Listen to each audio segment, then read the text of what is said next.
I exist. I'm real.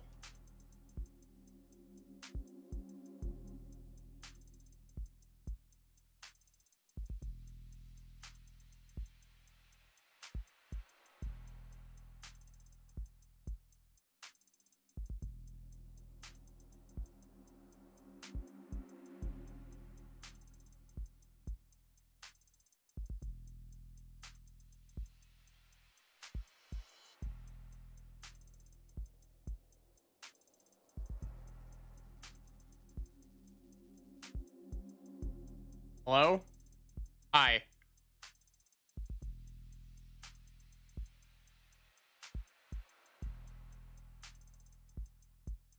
Hi, Barrick. Hi, Solar. Hi, Mr. Boogeyman. Hi, Anissa. How are y'all doing?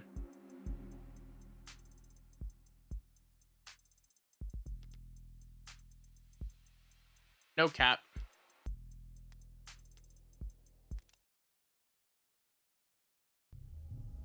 We'll see how this goes. I have a bit of the tired EP.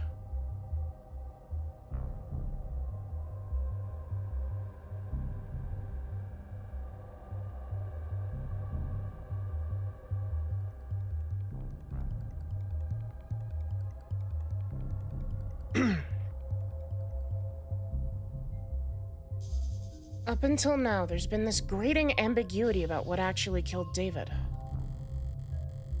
We've had to use guesses and process of elimination, and even a goddamn pseudonym. But I've finally identified what the poison was. Now I just need to figure out how it got there. Or rather, who put it there. Which brings me back to here. An elevator shaft somewhere under or above ground, with kilometers of concrete facelessness and bureaucratic authority surrounding me on all sides. An enemy in every cubicle, in every office of every floor of this temple. Built to interpret the inscrutable divinations of a temperamental oracle named Share Price. Back in the belly of the beast. And yet I feel more at ease now that I have all weekend. Makes sense. Now that I know Noble's my enemy, I know where to aim. All that's left to do is pull the trigger. A good thing I didn't bring a knife to this fight. I brought my gun. And that sound just now tells me it's playing its role perfectly. I'll never have a real use for a firearm with this much bloatware. But just by carrying it around and paying attention to when the hard safety flips on, I'll always get a heads up, or when the police have entered the vicinity. She's got Reyes marked as Chuckles in her phone.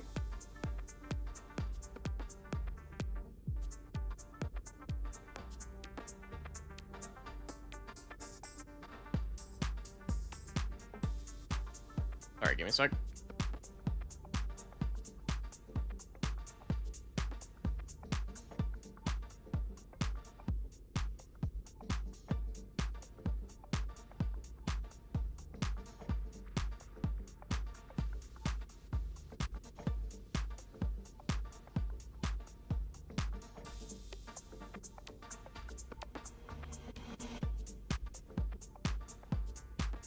Hi, Detective Reyes. It's Morgan. Happened to get your contact info when you got me cleared for crime scenes yesterday. Delete contact. Block this contact. Stop voice to text.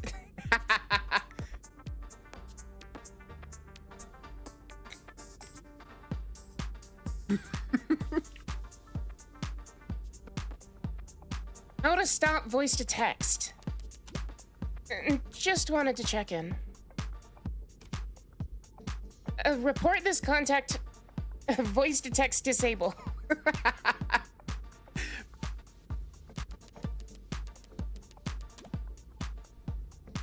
and advise you that Noble's scared shitless of you stomping in and nationalizing the place.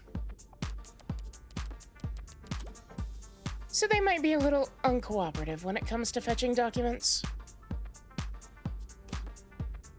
Block this contact. What makes you think we're at it, or we're at Noble?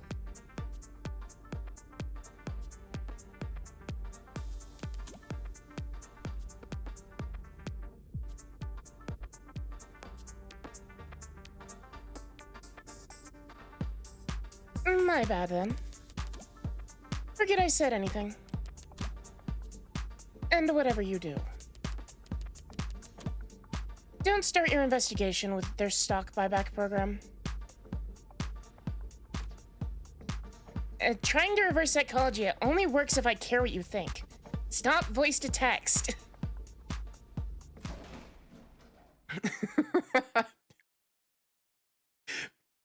It's even funnier because she's like, she's the equivalent of like a zoomer in this game, and so she should know.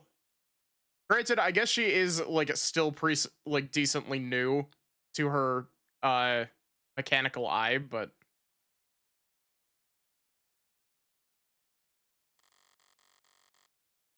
About time. Thought I'd have to ride the elevator for the next half hour. Morgan, counselor, your presence has been requested on the upper floors. Deja vu. Might you have a moment to speak in private? Always. But who's asking? Bored. What are the chances? I've been wanting to speak with them too.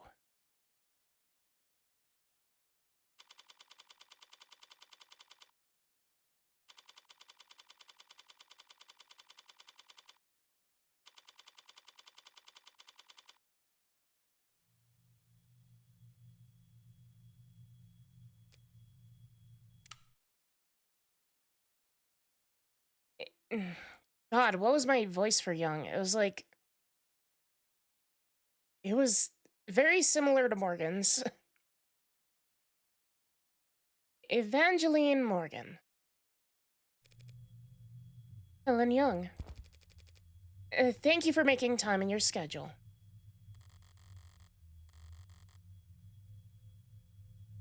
Her posture, her tone, the fold of her clothes. Professional, dialed up to 11. Corporate armor, a full set. Her guard is up. Just Morgan is fine. You're just a few minutes early, Morgan. Yeah, it's something along those lines.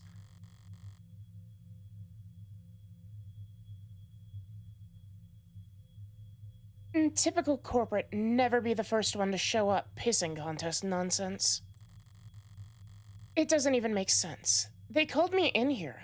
How could I possibly be early?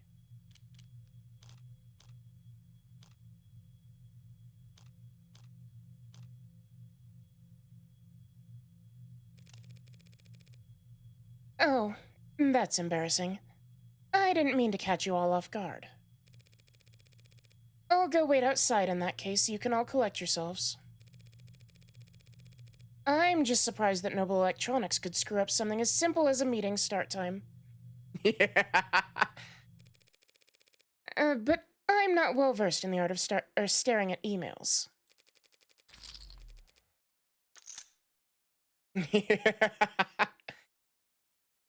You've made your point, counselor. Don't push your luck. Not with these people. Might I dare to ask who these people are? You don't have time to remember their names, and it won't do you much good either. Right. So they're not just rich, they're anonymous rich. The Mob Act guarantees a minimum level of security and peace of mind for any citizen who might be targeted due to their financial status. Pocket Fran. She was just gone there for a second. Look at her go. Protection of a Reasonable Anonymity Act is a law passed in 2059, amended in 2061, intended to protect the safety of individuals with income above the 99th percentile of the nation. Oh, lovely. Labeled in the press as the Mob Act for its supposed goal of hindering mob justice, PRAA establishes procedures and funding for technology that helps individuals within that particular tax bracket keep their name, face, and address off the main net, ensuring that they and their families are not prejudiced against just because of their financial status. Oh no, the consequences of my 1% and my own actions. Economic uncertainty and civil unrest in the late 2050s led to a series of highly publicized crimes wherein corporate executives at a number of high-profile companies were stalked, harassed, and assaulted in net organized flash lynchings. After a particularly chaotic attack that resulted in the hospitalization of a 14-year-old, PRAA was proposed and signed into law in just under 11 hours. Flash lynching case that has not gone to trial since 2062, but the PRAA continues to protect citizens to this day. Some economists have pointed to the PRAA and its promise of anonymity as to why the nation has enjoyed a relative resurgence in corporate immigration over the last few decades, but the purposefully obscured nature of the law's implementation have made the task of weighing its true economic impact effectively impossible.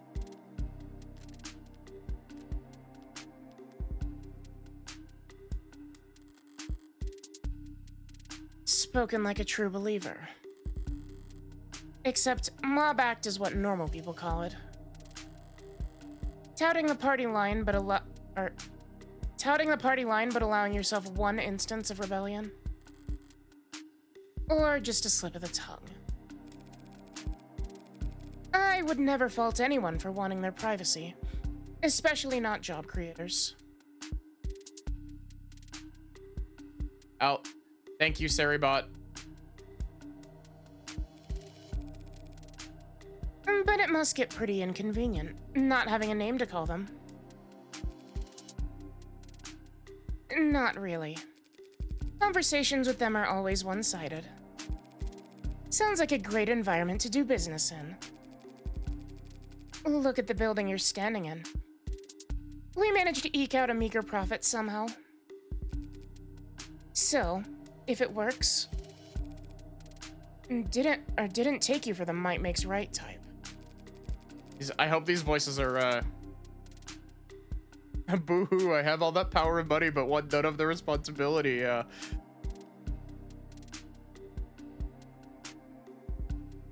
And I didn't take you for a clueless bore incapable of reading the room.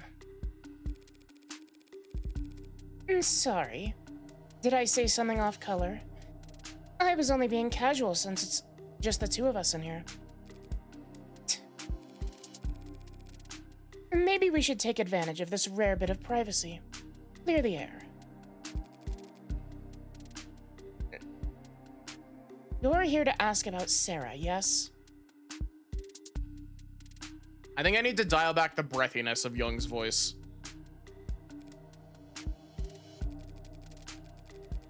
As I said before, I had no idea that Dr. Asher had been building an android on his private property. And I can say here and now that no one at Noble Electronics ever suspected he was working to undermine the Tenet framework.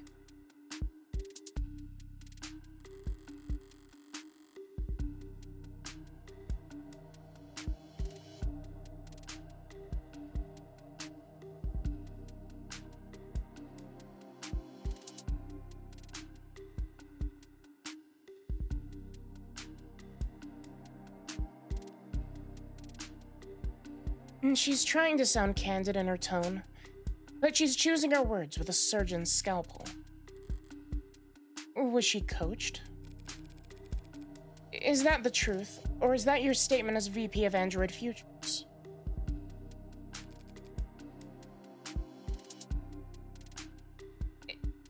It's both, of course. Dr. Asher was always more than happy to hole himself up and work independently. We both know that. True. He could be pretty reclusive. I'm sure it caused all kinds of headaches. Him disappearing on you all like that.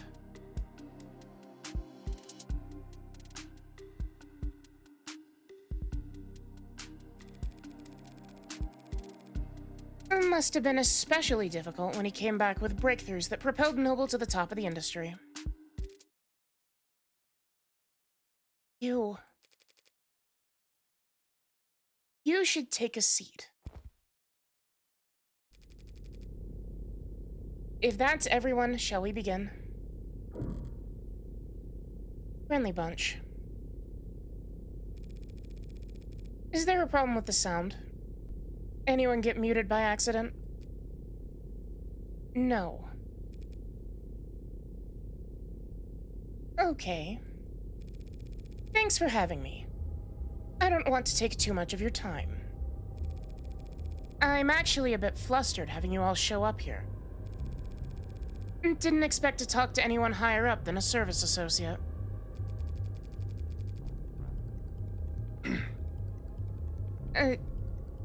You're investigating the death of Dr. David Asher. Why wouldn't we take that seriously? Because you wanted me to go away. At least, half of you do. The others aren't sure yet. You must be confused. The board is, as always, united in its decisions and its visions for the direction of this company.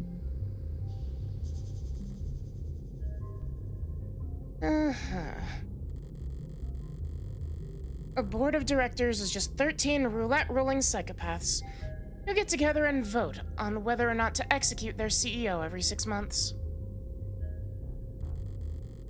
And none of them would be where they are if they were anything else.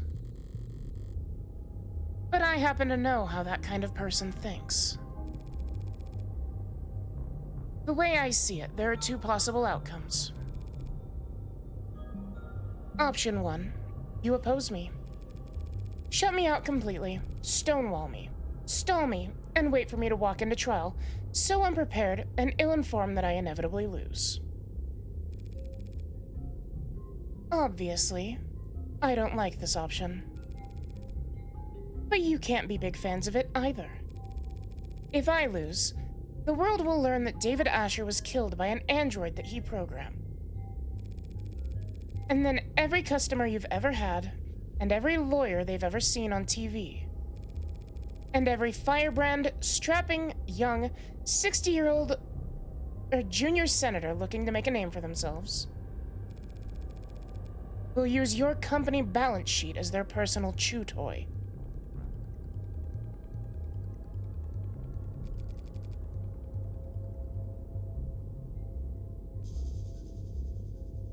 The company is more than capable of. After which, the state still might just gobble you whole. And throw down enough sanctions to deperson whomever among you cries no fair.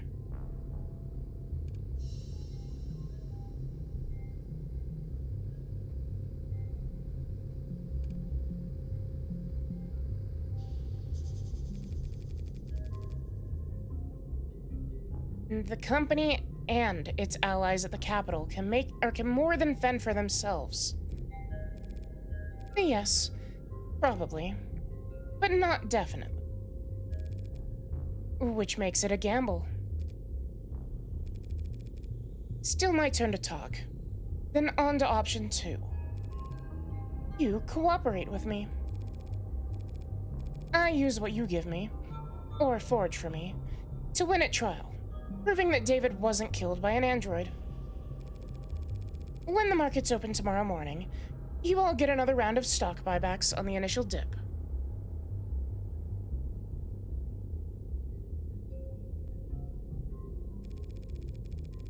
And then pat yourselves on the back for staying calm as you continue to profit off of David's legacy for the next 100 years.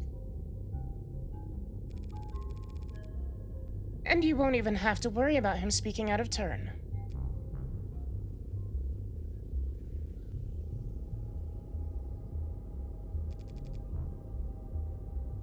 That's only if you win. If the company cooperates with you, denies that David was killed by, and the state beats you anyway, it would be catastrophic. Yeah. It's a gamble. But if at least some of your board wasn't considering taking it, I wouldn't be here.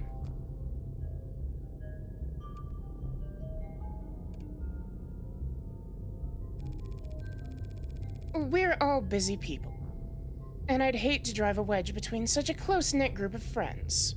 So how about this? Option 3. Hedge your bets. What? Put a little on black, put a little on red.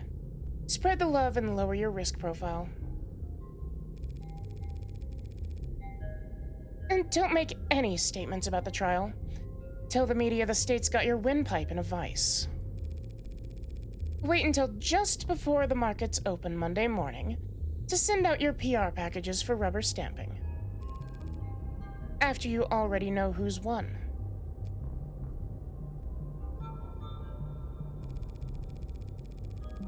One way or another, this trial will be over before the end of the day. And you'll never hear from me again. So don't just shut me out completely for another few hours.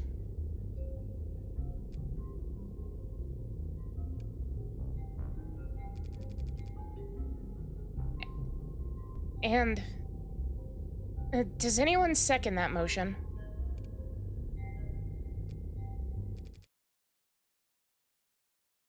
Very well. We can answer some of your questions, Counselor. Better make them count. Or better make them count, then. No reason to be shy now. The poison that killed Dr. David Asher has been identified as synatonin.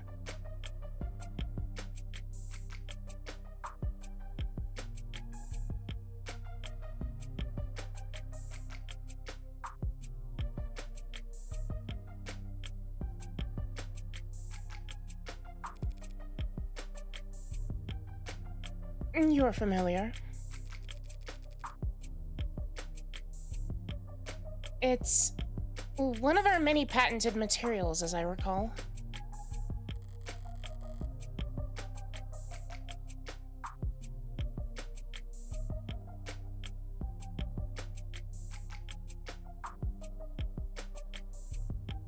You recalled it pretty easily yesterday. Gee, what's changed? But intellectual property law can be very complex, Counselor. I'm not sure how much I or anyone at the company should tell you about synatonin at this time.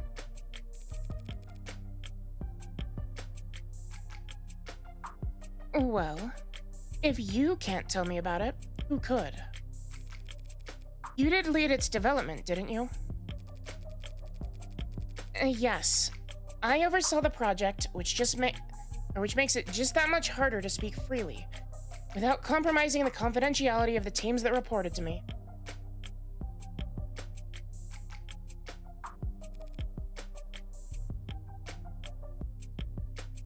I wonder if the board will decide to throw Young under the bus. Oh, absolutely. If she's actually the culprit, 100%.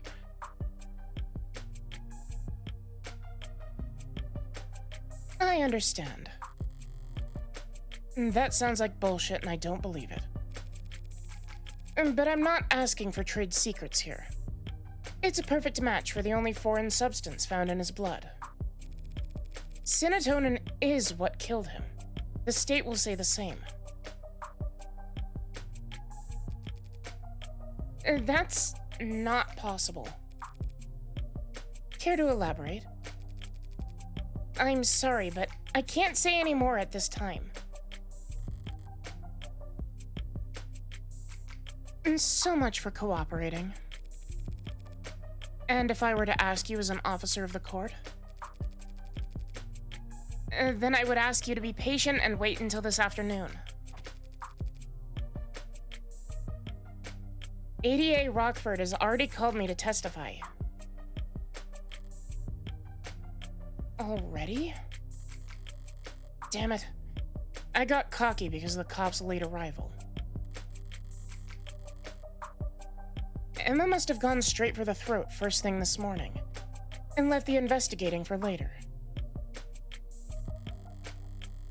Hell, knowing her, she probably managed to ID the Cinetonin before she went to bed last night.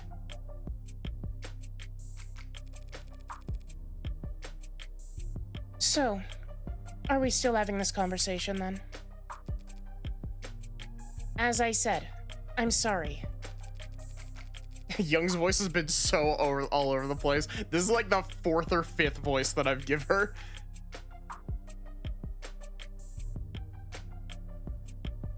But I have to take more than just my personal feelings into consideration here. There is a great deal at stake. Corporate speak for, you're too stupid to understand why I'm being dense. She's just trying to shield the company, plain and simple. LARPing is Helen Young d'Arc on a crusade against government overreach.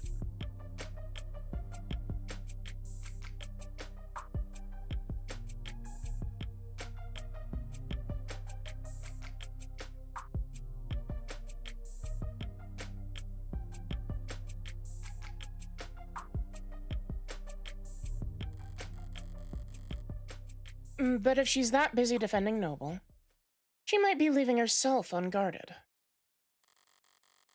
Why is she here anyway? Why am I speaking to her and not her lawyers?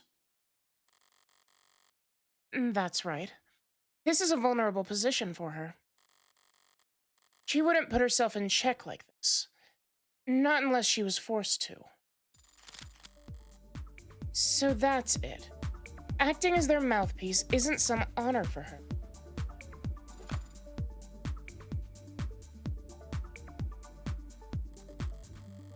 And this is a punishment. She's being used as a meat shield. They're upset with her. Perhaps even suspicious of her. Time to find out why.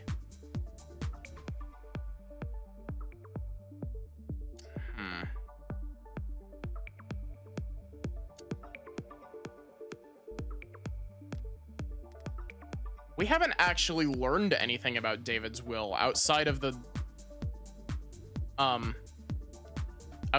bit about Sarah that we got. Oh no, friend's broken.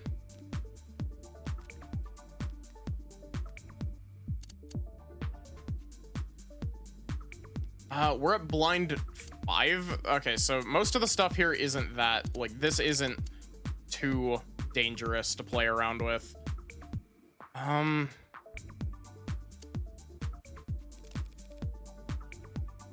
Has David's will been located? It had never gone anywhere. It's still in a safety deposit box. We'll retrieve it and have it read once all the unknowns surrounding his death have been made into knowns. And so David's will hasn't even become a part of the equation yet. It might not be for weeks at this rate, or it might not be for weeks at this rate. Is that calculated, though?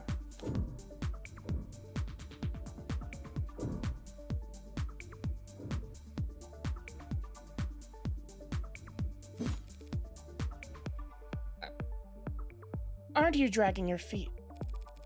Afraid that there's something in that will that you'd rather not have see the light of day?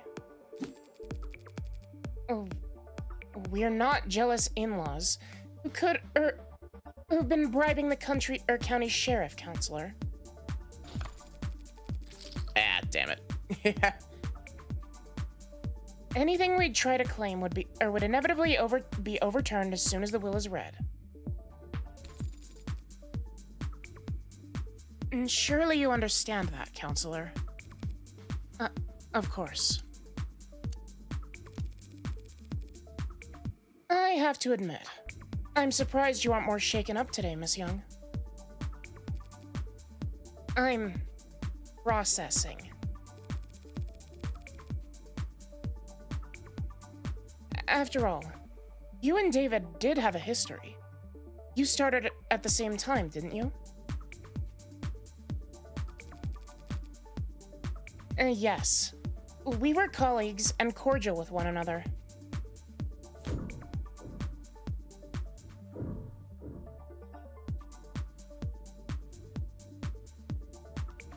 How many chips do we have? We have a lot. Yeah, we have 100 chips. I'm gonna go ahead and press on this even if it's incorrect. And don't be so modest. You helped him create the 1-point doctrine that saved the company.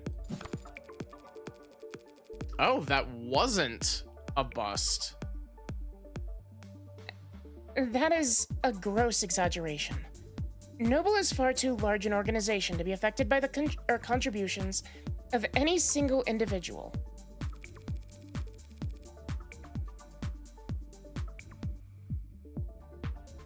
Suppose you're right.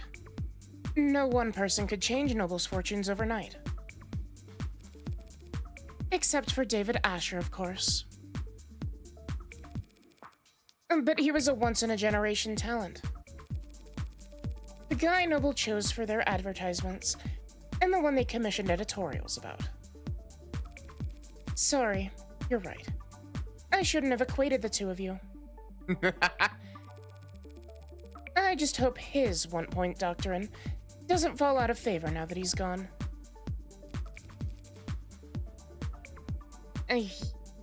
Yes, well, we certainly wouldn't want that. Well, she didn't exactly explode with rage, but she definitely reacted. There's real jealousy there. Whether it ever boiled over, though?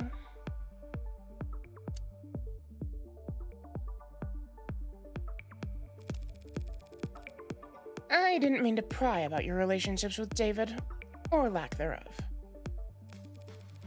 I suppose I'm just curious about his standing inside Noble as a whole.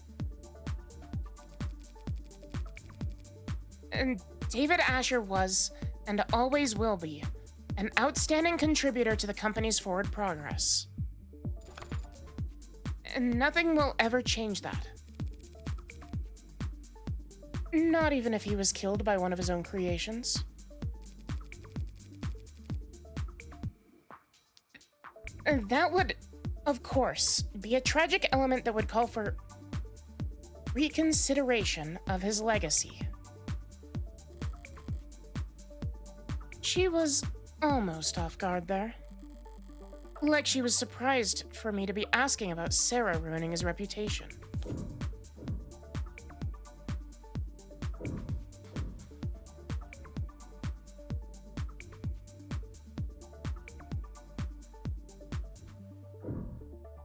I don't know that David angering the board is important. Well, I guess it could be motive, but or lack of motive. But the way that she was talking about Sarah makes me wonder if I need to press on the Sarah statement.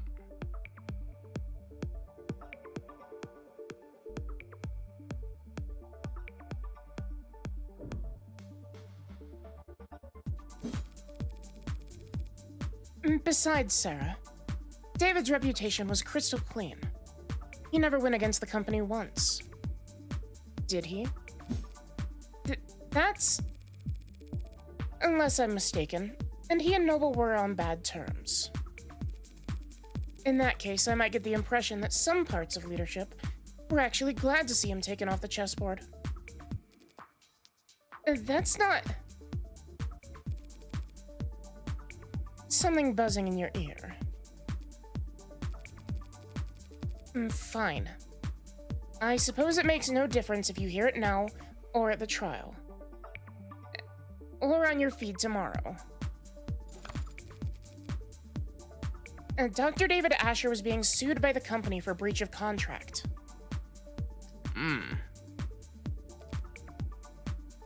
Satisfied? Now we're talking. Well then, I suppose that's blackjack.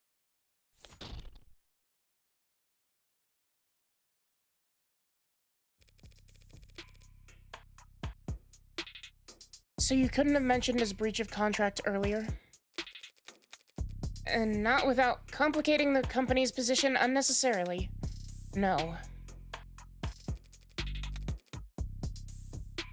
But there's no hiding it at this point. It'll all come out soon enough. There's a paper trail. Much more than that. We'd been making moves to let him go for some time.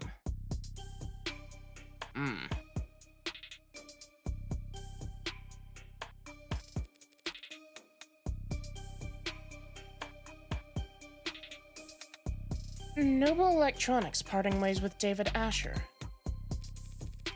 Must have been one hell of a breach of contract.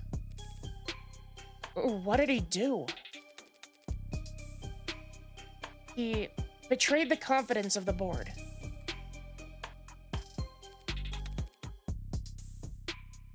Was he contesting the suit? Putting up a fight?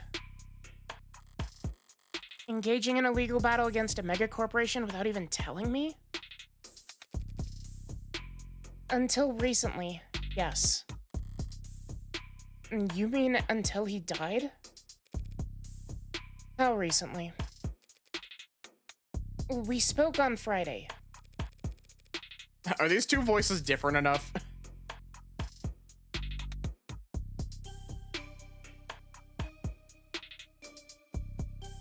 That was what you two talked about in his parlor. No. This was earlier in the day. We were in this room, actually. Him, me, and several members of our legal department. It was an arbitration.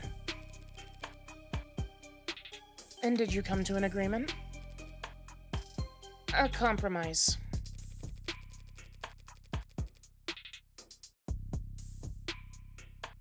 He would resign his position in 2 quarters, foregoing any royalties on products we would develop after the next 24 months. In exchange, he wouldn't be publicly fired, and he would still be credited on all past, present, and future filings.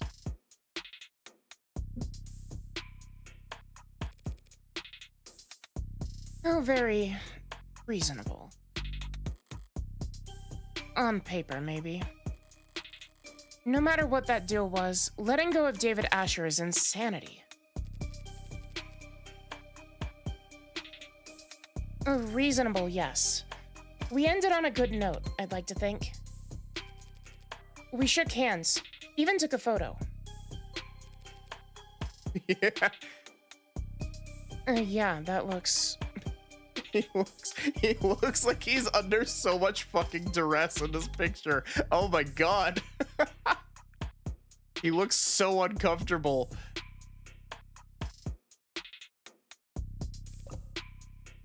Lovely. Something funny. Didn't know the board told jokes. They didn't. That was legal. Expressing their displeasure with how much paperwork my good note ending left them stuck with. Hi, Zapdos.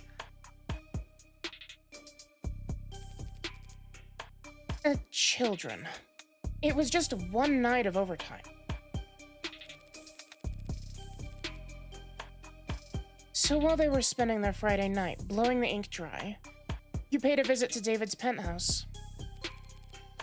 Something left unfinished. Professionally, it was a good meeting. There was no yelling, no finger pointing.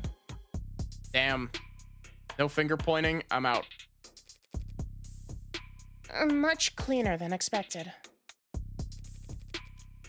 But Dr. Asher didn't want to retire. He didn't want to be forced out of the company when he was the one who...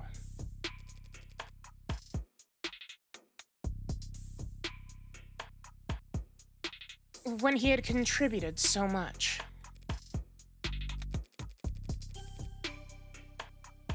I didn't enjoy doing that to him, so I came over that night to apologize to him.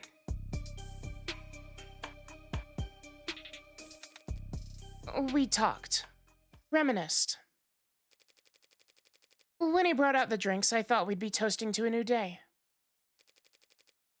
A few minutes later, he was dead. Because of that AI. That AI. Any idea how it came to be? As I said, I had no idea he was working on it. My question was more broad than that. If you really believe David built an AI, how do you think he did it? How does Noble Electronics think he managed to work around the tenants?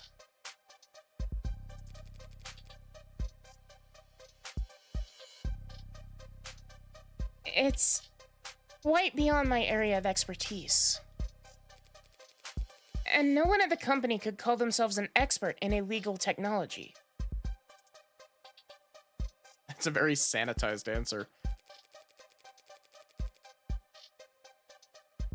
But some in the R&D department have theorized that he created what they call a wax-wane decaying priority loop.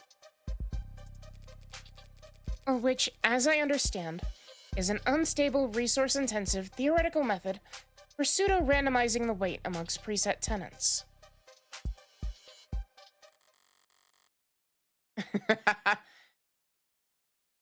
Well, about as far off target as it gets with that guess.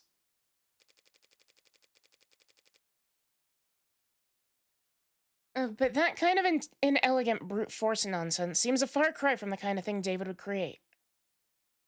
And I seem to have taken us over our allotted time slot. But I didn't even get to wave goodbye. You're serious about this trial? Don't I look it? You're not just making a play. You're actually going to defend that thing.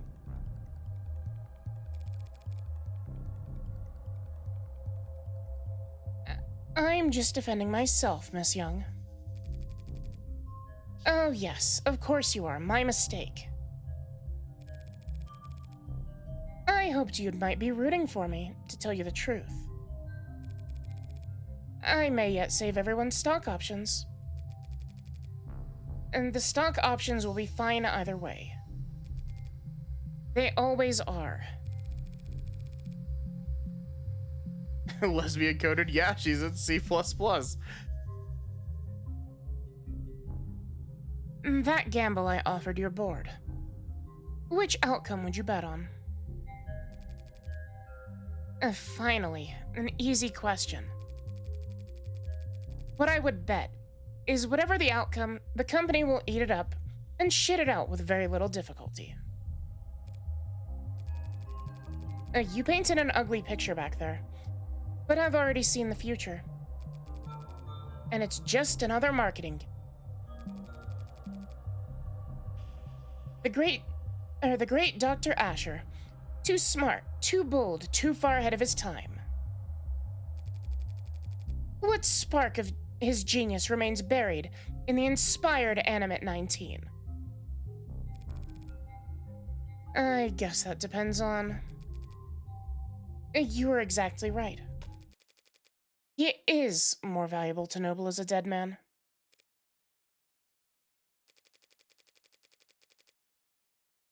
A dead man can't step out of line, or put their foot in their mouth, or hold politically inconvenient opinions. To a good salesperson, a dead man is just another selling point. I slipped into the Morgan voice. These voices are too damn similar. But I also don't know how to differentiate them. Pardon my outburst. I'm just tired. It's been a very long week for me. I'll let you prepare for your afternoon then, Dr. Young. And no one calls me doctor. I ask them not to. You didn't want the title. At times, I've thought very little of it. The PhD I earned from a Noble-owned school.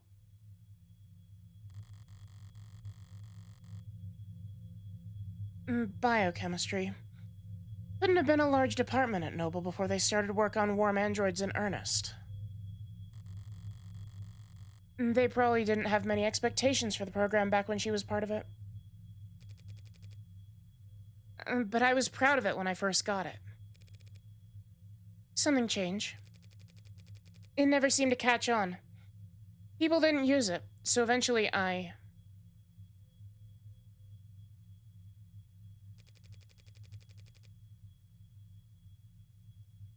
told people not to use it. A very high IQ social power play, you understand. David never insisted that people use it either. That's very different, and I think you know it. David Asher didn't have to.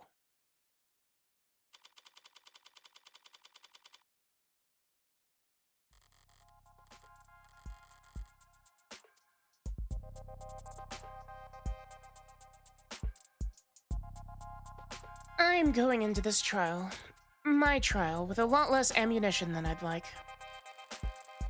I'm beginning to form a picture of what actually happened. Maybe even circling the drain on a suspect. But Emma won't be generous enough to give me breathing room.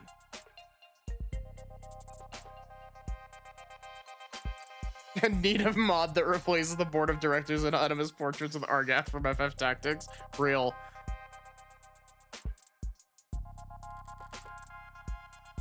She'll want to end this fast.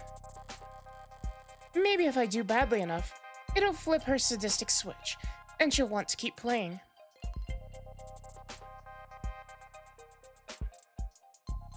So, you got charged with owning an AI?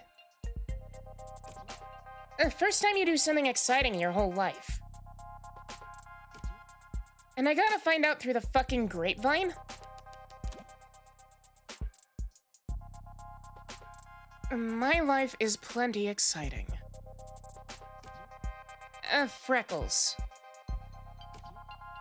You could bore the polish off a resume checking bot.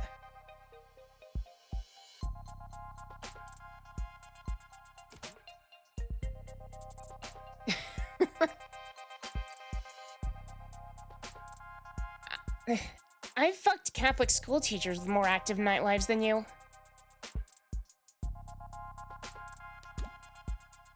Okay. So, who'd you rope in? Anyone I know. Oh shit. Are you representing yourself? Fits within my budget. Screw your budget, you're going to jail.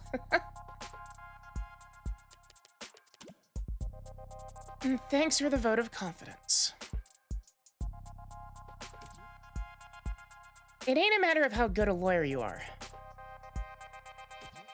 Anyone who represents themselves in court has a fool for a counsel.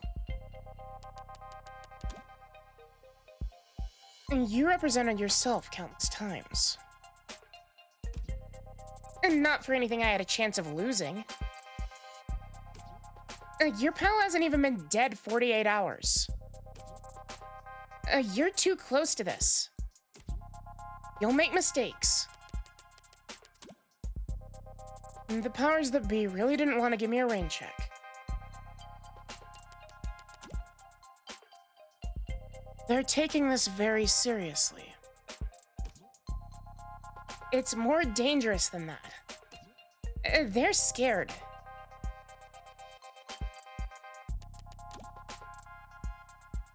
Is there precedent? An ad committing murder. How'd you pass law school without learning how to look this stuff up?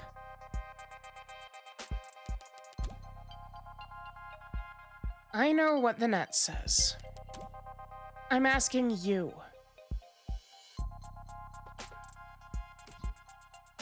The answer to that is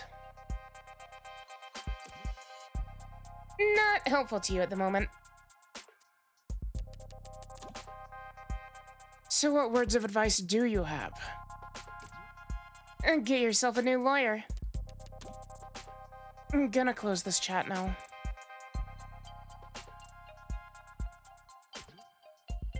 Don't lose, Freckles. You don't need to tell me that. Oh, hi, Sarah.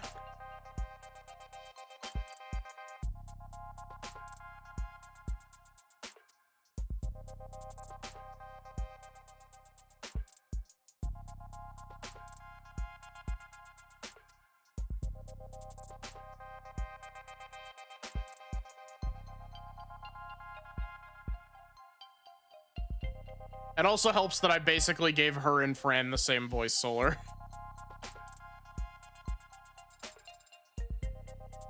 Oh, what are you reading, Adonai? I was reading David's employment contract with Noble Electronics before I got waylaid by spam texts. Or texts.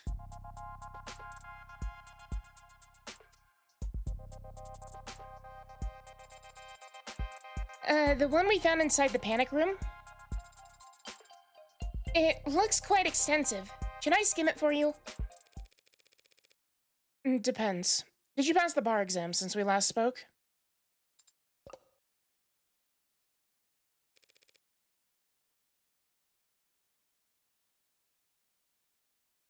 You comfortable?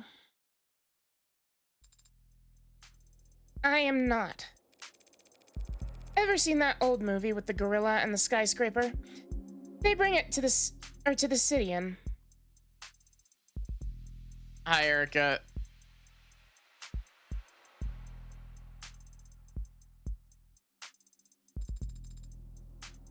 I understand the analogy, Adonai. I wish I could call it overkill. But considering the specs Sarah put up yesterday, maybe those bindings aren't heavy enough.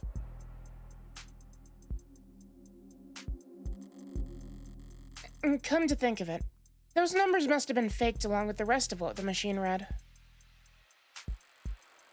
If that was all a smokescreen,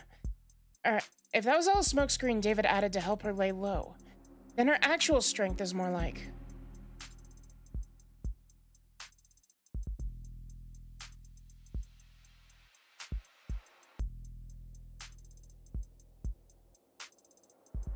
Yeah, don't worry. I'm hoping to I know that I have FF Tactics on the side.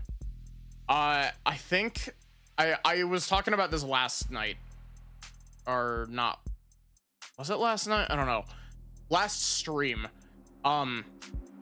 Basically, I think I figured out why I've been burning out lately, and it's because I've been playing so many super text heavy and like super slow methodical games. I need like an action game or something. So unfortunately, I think I'm gonna probably put FF Tactics on pause for a little bit while I play something else to kind of refresh my brain.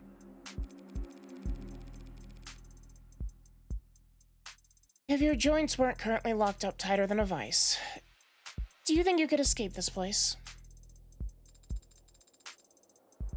I hope that question is not indicative of your strategy. This is me trying to distract you, Sarah. Enjoy the hypothetical.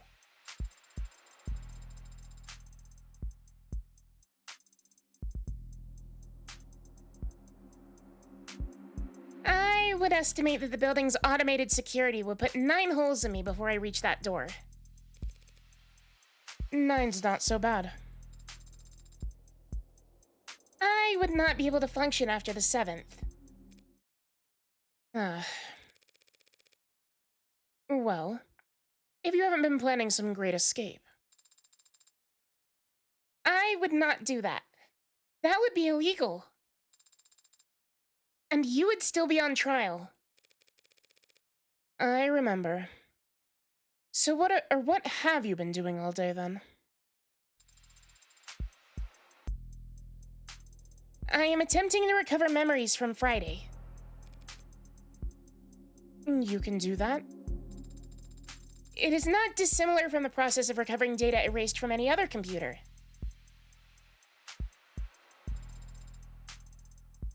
And despite the difference in scale. I won't be able to remember everything, but if successful, I could recall individual pieces of information that could prove useful. That's a lot of coulds. And even if you're successful, you may not like what you find. Whatever happened that day, either you or David wanted you to forget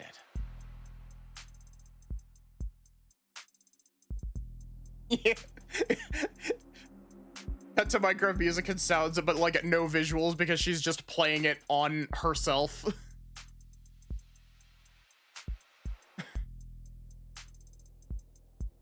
Adonai, I have been perfecting my Minecraft building technique for the last 16 hours. What do you mean 16 hours? I thought that you were trying to decode the video while we were in trial. Yeah, well, Minecraft doesn't eat that much RAM. At least compared to the decrypting. Sarah, I thought you were using like 90% of your RAM. We can run Doom on Sarah. Sarah can, in fact, run Crysis. Yes. But even so, I have to remember. Because it's the last day that Father and I... Any luck so far, then? I can recall a slightly musty scent. Well, case closed. What about you, Adonai? Have you formulated a plan for the trial's proceedings? Something like that. Young insists that serotonin isn't what killed David. I don't buy it. There's no other explanation for how he died. So she's lying? And if she repeats that lie on the stand, I'll need to expose it.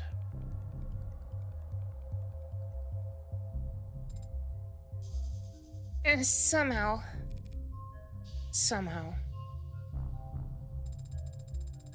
Would she really commit perjury to protect Noble? To protect one of Noble's patents? She doesn't strike me as quite the corporate zealot. As quite the corporate zealot she makes herself out to be. But you believe she had something to do with Father's death?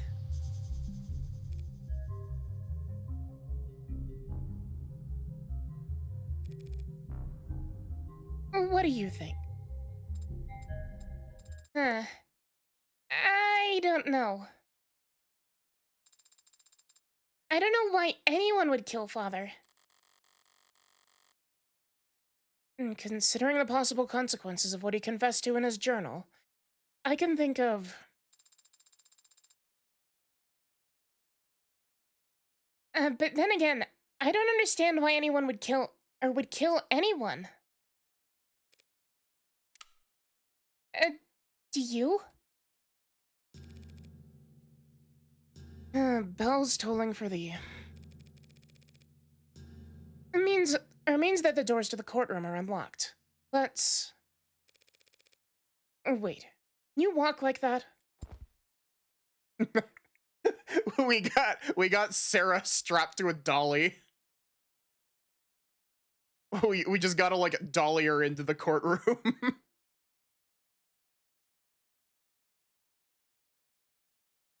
we got her on a dolly standing on top of a car battery so that she doesn't run out of power.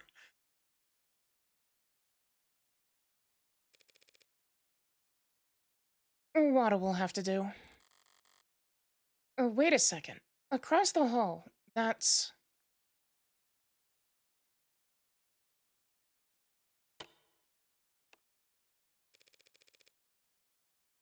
Keep waddling, Sarah. I'll catch up. As you say, Adonai. This'll be a coin toss. You that surprised to see me?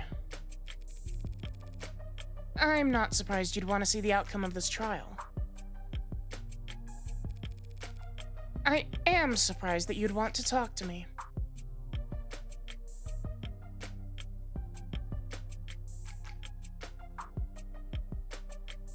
Oh.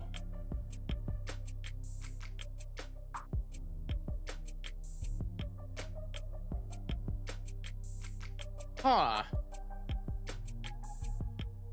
Man, actually, one thing that I'm liking about this game so far is that Young seems like the obvious culprit, but he also has motive to kill Asher, actually, potentially.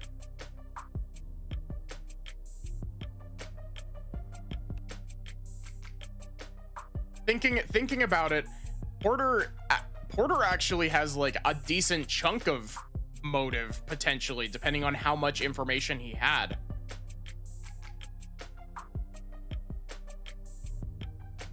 Because if he found out that David had been creating AIs,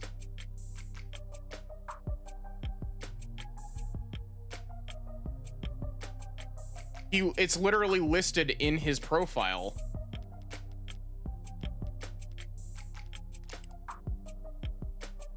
He already dislikes ads. He freaked out at Sarah when they talked before.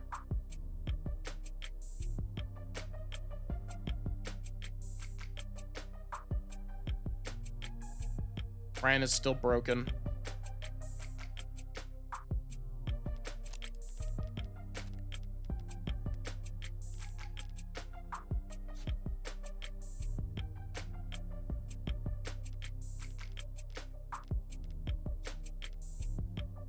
I was switching back and forth to see if they would if it would unstuck it.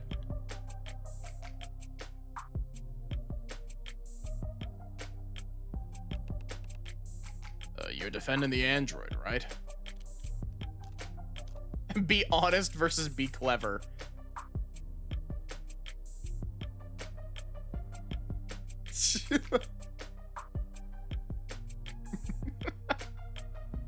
Oh my god. So Sachi sent me a DM the other day that Sachi sent me a DM yesterday that he was playing oh yeah, here look, Sachi's here. Sachi was playing Pokemon Legends ZA and sent me a message that like was completely incomprehensible that had to relate to fidget tummies. Like he was asking if like Kanari from Legends ZA would like fidget tummies. But thanks to autocorrect, shit just came out completely incomprehensible.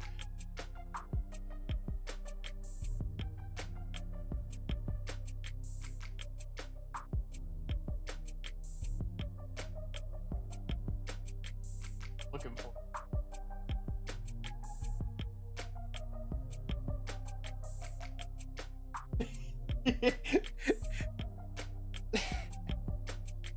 if Cannoli would like get whoopies. Yeah, like the exact message is hey Maddie, do you think Canary would or Canary, because it auto corrected, it's spelled C-A-N-A-R-Y instead of A-R-I, would like fudgy whoopies?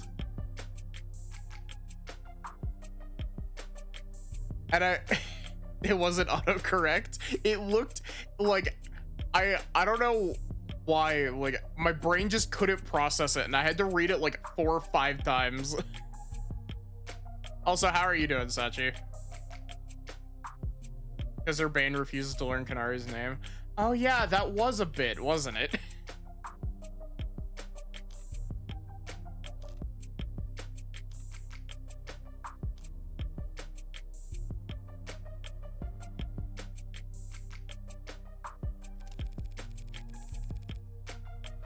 The android can't be defended, or even accused because it's not legally a person. I'm merely... Hey, that's rude.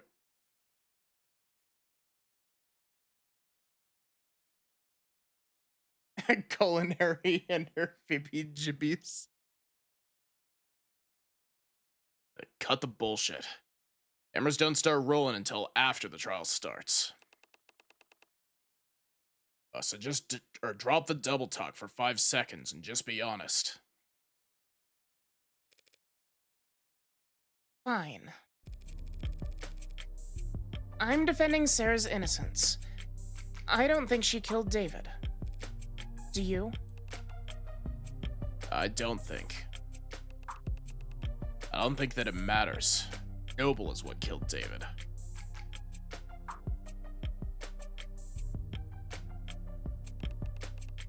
Whether it was with a pen stroke or a sleeper agent killer android, or plain old goddamn arsenic, how could anyone that smart be that dumb? Why the hell did he ever sign his soul over to him? David may have been in over his head, but he wasn't a bad negotiator. I've read his contract. His position was strong.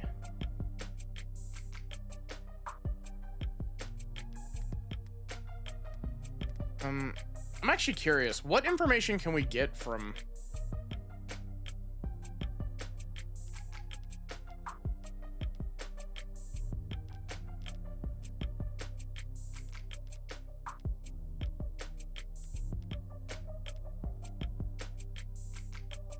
Also, Sachi, Fran got broken again.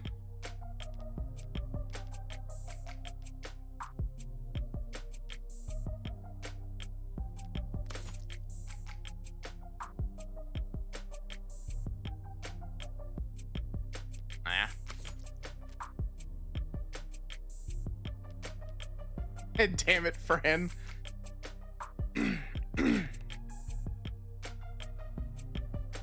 Lawyer. But a guy like me working in music? And tell you how many people I've seen screwed over by a big smile and a fat signing bonus. No such thing as corporate generosity. If you think you're getting a good deal, it's only because you don't know how much you just sold. How much you just sold? David's real wealth lay in his intellectual property. The potential energy of it, hanging over the whole industry. If he sued even 1% of the companies taking inspiration from his Turing solution, there's a clause in his contract. If Noble ever did fire David, he would have retained control over all of his patents afterward. That sounds like some pretty damn good motivation for murder.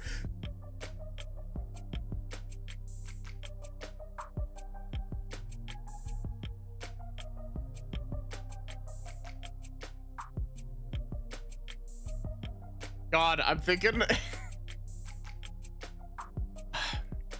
One of the things that I really like about playing games like this for the first time is that, especially with this one specifically, this one has done a really good job of setting up a lot of threads that you could like try to link together.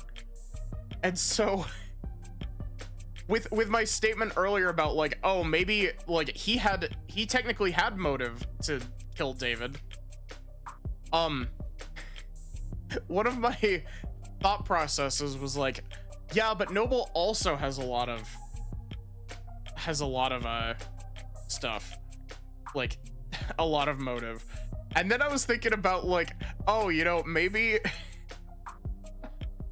part of my brain was like, yeah, maybe this guy is one of the board members we just talked to, because we didn't get any information about them. We didn't get any voices, any names, anything about them.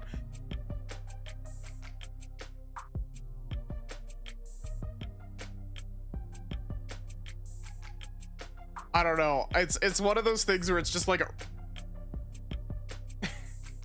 It's just one of those things where I feel like that definitely isn't true, but like it's one of those things where if you rotate things in your brain enough, you start coming up with weird shit.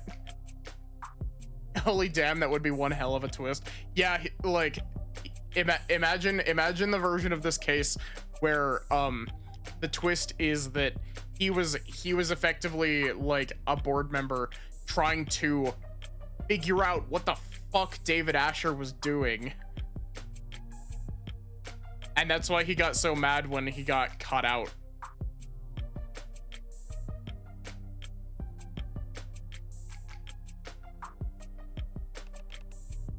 Yeah, see? That sounds nice. Only they never did fire him, did they? He just happened to die. An unforeseeable act of God. In contract law, they call that force majeure. That how that's pronounced? I don't know.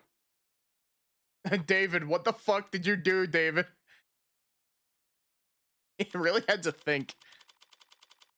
I'm really curious. Like, it's probably gonna be the actual like human person presiding over the trial, but it would also be really funny if it was the robot one.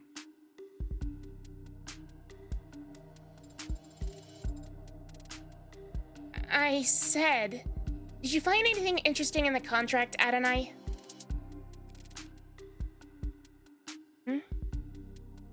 A few things, yeah. Basically, David was well taken care of, so long as they kept him around.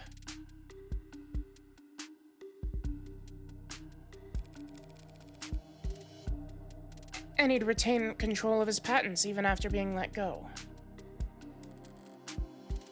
But what Porter said... Logically, if David were to pass while still employed, Noble would continue to control the bulk of his IP.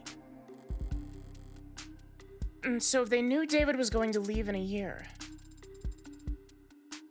it would be very foolish of them to let Father go.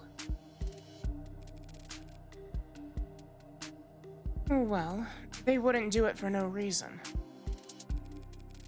With this contract, he could only be fired for serious offenses. Corporate maleficence, revealing trade secrets, fraud. Father was not a fraud. He was, as they say, the greatest of all time.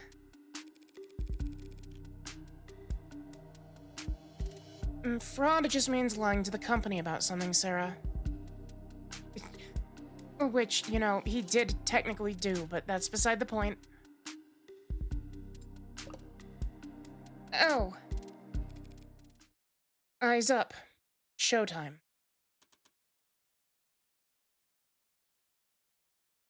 Counselor Morgan. And the state charges you with possession of contraband. Contraband? That'd be you. In violation of the Safeguarding Our National Digital Security Act. How do you plead? Not guilty. Oh, look, she's here. Very well.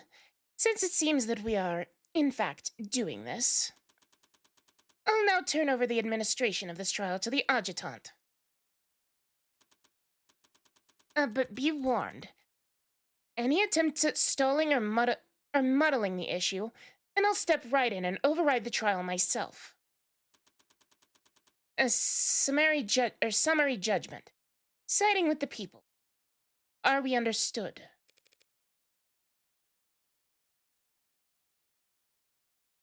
Yes, Your Honor. Are we going to have the same adjutant we had before? No way. Each courthouse only has so many bodies, but personalities swap around all the time. So the chances of us dealing with the same glitchy mess as yesterday are...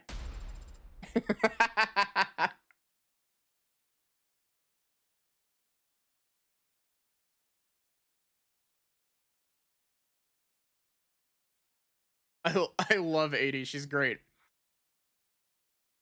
Glad to be back. Did y'all miss me?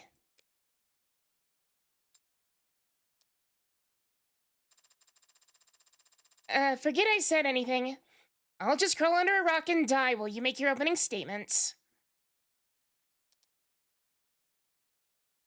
The defendant is the owner of the android registered under the model name Sarah, with license number 1202-9280.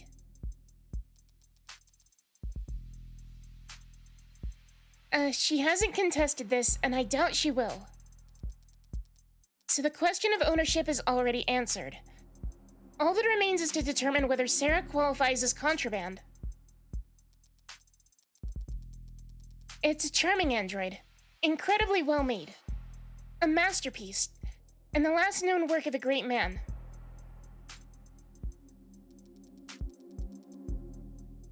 But when we look at the evidence and the facts surrounding the death of Dr. Asher, we are forced to conclude that said android is responsible for his death.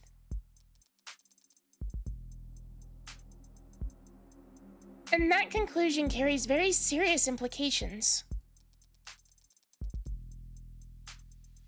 My Emma voice is not cooperating tonight. Sorry, give me a sec.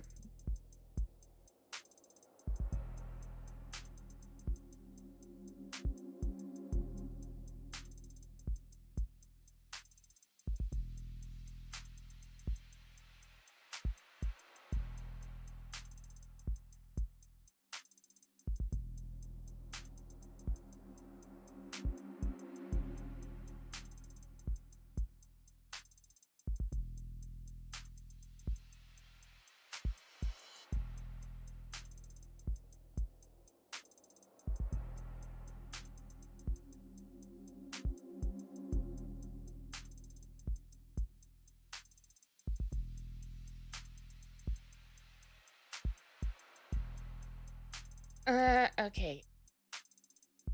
I will prove here in court today that the machine standing there killed David Asher. And not through an accident or a mismanaged dosage, but through an intentional poisoning.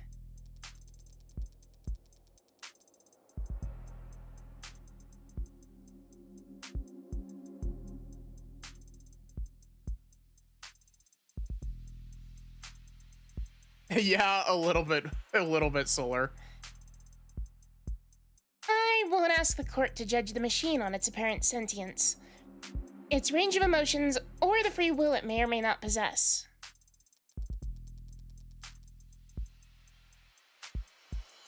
I only ask that the court judge this creation, on what we will prove it to be more than capable of.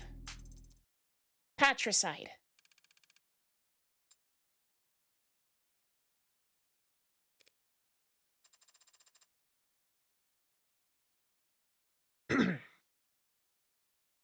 Oh, woof. Ooh, wouldn't want to have to follow that act. But go for it anyway, defense. Your Honor, what the DA said is true. She just say? She just admit it? Sorry, just the first part.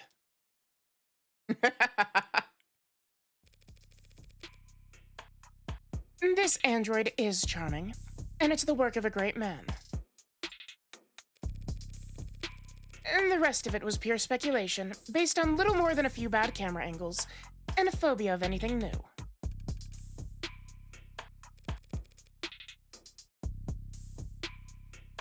I do own the android you see here. It was bequeathed to me by a man known to most of the people of this courtroom as the father of modern machine intelligence. And to me, he was just my friend. And I thought, at any point, that this puppet had... and if I thought that at any point, this puppet had anything to do with his death, I would have dragged it to the chopping block myself. But I don't believe that. I never have. Sarah is an android, nothing more. It isn't capable of homicide, and it didn't even commit manslaughter. It's just a well-made machine. Any fears one has about its capabilities are projections, nothing more.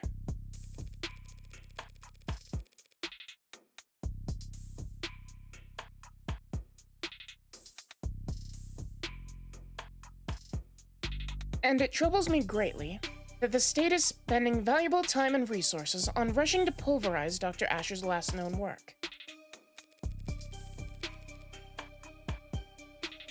When it could be going after the very real, very human forces that were responsible for his death. She's serious? She talking about Noble?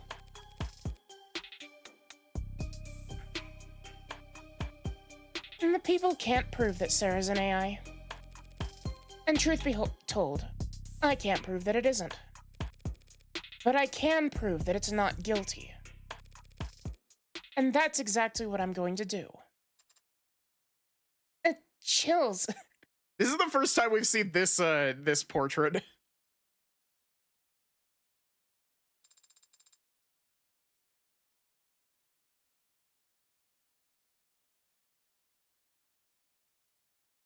You sounded very confident, Adonai.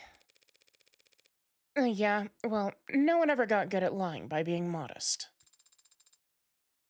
You could have simply said thank you.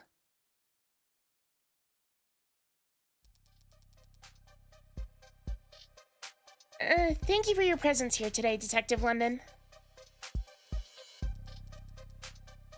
In light of the new evidence, I'd like to go over the death of David Asher one more time.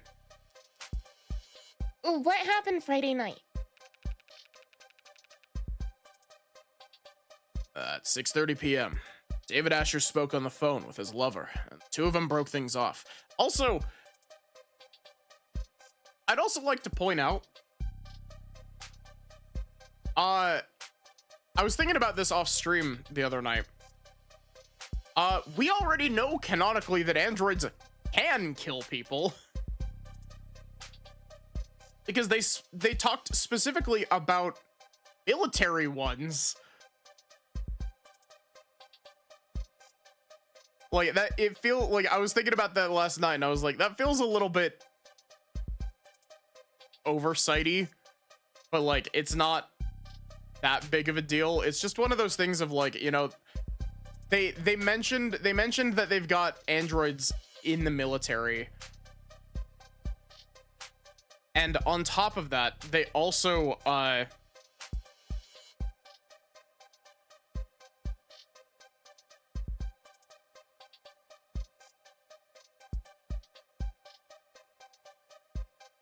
talked about well, not even just the article. It was also I don't remember his name, the spy that we talked to yesterday. Mr. Consulting himself. He was like, yeah, some military models have like single digit numbers of tenants that they're programmed on. It's just one of those things where it's like, you know, I feel like there's an argument to be made there, but it's definitely not the direction we're going.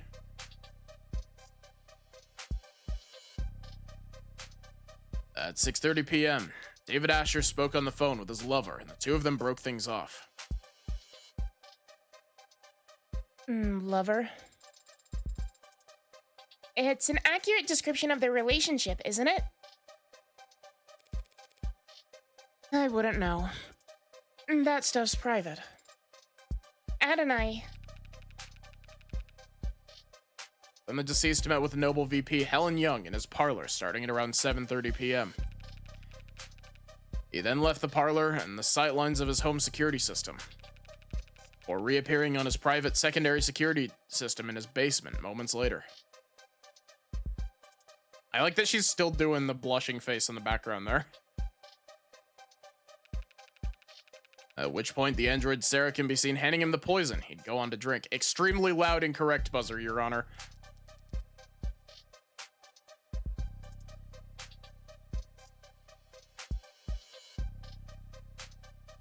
And do you see that android in the courtroom? Yeah. Green-haired one that's frowning at me.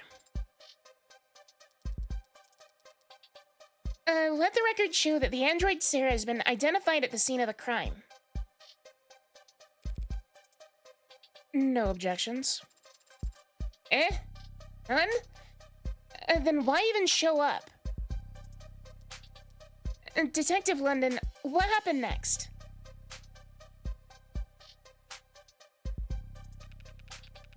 Asher went upstairs and shared a drink with Miss Young. Within a few minutes, he was being airlifted to the hospital, where he was soon declared dead. We know the poison could be produced by his nanofacturer, which Sarah had access to, just up the stairs in his workshop. So, Sarah had ample opportunity to procure the poison, and Sarah handled Dr. Asher's cup immediately before he did.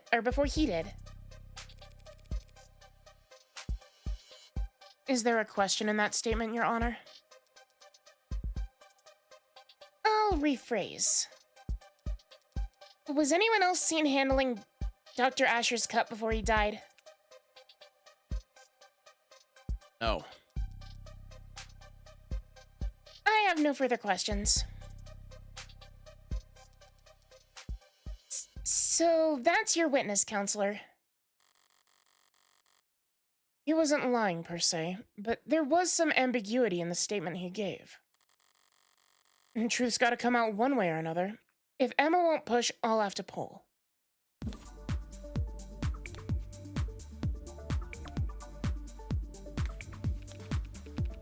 Let's see.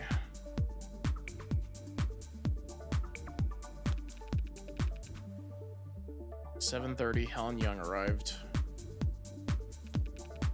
Spoke briefly and he went downstairs to get drinks for them.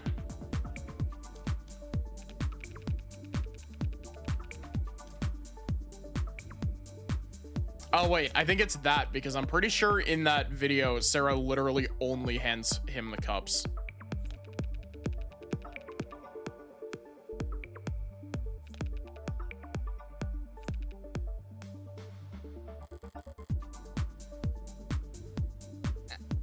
I heard a slight slip up there.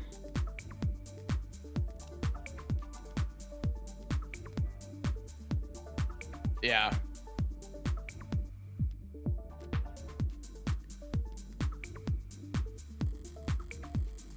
Could go nowhere. But at this stage, I need to pick at every loose thread I can.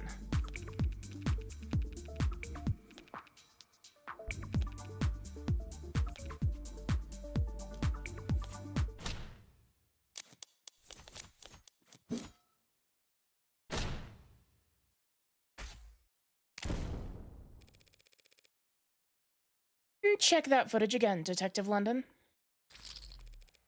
We only see Sarah handing the victim a cup. He'd already retrieved the whiskey himself. Oh, yeah, forgot about that. Detective London just wasn't being specific enough, Your Honor. But it matters little since it was David's cup, not the whiskey bottle that was poisoned. Is it multiple cups in the picture?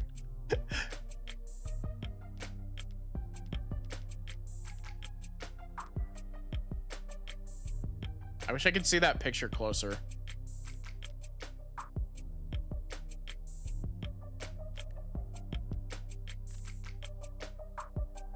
How then would Sarah poison one but not the other? Well, yeah, it's just one cup. It would basically, if they were stacked, it would be in one and either on the outside of the other or not touching the other one at all if the cups were stacked.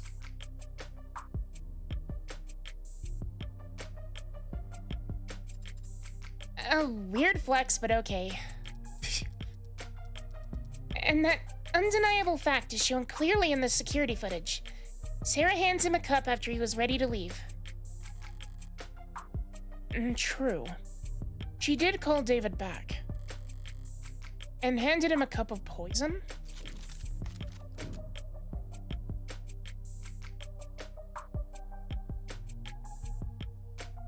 Yeah, exactly. Sarah wouldn't have known which one goes to David and Young. If the cup was already poisoned, don't you think David would have noticed it wasn't empty? Oh, well, not necessarily. The lethal dose could have been quite small. If it were just a droplet, he could have easily overlooked it.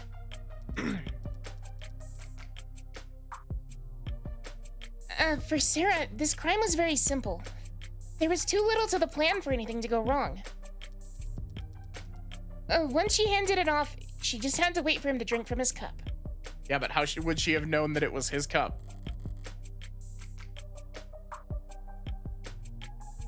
Is that all she'd have needed to do?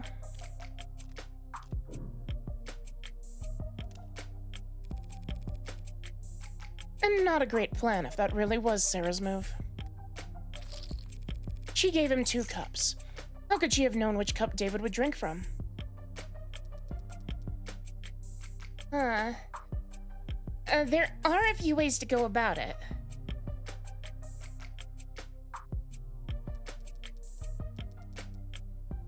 But it is only a 50-50 shot. Counselor, stranger things have happened.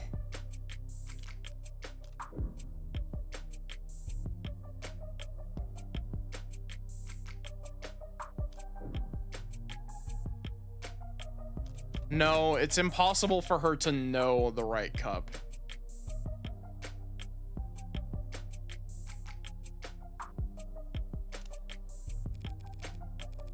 And don't try and bluff me, Rockford. There was no difference between the cups. It's not a bluff. Sarah handed the cups to him in one streak, with the poison hidden in the bottom cup. Yeah, but you wouldn't have been able to guarantee that that was David's cup, though. Ow. She knew David was courteous and would pour for his guest first. So he wouldn't even look into the poison cup until he was already pouring. A cold-blooded patricide. Oh my god, that was way more than 8 that I lost there. That was like 11.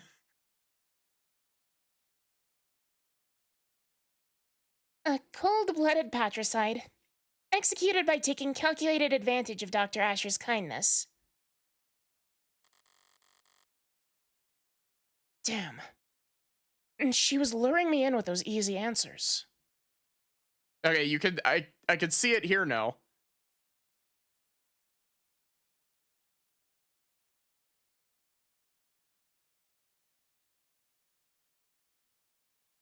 Emma, give the chips back. You're wrong.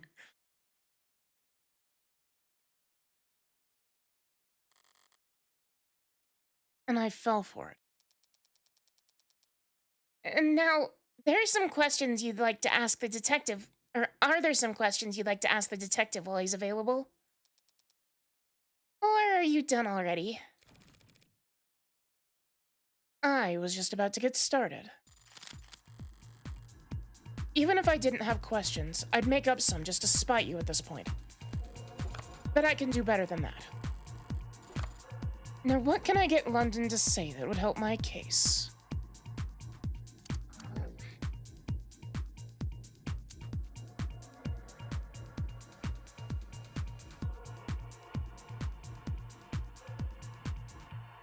Hi, Bird. How are you?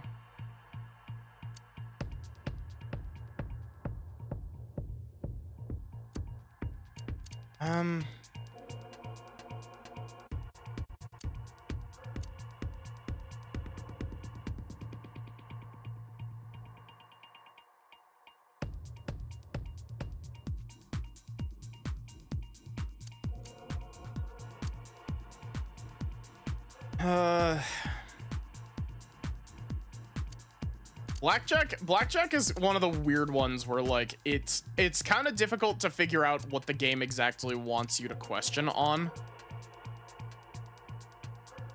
How goes the court case? It's going all right so far. We only just got back into court, but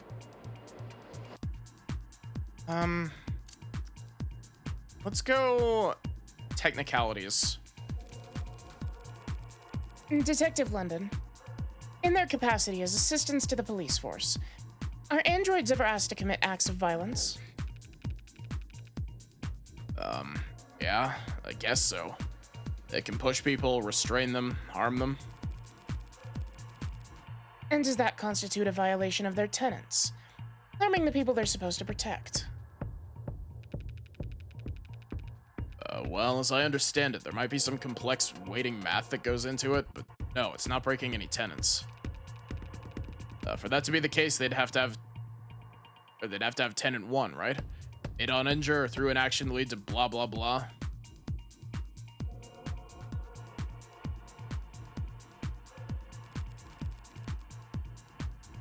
Yes. I suppose that would have to be the case, wouldn't it? You asking me? I bust immediately? Oof. My money! This is far outside of his expertise. Asking him these kinds of technical questions accomplishes nothing other than making us both look dumb to the jury. Hi, Ender. How are you? Detective, do you know how many violent incidents in the city's police have investigated in the last year? Not the exact number.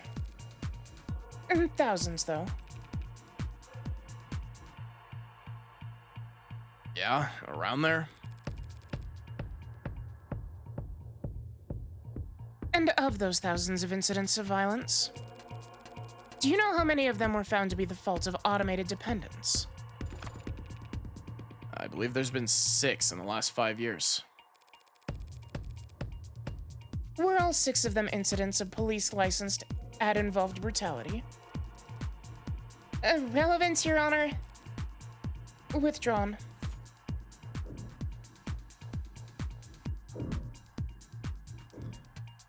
I'm gonna say stay on this because pressing on this feels like leading him back into the technical questions answer. And we already established that London doesn't know the, like, specifics.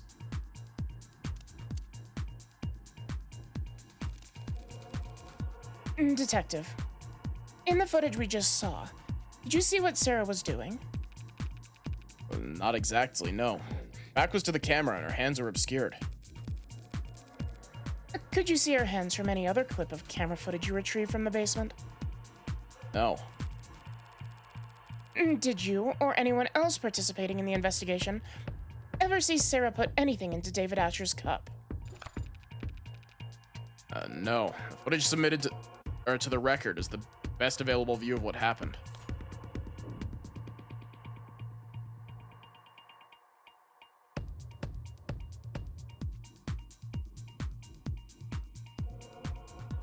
Hmm.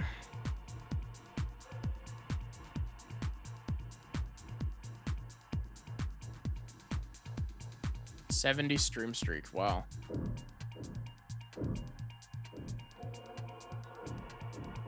I also just realized that when you hover over press, Morgan's eyebrow moves up and down.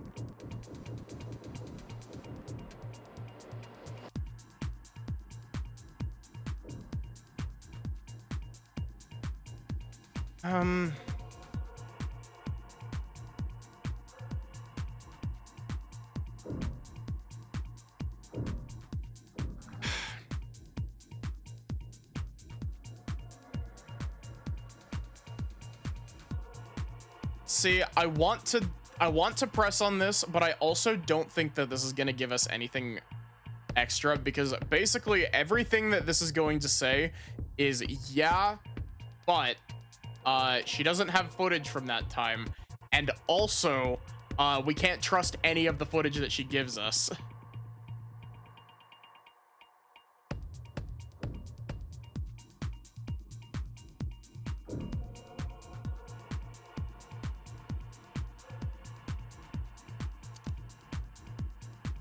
Okay, so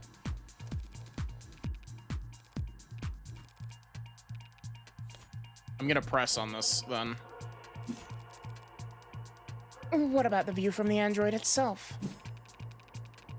Well, yeah, We could see through the android's eyes. That'd be pretty conclusive. Oh my god, oof. If we could trust any of the data touched by her. Yeah, that's basically what I figured. Right. Suppose we'll just have to settle for the one camera angle we've got. Did we press on the ad involved crime statement?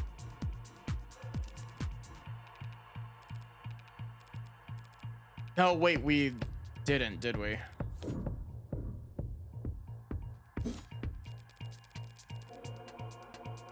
As an aside, Detective, do you know how many tenants are recognized in this country? 110? 112 as of this year. You've given me that one. And do you know how many of those tenants pertain to protecting humans from harm? That one I do know. 41. And lastly, Detective, how many times in the last, say, century, have we seen automated dependents break their tenants? 5 times is the agreed upon number.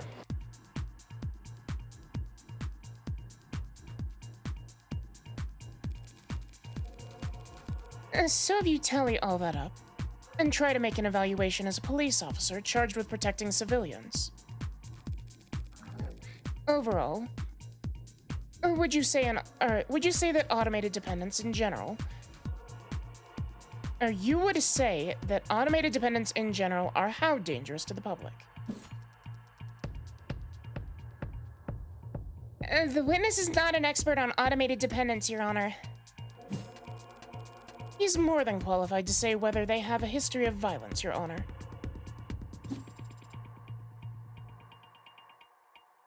What the heck? Let him answer. I would have to say that they're not dangerous. Normally that would have bought me some doubt with the jury. But this isn't a traditional trial. At least I can say I shored up my own confidence. Alright, seems like that's as close as I'm gonna get to blackjack.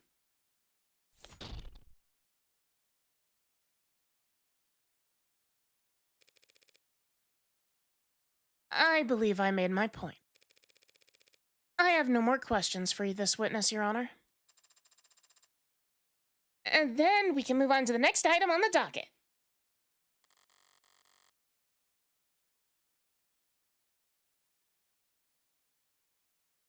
Looks like Emma wants to introduce some new evidence. I call Sarah to the stand. Droid? Did she even do that? Approach, Your Honor. That fucking JoJo reference. Is that a motherfucking JoJo reference?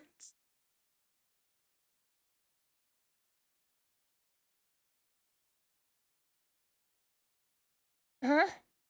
You're approaching me. I believe that's me they wanted to speak with. I didn't even get to finish my line. Now then. What the hell are you doing, Rockford? Took the words right out of my mouth. Hi, wizard.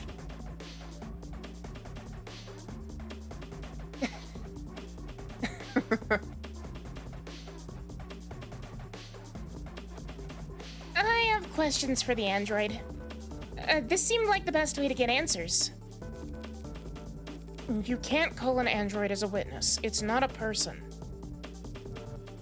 There's plenty of precedents for it. Ads provide testimony all the time. Not when they're on trial. Sarah isn't on trial. You are.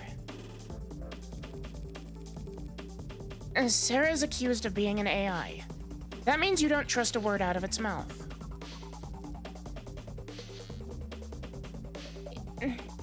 If the witness isn't to be trusted, the court can decide that for itself after hearing their testimony.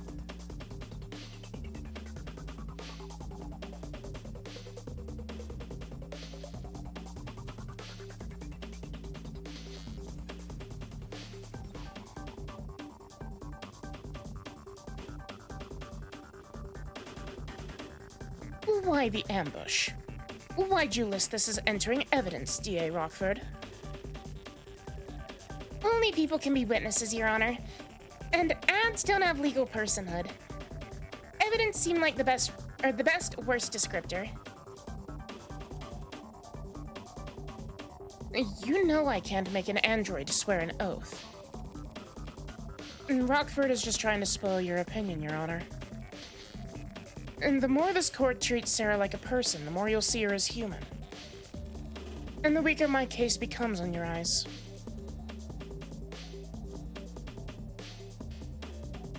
Nice try, Counselor. But we don't have time to worry about my impartiality. You're free to call for a mistrial if you want, but even the state will have turned Sarah to slag before you can even finish signing your motion.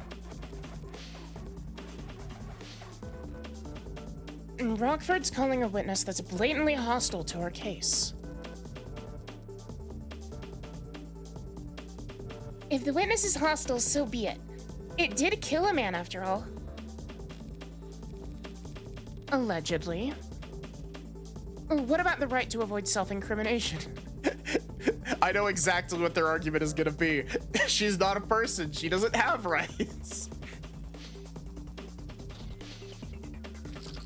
Why did I didn't even do anything. Who's the one treating Sarah like a person now? Androids don't have rights. Damn it, that's... The android will take the stand. Morgan just fucked it on her own, yeah. Your Honor. I've made my decision. And if Sarah refuses to take the stand, are you going to charge it with contempt of court? If the machine won't talk, you'll make every effort as its owner to ensure that it does. And if it disobeys you, then we'll have our answer about its sentience right then and there. Yes, Your Honor. Shit. What's going on? The DA is going to question you on the stand. What? But I shouldn't... Listen to me. You don't have a choice right now. This is happening. Tell the truth, but be concise. The more robotic, the better. Yes or no's only if you can. Would using affirmative and negative be laying it on too thick? But,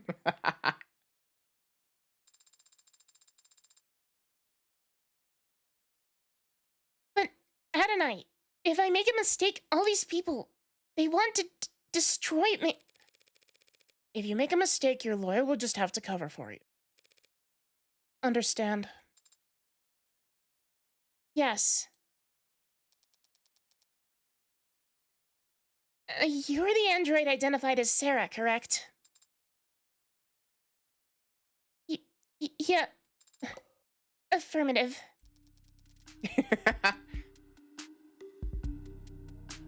Ugh. I got crap in my eye.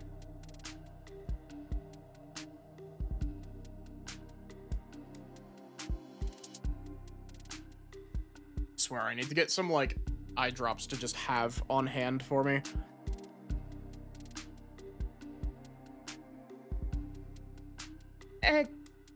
Do you deny that this camera footage shows you handling the poison cup? This is a new Morgan sprite. This has got to be the first time we've seen this sprite.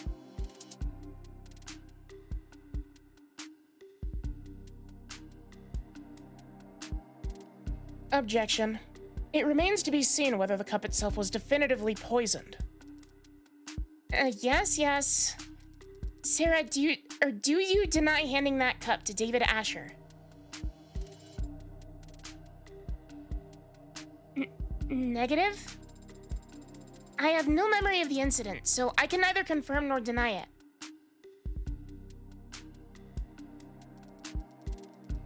Do you have any reasoning, any excuse for your actions, for failing to notify police of crucial information?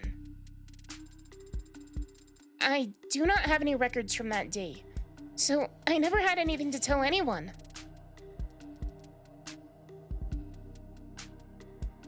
Very well, Counselor. The journal, if you will. This could be a slaughter. Of course. Do you recognize this item?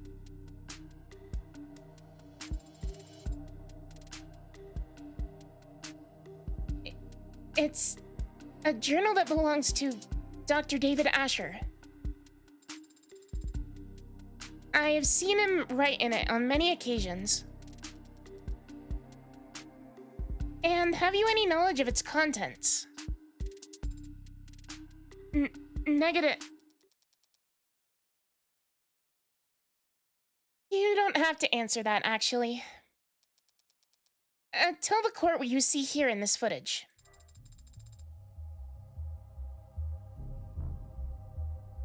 I see myself reading the journal in the basement. This footage was captured on Friday, the day you claim to have no memory of. So, regardless of what you do or don't remember, we know that you read this journal hours before David Asher died.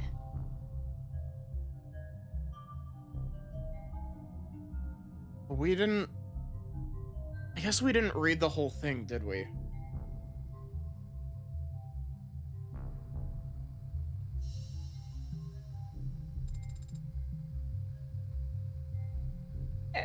That is logical. I'd like you to read some passages from it for the court. Can you do that? Of course. Page 238, the 10th line.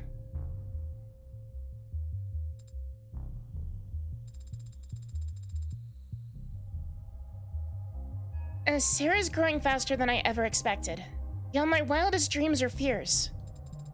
Today she... Continue, please.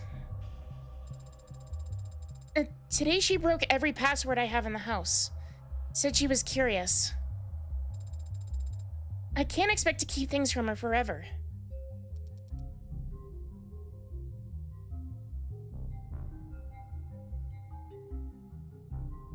Page 251, line 12. I've gravely underestimated the scope of things. Sarah could change everything, and I don't think I could stop her. He wasn't... Page 263. Damn it. If this keeps up, Sarah's going to fall to pieces up there.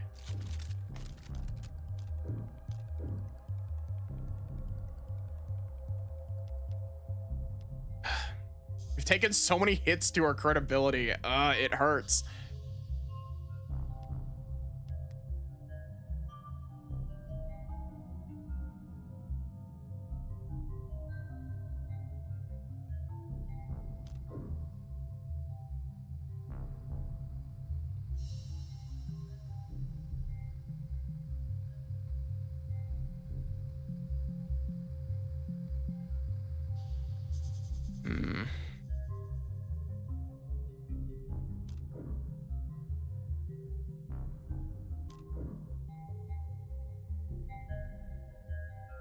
I feel like, as mean as it is, I feel like having her endure is the best way to go about it from a logical standpoint.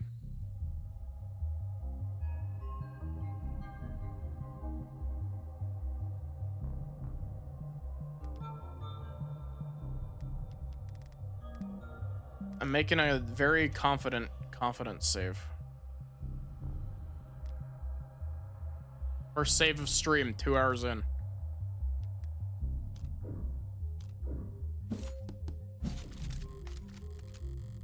I don't have a leg to stand on here. And Sarah doesn't have a shred of legal protection to speak of. I have to just let this play out. Page 263, I said. I think Sarah was angry today. When I came back from work, she had ripped a Zin alloy plate in half. She said she was testing her strength, but the cameras... that was... page 267. Sarah scared me today. If she starts bawling on the stand, it's all over. Your Honor, I fail to see the value in continuing this line of questioning. And Dr. Asher was wary of a highly experimental android he was building, as any good scientist would be. That's been established. Do the people have a counter-argument? I have just one last question, if it pleases the court. Let's hear it. This footage was captured in the basement on Friday at around 5:30 p.m. Tell the court what you see.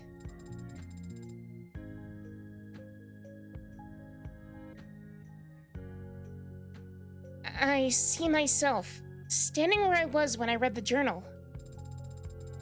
I'm speaking to someone who's off camera, and I appear agitated, and I stomp my foot. Oh, that's what the broken thing was.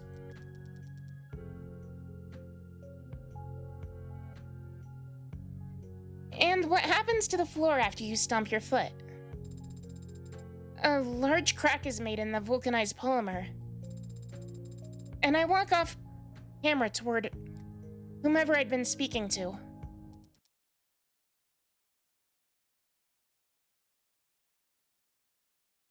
Speaking or shouting?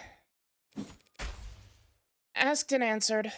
Not really, but I'll withdraw the comment nonetheless.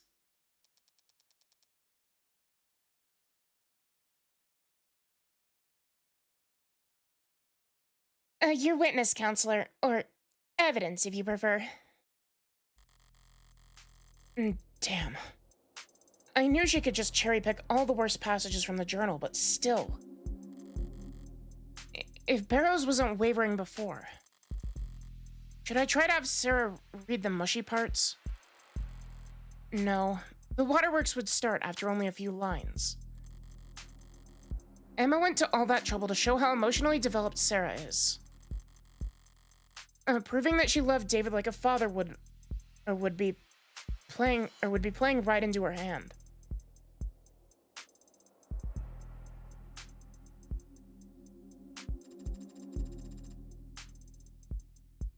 What do you say, counselor?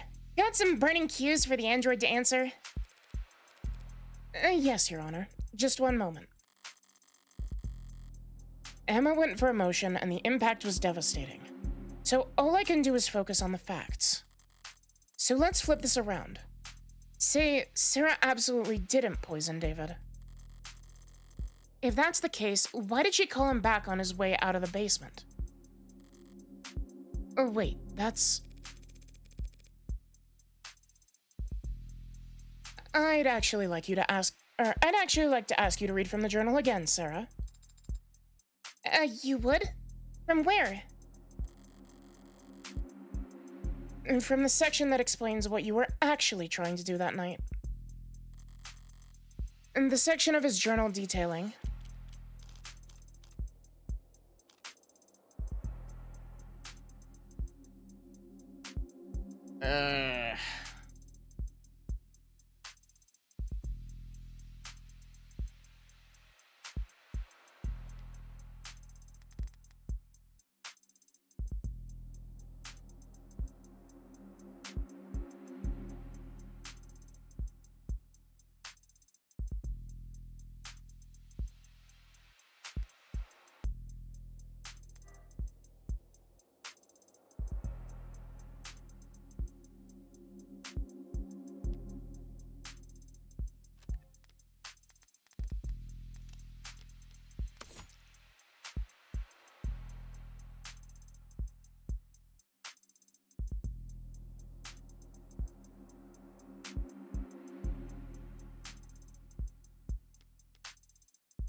It just says later entries.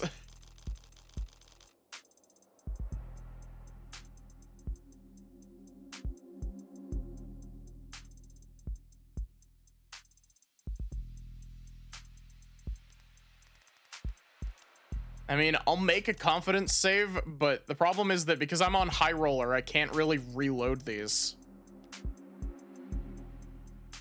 At least not without exiting back out to the title screen, but...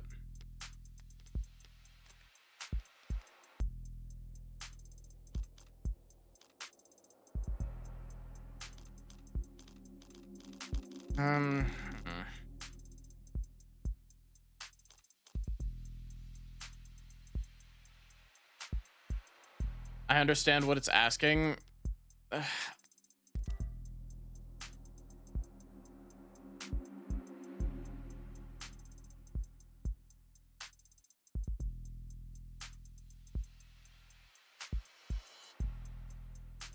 I'm not entirely sure.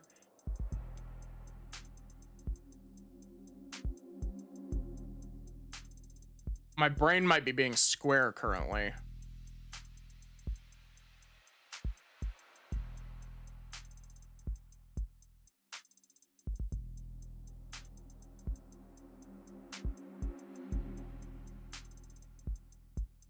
No cap. What was Sarah doing when she handed David the cups? Why would she have handed them the cups? Yeah, that's kind of what I was thinking, because the evidence states specifically the thing about... That's the wrong thing. It mentions this here.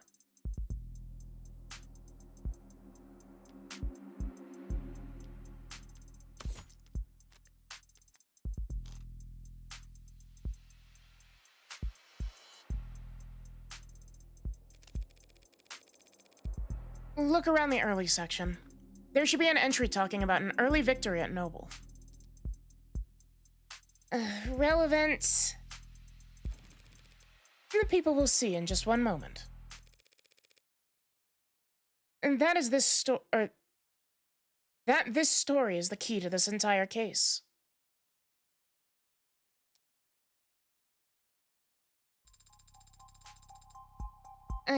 Got approval from overseas. Have to make pitch again this week, Young says. Brought me a stack of plastic cups.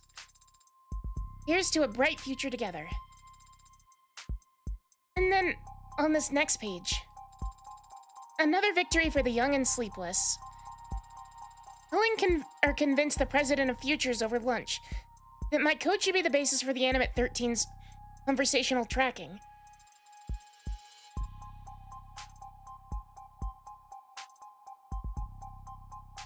She insisted on toasting. The same crappy booze and the same cheap cups. Wants to make it a tradition. Plastic cups and liquor. A ritual between Helen Young and David Asher. We're about to have a drink together Friday night. Something you want to say, counselor? Let's put all of our cards on the table, shall we? You want to compare theories? If you'd rather I end this now, I'd be happy to oblige.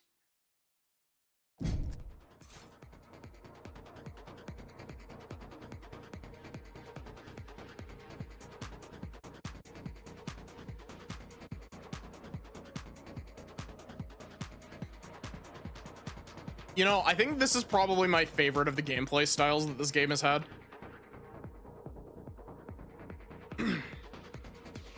Here's what we know.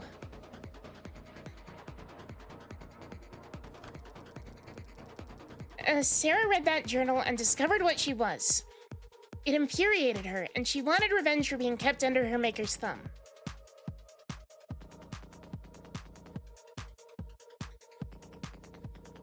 You advance the fucking text, please? I clicked like 7 times and it wouldn't advance the text.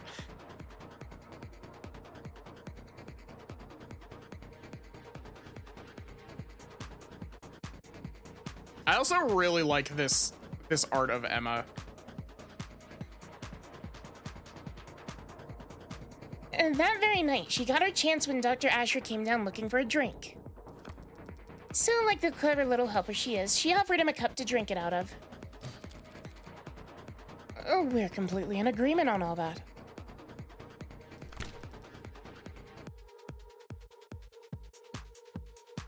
So, you also agree that the cup was poisoned. And that Sarah's responsible for his death. Not quite. It's not a bad explanation, Miss Rockford, but it is terribly complex. There's a much simpler reasoning for why Sarah did what she did.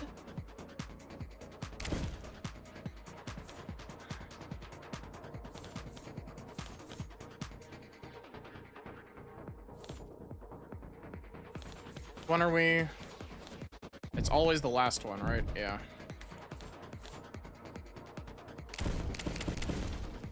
Watch me throw my chips into the incinerator.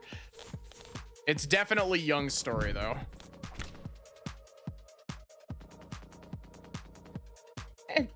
The story from the journal. You're saying... Sarah wasn't planning anything. And now my text won't advance either. I genuinely don't know why it's only in these segments that this breaks like this. She was just being considerate. That's so sweet. But I don't follow, like, at all. It's actually quite simple. Sarah's not an AI. She only threw a tantrum that day because she found out she was being spied on. A realistic reaction for an android designed to be realistic. David Asher set her memory to be cleared himself because he wanted to preserve the experiment he was running.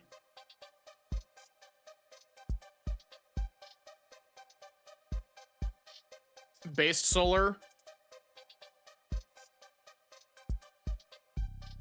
Emma, I really like Emma. Emma's great.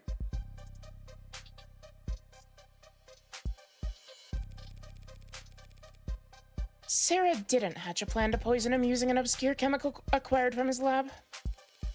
And she didn't subtly manipulate David into drinking from only one of 2 cups. Because the android read the whole journal that day. Meaning she also read how David and Young used to celebrate. And so when she saw David was leaving the basement without the nostalgic cups, she called him back to hand them to him. Simple, right? Simple enough for me. But not nearly good enough for me. What's more likely, Miss Rockford? That a well-made, clever android proposed a sentimental addition to 2 friends' evening? Or that a homegrown AI with groundbreaking physical and digital abilities concocted a complicated poisoning scheme just to kill an unimposing man? All on camera, mind you, before voluntarily submitting to a memory wipe.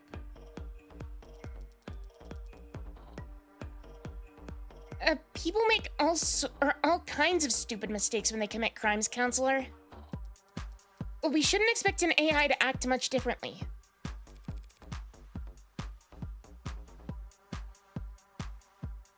Is it stupid or dangerous?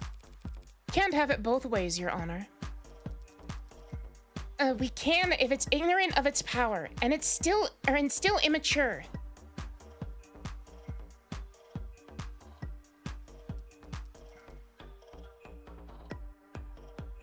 A deadly trait to have in an AI that's capable of anything. Shall we see what Sarah's capable of then, Your Honor? What? You can't be... Your Honor, that's... The people open the door. True, and I can't resist open doors. Let's do it. What are you even... Sarah, David Asher was your creator and your designated owner, correct?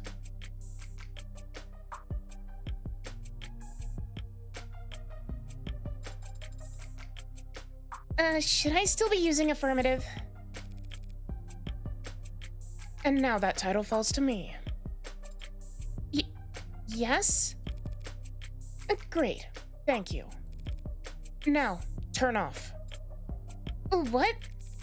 Shut down. That's a command. Power on. What are you... off?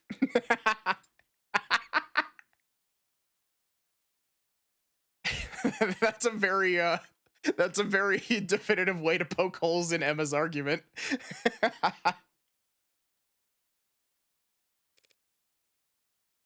On. Adonai, I don't... off.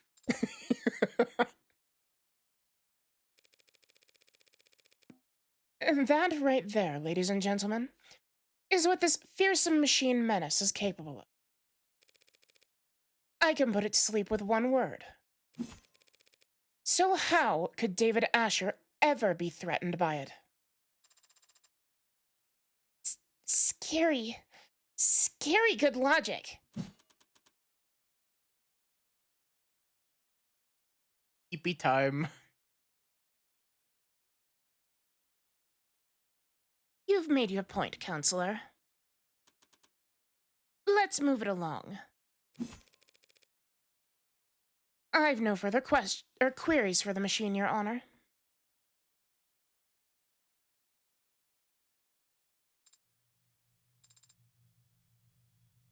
Thank you.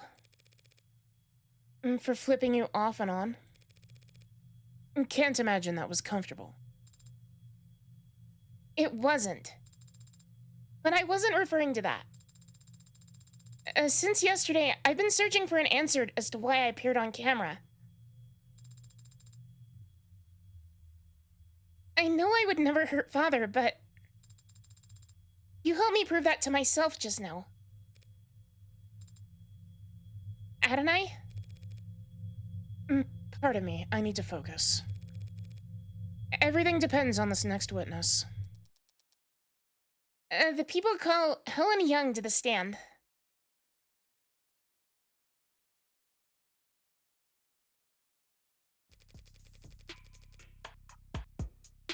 Helen Young, Vice President of Android Futures at Noble Electronics, Eastern Division. Miss Young, you were there the night Dr. Asher died.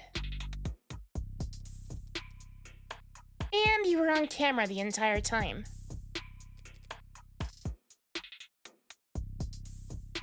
That's correct. So, what did you see that night?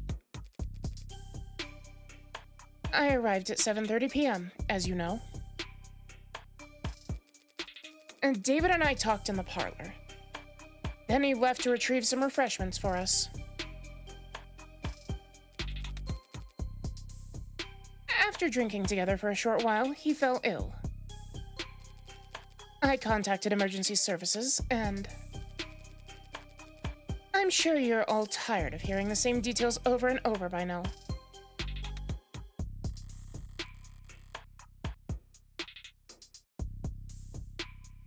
The same details over and over aren't going to hold up anymore, Madam Veep. I don't know what this means. Oh, VP.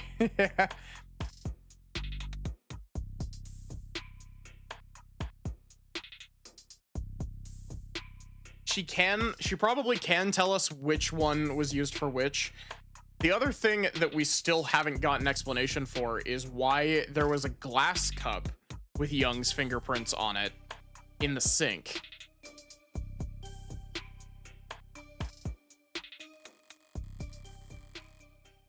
It's still unclear to me whether Young's more concerned with protecting herself or the almighty company. But it'll clear up real fast if I can turn up the pressure on her here and now. Let's see. Journal, arbitration, Young's story. David's at 7:30. That's correct. Chatted for a short while about some low priority work and nothing heavy. Okay, that's definitely what we need to call.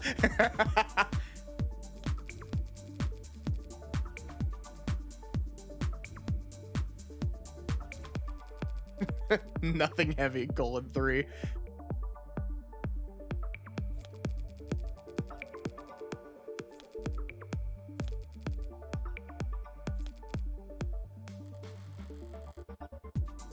And she is trying to paint a different picture of what happened that day. I can't let her set the tone as she pleases.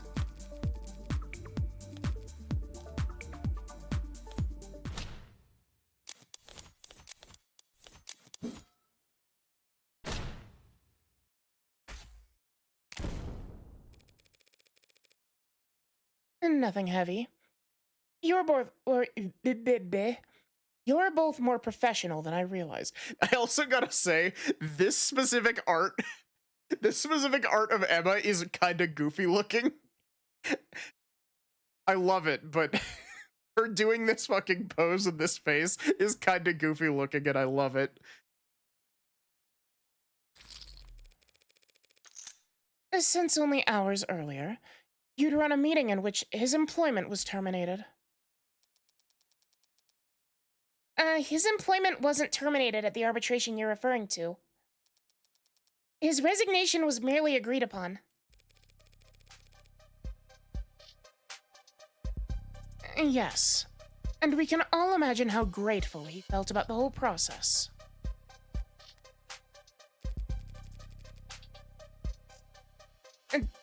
David didn't hold grudges. Our conversation wasn't about that. And the fact that you had fired him that afternoon didn't come up. Asked and answered. Who initiated the meeting at this penthouse? I arrived unannounced. So you weren't invited. Very cordial indeed. Yeah. Fucking 80s eyes in the background.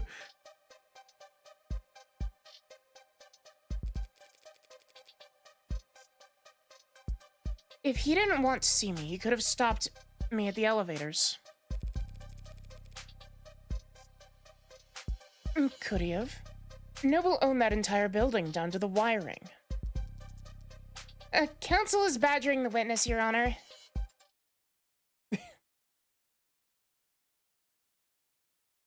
Huh? Right. Should we execute her for that then? No need.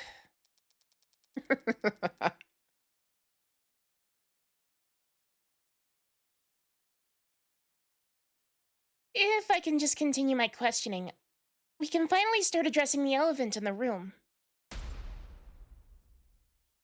Where? I see. That was merely a joke. Hilarious. Oh, chat, are we still alive? Did stream explode?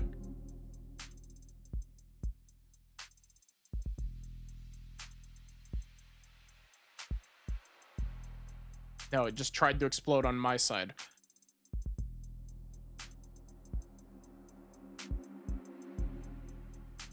Why did you blender explode?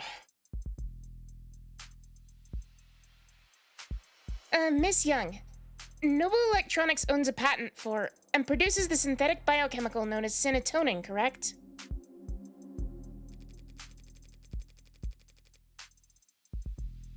That's correct.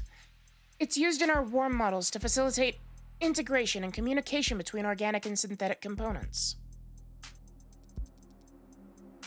It's an artificial neurotransmitter. Essentially, yes. Synthetic analog serotonin was the original name. Did you bring the samples that I requested to the courtroom today? I did. Synatonin is produced on site at our assembly lines as a caramel tinted solution. including water and a few non-reactive organic byproducts.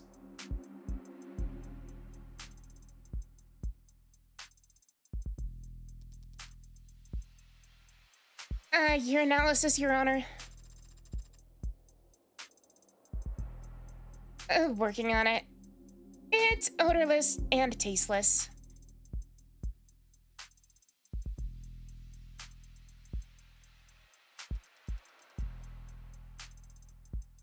A solution of water and organic byproducts, you said?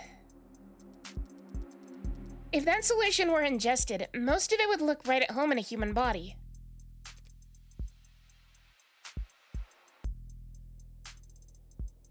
I suppose.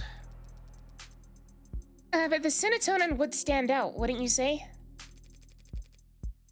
It's not a naturally occurring compound, so yes. And it's a perfect match for the substance previously previously labeled as Data or Delta. Fuck.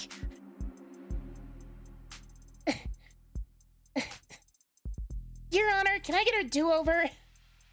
I fucked up my one line.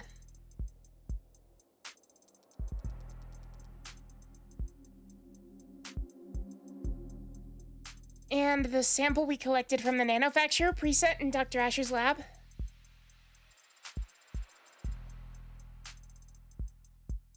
That's a bingo. The witness's brown stuff matches your brown stuff to a T.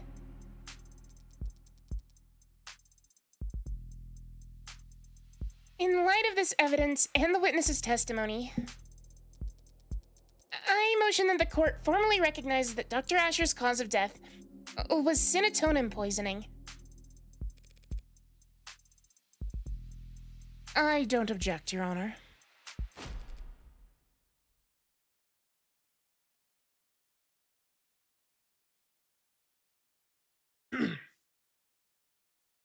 But I'm afraid that I must.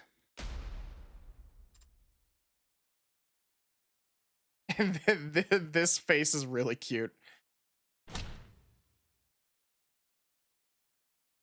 Excuse me? Serotonin may very well have been in his body when he died. But serotonin didn't kill Dr. Asher. What? The hell is she up to?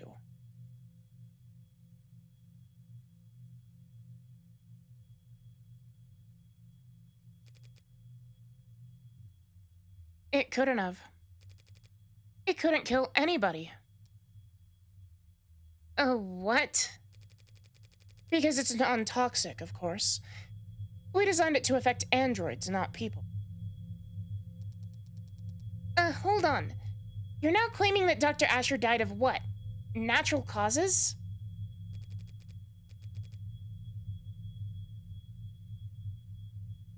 I can't say what he died of. I'm not a medical expert. But I can easily prove that serotonin is harmless. I know exactly what she's gonna do. She's gonna fucking chug that shit.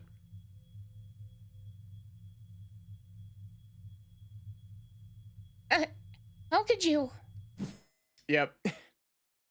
Like so. Huh. Didn't see that one coming. What? What? That ain't good. Bailiff, contact the hospital immediately. I told you. It's fine. I'm just imagining like I'm half expecting her to just actually fucking drop dead on the spot. It wouldn't surprise me. But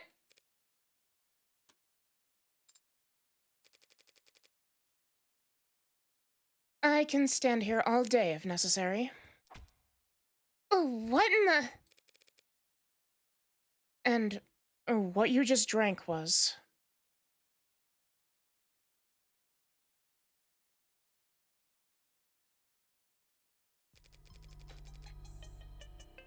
Several hundred times the amount found in Dr. Asher's body. Why didn't you say anything until now? Noble Electronics is a multinational corporation, with patents filed all over the world.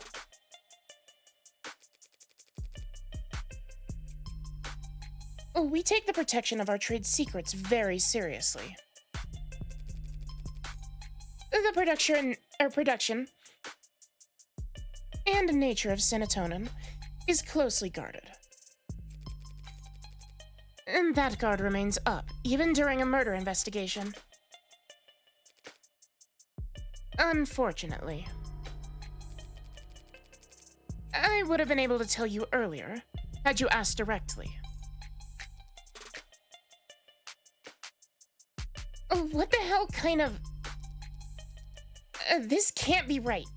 Nothing makes sense. Boy howdy, I'm lost as hell.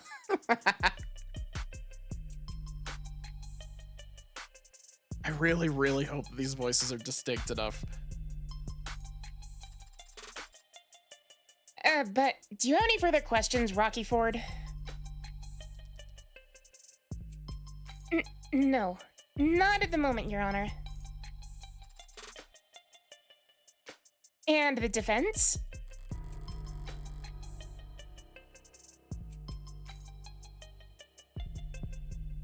The prosecution's own witness just threw the entire case into question. Normally this would be cause for celebration, but shadow of a doubt isn't enough this time. Barrows would much rather bring down the gavel early than let a potential AI walk free.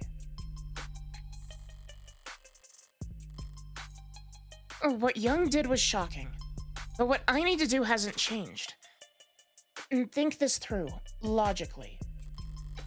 Is it really possible that Synatonin had nothing to do with David's death?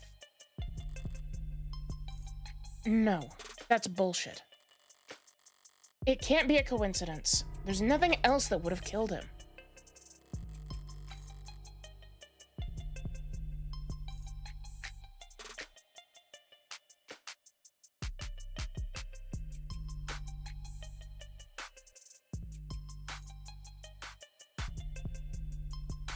You want to know what this is?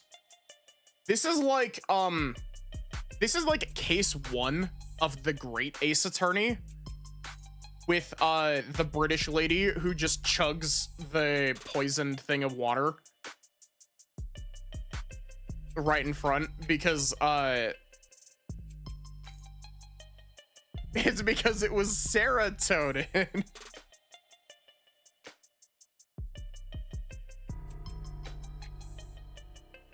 But Young just drank Synatonin in front of us, and she's fine. So was it fake? No. It was confirmed by the court computer to be the genuine article. So she drank poison but isn't showing any symptoms. Is it slow acting?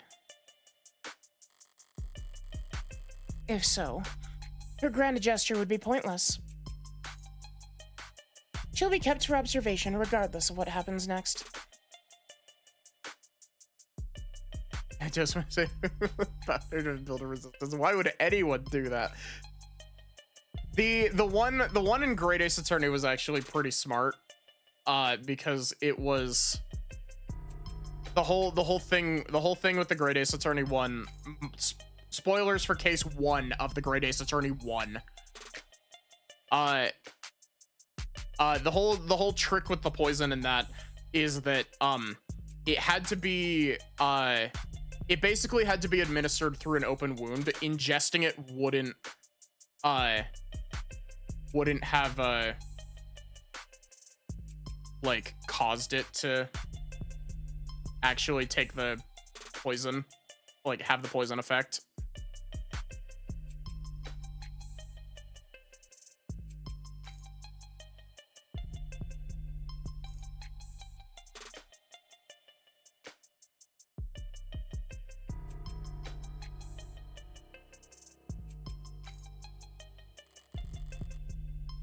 Did you take some kind of antidote beforehand? No, Antidotes are developed for poisons, not industrial chemicals. David's dead, she's alive. Oh, what made the difference? Wake up. No sleeping on the job.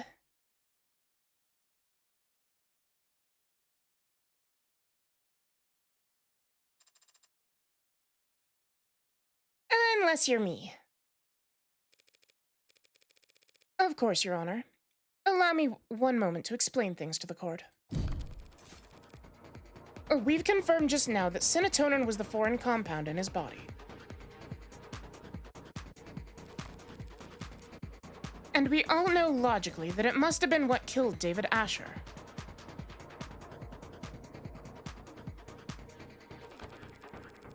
So what's the key difference between what David drank that night and what she drank in front of us just now?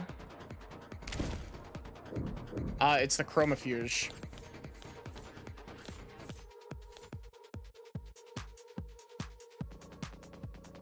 Yeah.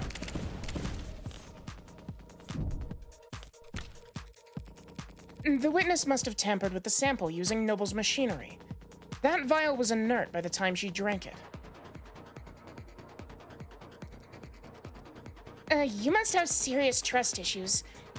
Or a hearing problem. The adjutant already confirmed that the contents of Young's vials were chemically identical. Fuck you. Fuck you, game.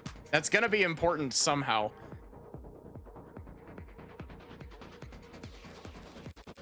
Right. I did think I had a ringing in my ear just now. If anything, it's the grinding of my teeth that's drowning out the cord. Okay, so what are our...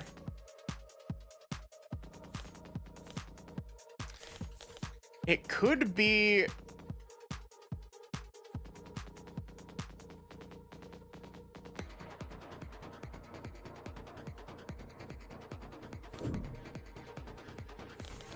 She didn't, because she didn't drink the whiskey with it.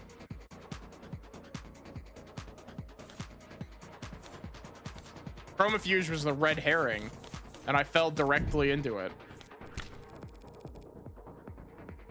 The difference has been staring us in the face this whole time.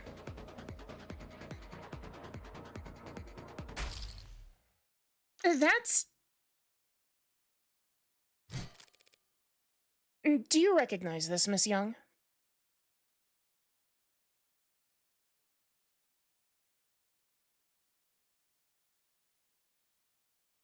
This feels like a logical leap.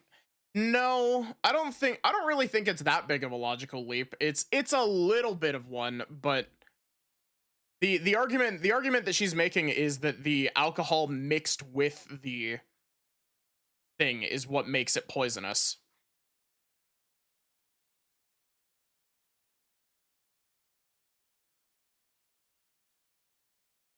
Do you recognize this, Miss Young? That's the whiskey bottle that Dr. Asher and I drank from. Rose River. It's a good whiskey. I mean, alcohol is a poison. I mean, you're not wrong.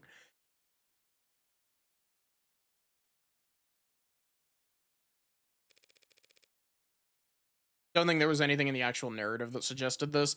I think if we check Young's cup in the evidence, I think Young's cup hasn't had any sips taken out of it.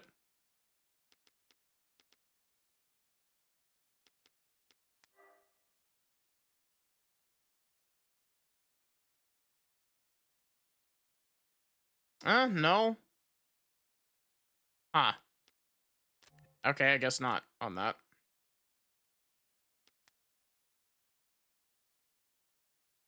And I think you had the right idea.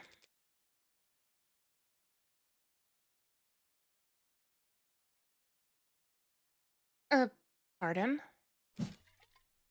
Bottoms up.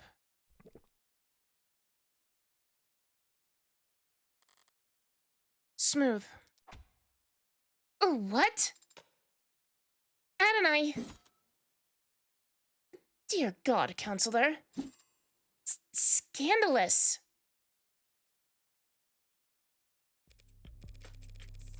Relax. It's just whiskey. Tested a dozen times over. Perfectly safe.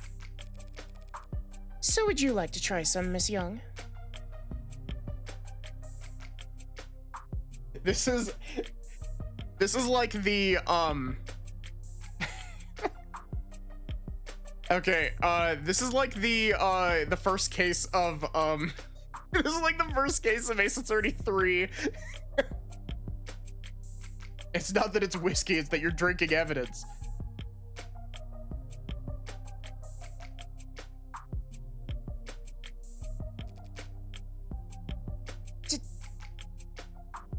Don't be absurd.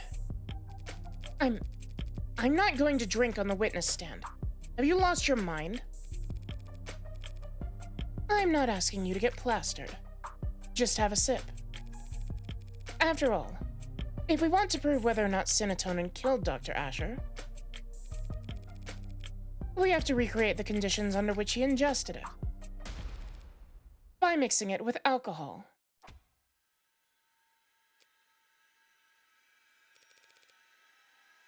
Go ahead, then. Just a taste.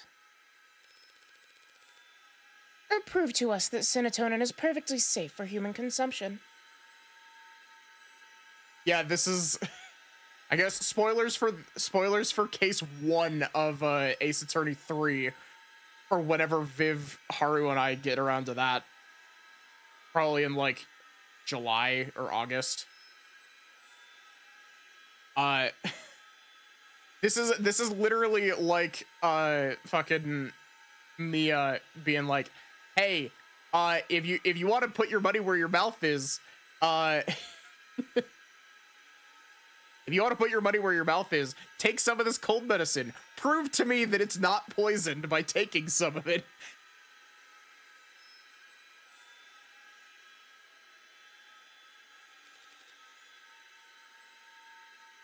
Is this...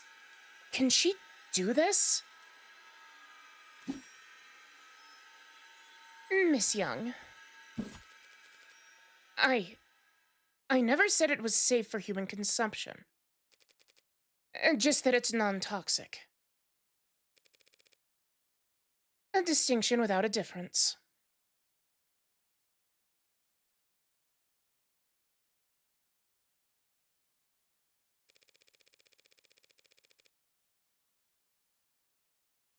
You saw firsthand Dr. Asher confused, slurring his speech, complaining of a headache. All symptoms of poisoning.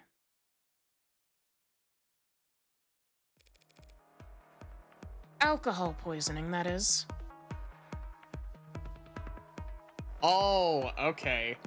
So the substance itself isn't the poison. It's like... It's kind of like the reverse of what you get when you do, like, medication with alcohol. Don't do that, by the way. I hate that I have to be like, absolutely don't do this really stupid thing that you should never do. But, like...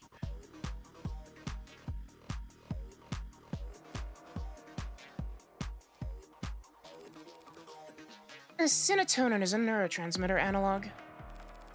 Maybe it doesn't do anything in the human body on its own. But in combination with alcohol, it acts as a powerful depressant. One strong enough to turn a glass or two of whiskey into a lethal overdose. That's just... Even if that is the case, what does it change? It changes whether or not we can accept the witness's testimony.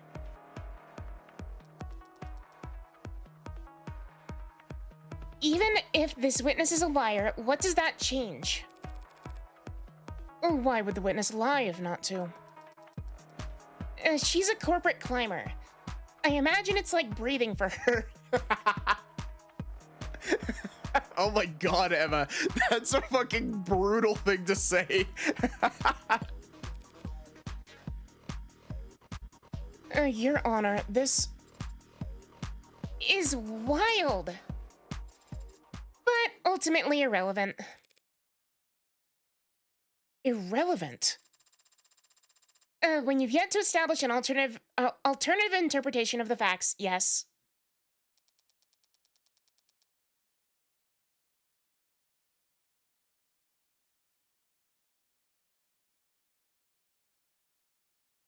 This is a Holmes solution in a game where the players wants it.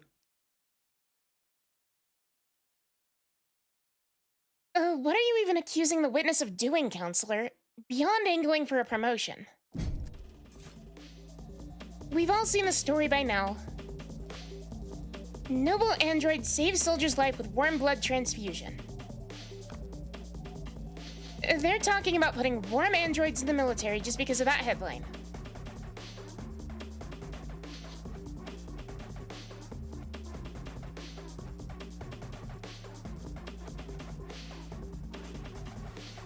With the size of their flesh and blood price tag, a defense contract like that would secure Noble untold profits for years. So imagine the lengths they'd go to hide the fact that their androids have poison in their veins. Dawes told me the truth about what Noble really thinks of that article, but he'd never testify to it. At least I know for sure Emma's wrong about this poison blood nonsense. And you'd think she'd perjure herself for that. She's a high-powered corporate executive. It's her job to assess risk versus reward. And she can afford the fine. As I said, it's not truly poisonous. And the chances of cross-contamination from a simple plasma transfusion are... Damn. Now she's regaining her composure, too.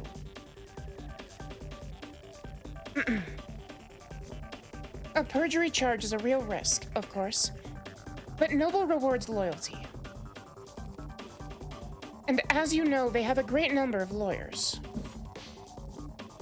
Plenty of motive to lie about serotonin, as you can see.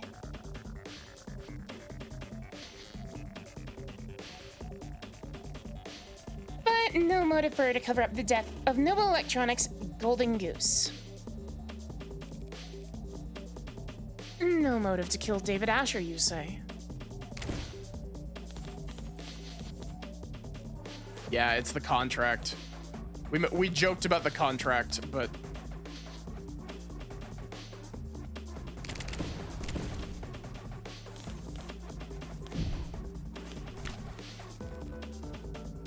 There's plenty of motivation for her and Noble to want David dead. Seeing as how they were firing him.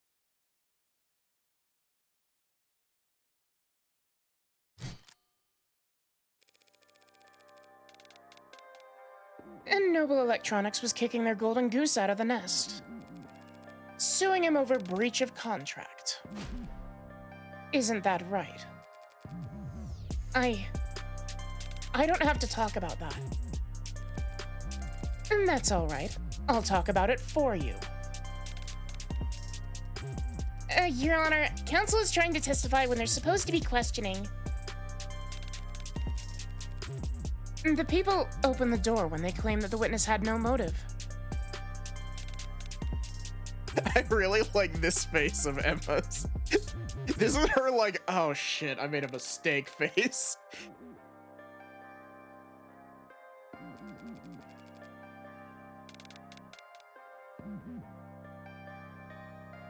This is absurd. You have no idea what you're talking about. I'm sure I can speak for the whole court when I say we feel nothing but reverent awe for the complexity of Noble's legal woes.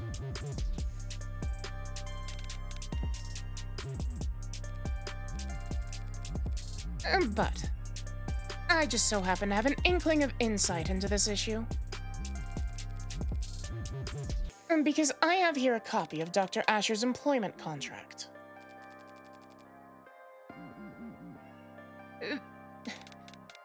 That is confidential. It's completely improper for you. Why?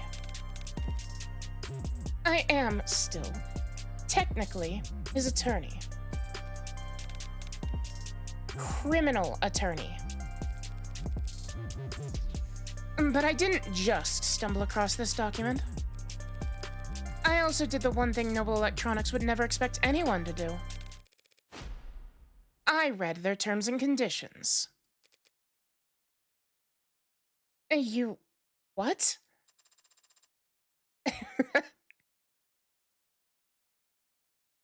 Criminal, comma, attorney. That's impossible. No one would ever...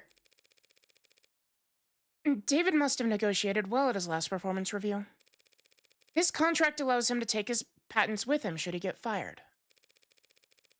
Meaning Noble couldn't monopolize his IP once he was out.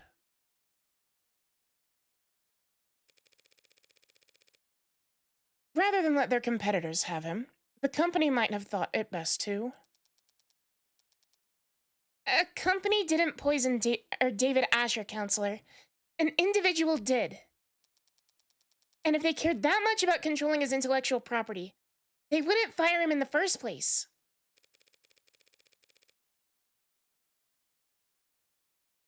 Correct. They wouldn't let him go for anything less than a complete breakdown of trust. He'd have to have done something grave. Something like, say, committing fraud.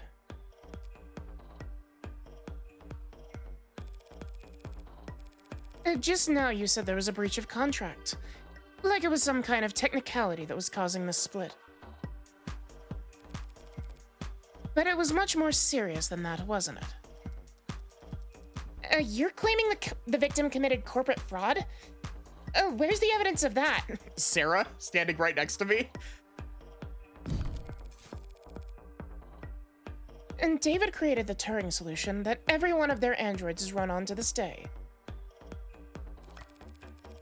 And Noble reaped enormous profits capitalizing on his intellectual property.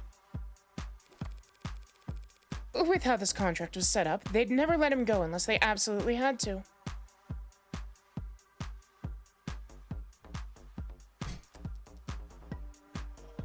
Then what exactly do you think David Asher did? It's not what I think that matters. Only what the company fears. Yeah, it's definitely Sarah.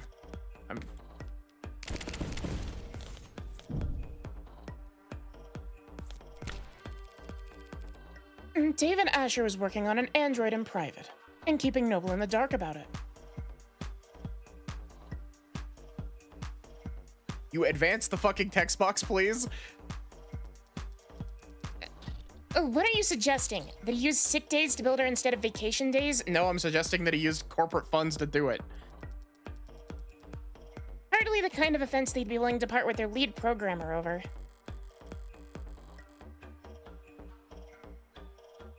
Ugh. This is the wrong move. If I admit here and now that David was hiding illicit research from Noble, Sarah's sentence is as good as carried out. I disagree.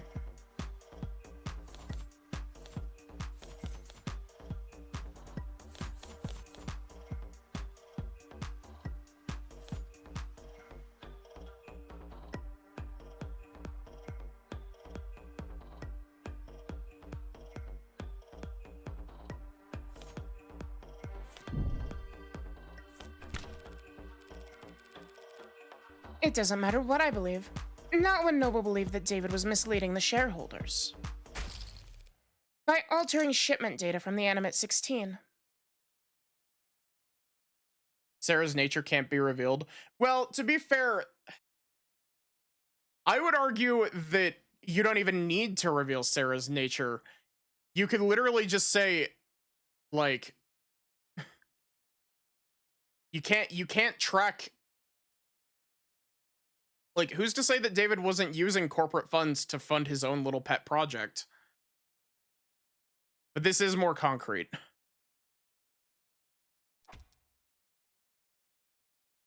Oh, what the hell?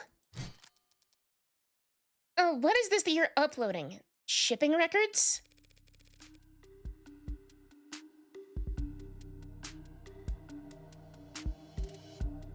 Irregularities among shipments of the Animate 16. One android swapped in for another, over and over, dozens of times. The kind of thing someone with Dr. Asher's authority could do. And the kind of thing someone as smart as you couldn't have missed. And Dr. Asher made Noble an untold amount of money. So why fire him over a few harmless swaps? Why elevate this to fraud?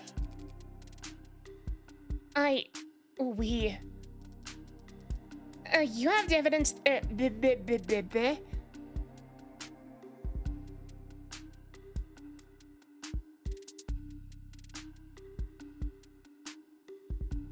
That's the neat part about making it cyberpunk. You don't have to adhere to actual court rules for evidence. You can make your own, like this game did.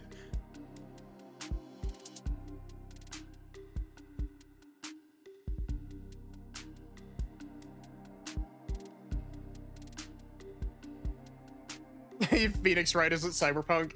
Yeah, but Phoenix Wright is Japanifornia, and like its legal system is so monumentally fucked. And it's fucked from minute 1.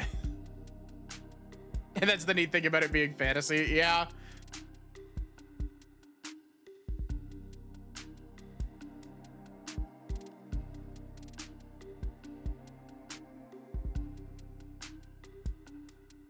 You have evidence that it was David Asher who did this? Nope, but I wasn't the one who investigated it. So let's ask her.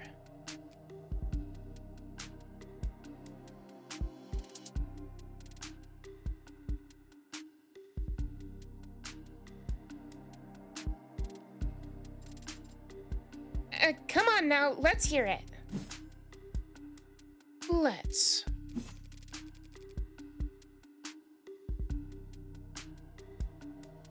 The company investigated and found cause for serious concern.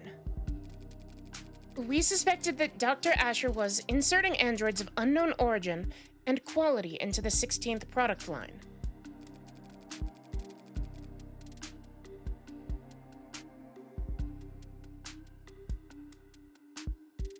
Introducing unpredictable elements in an extremely stable and profitable generation of androids.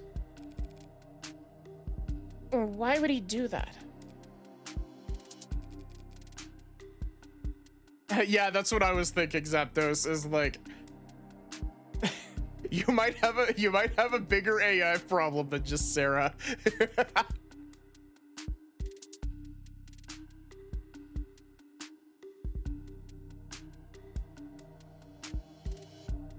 For pride. As a practical joke. Does it really matter? He endangered the future of the company. So you prepared to fire him? Yes. I approached him as his superior. And as someone he once worked with, I hope to remedy the situation.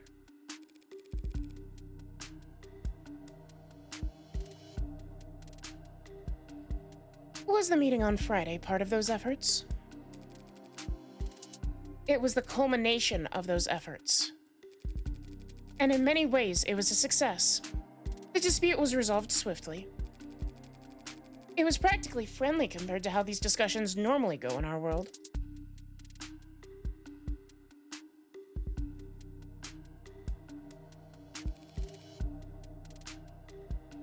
So you brokered the meeting? Yes. You oversaw its every detail. Handled all the arrangements. Yes, of course. Including the refreshments.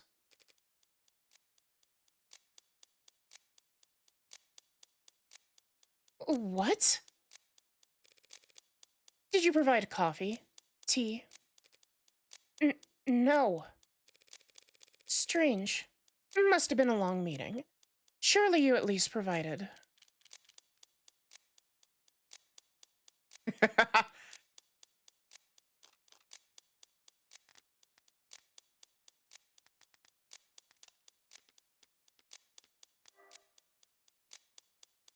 You fool, you absolute idiot.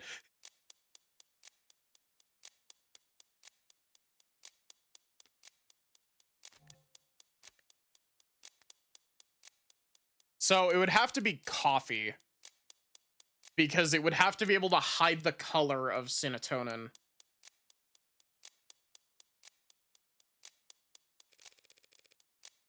A coffee for all your hardworking legal team. I don't dare. Their orders are too hyper-specific to bother with. Oh. Really? Whatever this is gonna be a jump. Unless it's some shit like, oh, you know, you only need a drop. So you could just put a little bit. It could be water. Oh. Well, then you must have at least provided them with water.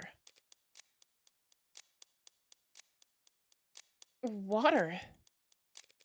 Surely you at least provided water for people. Yeah. This game, I'm getting caught on like every single red herring, I swear to God. Granted, that's my own fault for not thinking things 100% through, and it's good that I'm getting caught on that sort of thing. That's the sign of like a good red herring in this sort of game, is that like your first thought is immediately to the red herring. And so you have to actually like think things through more.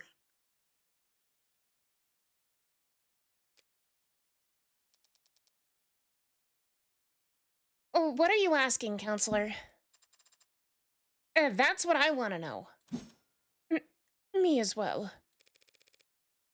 We're past the point of asking. I'm accusing. Dr. Asher didn't have some kind of freak medical accident, and he wasn't killed by some terrifying two-faced AI boogeyman.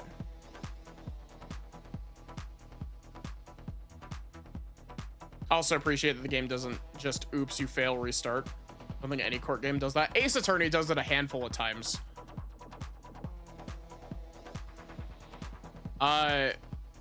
Ace Attorney 3 specifically has at least one present the right thing or fail. Or press on the right statement and fail. Only in the last cases. No, in the Stolen Turnabout in Ace Attorney 2, during your last cross-examination, you can fail if you press the wrong statement.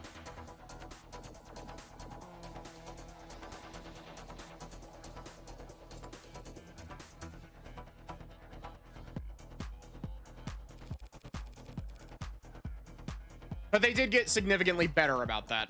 I am being pedantic. He was poisoned by this woman in the light of day at that meeting Friday afternoon. Stolen Turnabout is Ace Attorney 3. Did I say 2? I did mean 3, but I probably said 2 by accident. She really just... Oh, what do you mean poisoned at the meeting? That was hours before he showed any symptoms. As Miss Young testified, and demonstrated, Synatonin on its own is harmless. But it becomes fatal pretty easily. You just need to convince your victim to have a drink.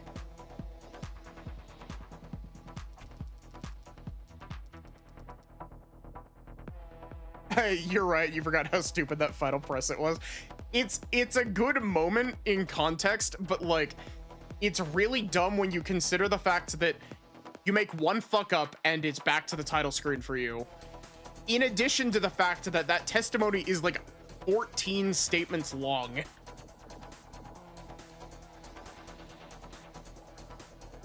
Like, that's one of the longest pieces of testimony in the entire series.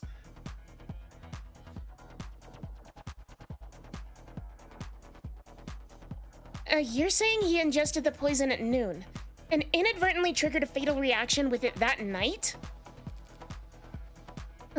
How could you... How could you get so far ahead of yourself? There were a dozen people at that meeting, counselor. None of them wound up dead. I have some gripes with 3 as well. There's a couple aspects of 3 that haven't aged particularly gracefully, but I like 3 quite a bit. And the last case is a fantastic case. Like, case 1 is pretty good, case 2 is good, case 3 is case 3. You hate the last case? Really?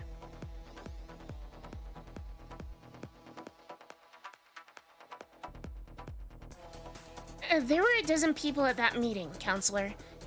None of them wound up dead. Are you seriously claiming they all drank poisoned water?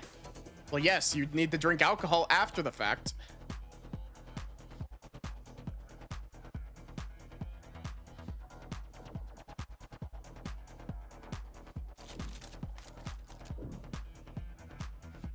All of them drank poison, Emma. Of course they all drank poisoned water. So why aren't they all dead? Because as all of those people will surely attest, Helen Young made sure they'd be doing paperwork for the next 12 hours.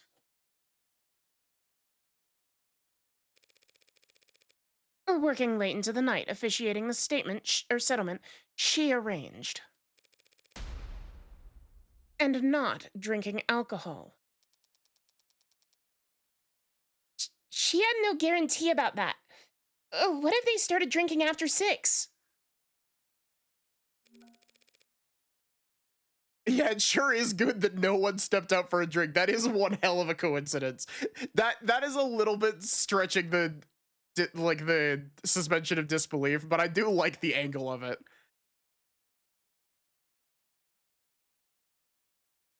With Noble's work-life harmony, fat chance. These people don't clock out until they reach their bunk. Only a generational talent like David Asher could afford to relax with a drink on a Friday night. Actually, you know, now that they're explaining it, like, they're explaining it in a way that's actually pretty damn good, because my thought was like, oh, it's the, like, CEOs. No, it's the legal team, like, the grunt legal team that they're talking about here. And so it is that I really like that. That's neat. It's still a bit of a stretch, but it's less of a stretch than I thought that it was.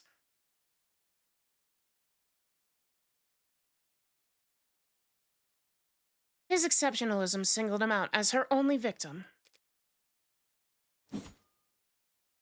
Hold it.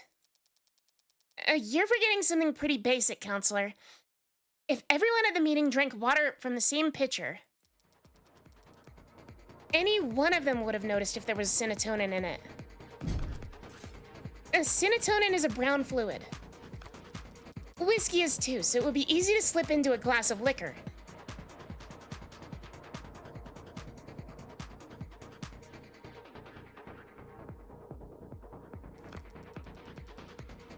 But if she had spiked the water at the meeting with it, it would have looked disgusting. There's no way she could have poisoned the water without people noticing. All of what Emma said is true. And yet Young pulled it off anyway. How? See, my thought is the chromofuge.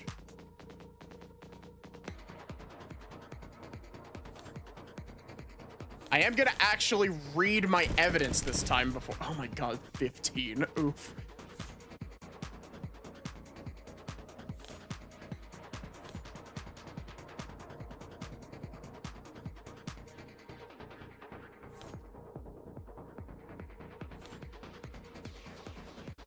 So I still think it's the chromofuge, because the chromofuge specifies specifically that it can remove pigment.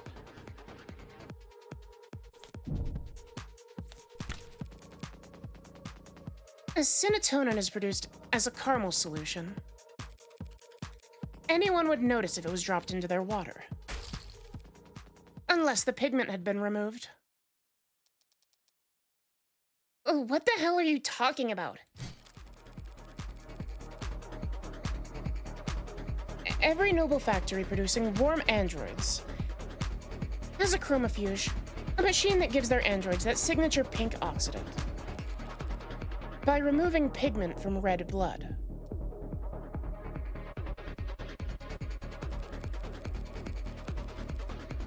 With a machine like that, it would be simple for a brilliant biochemist to take the witness to the, to take the caramel-colored synatonin and turn it into an odorless, tasteless, invisible poison.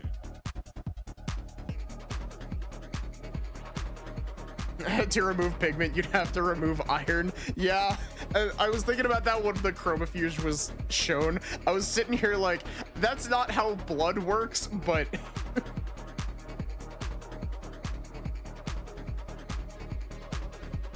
like chemicals in and of themselves, like the chemical makeup of something can give it color.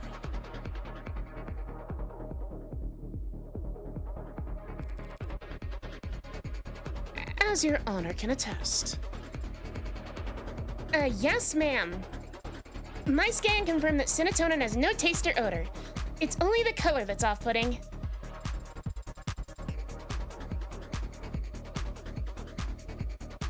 It's science, I don't have to explain shit. Also, pink is red. Surely the poisonous aspect should be considered off-putting as well. Time to press.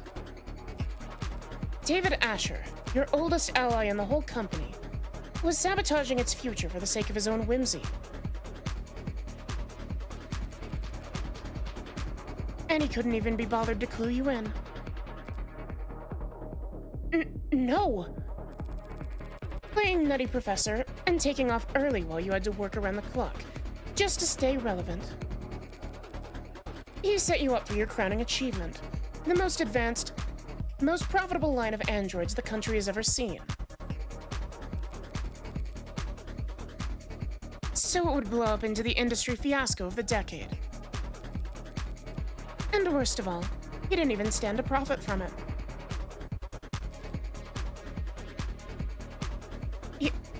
You're wrong. You went to his house that night to watch him swallow poison, to get revenge on the man who left you in the dust. Your Honor, defense is testifying. This speculation carries no weight, and no amount of badgering will lend it any... yeah. True. We need proof. So why don't we have Miss Young take a swig of this whiskey and prove me wrong?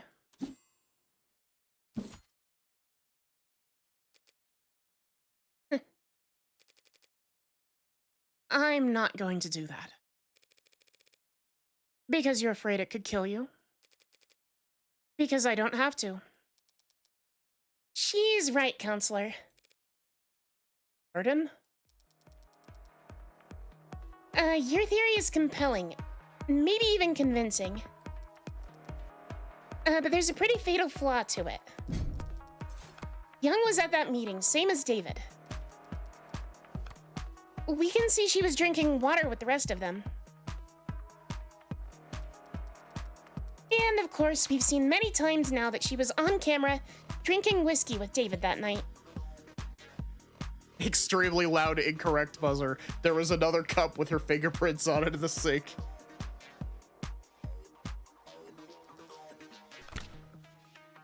Having even finished most of her cup.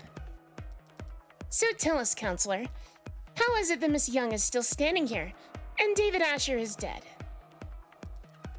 If both of them had mixed alcohol with Cinetonin that night. That is a damn good question.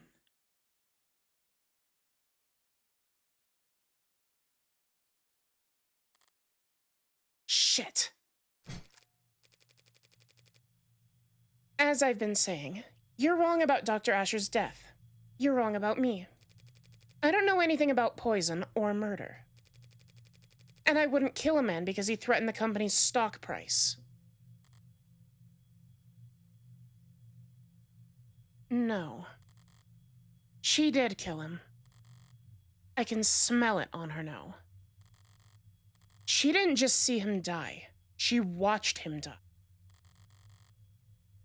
But then, why is she still standing? There's no antidote, no trick. Yeah, that's Nick's job. This is a very Nick, like, hang-up.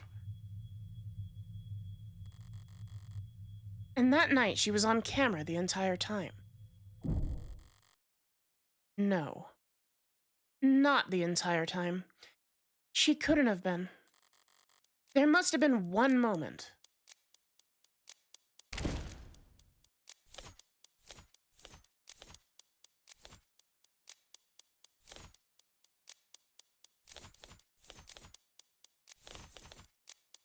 It's gotta be talking.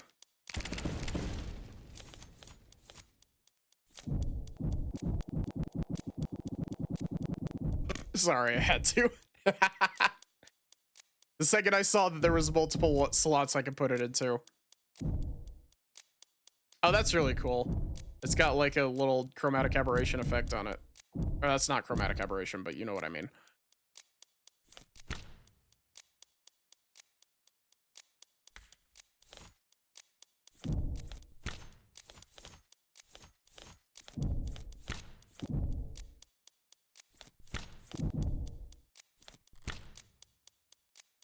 This timeline leaves no window of opportunity, damn it. What? That's correct, though. Was I not supposed to put the thing in? Maybe she didn't get sick because they got to the hospital so fast. Maybe after she arrived, she could have... No, the staff would have been hyper-vigilant. Afraid she was poisoned, too. They wouldn't have let her out of their sight. David and Young only got there as fast as they did because of the VTOL. And the VTOL was only summoned because she used... Okay, I think I did get it right, actually.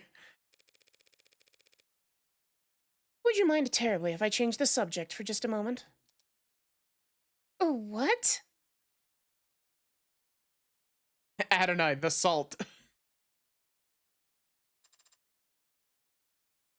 Nah, oh, why not? You left the parlor at 8:30 p.m. and headed to the kitchen to use the emergency console there. Yes, I did. Didn't want to use your phone. I didn't think to, no.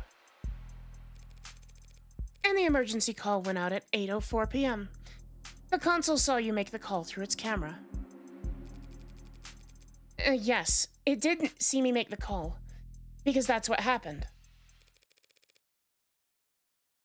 So what were you doing in that minute? What? That 1 minute.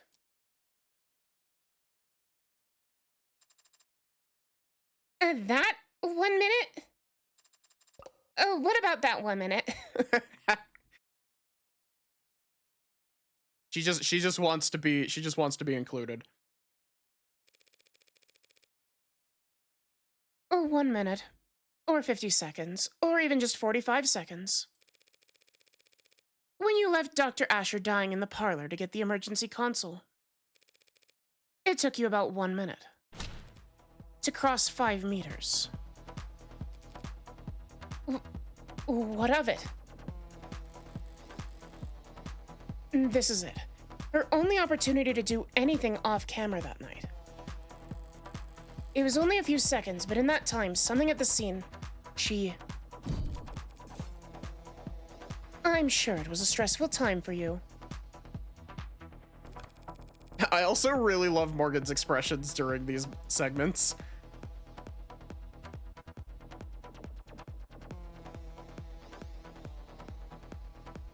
After all, you'd already swallowed poison back at the meeting. You must have drank plenty in front of everyone to set up your alibi. Wait a minute.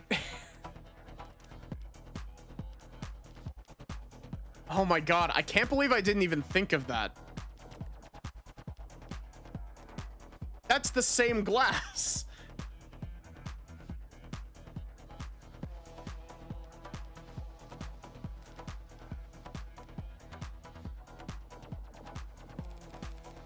Who knows how much of a toxic time bomb was swimming in your blood by the time the arbitration ended?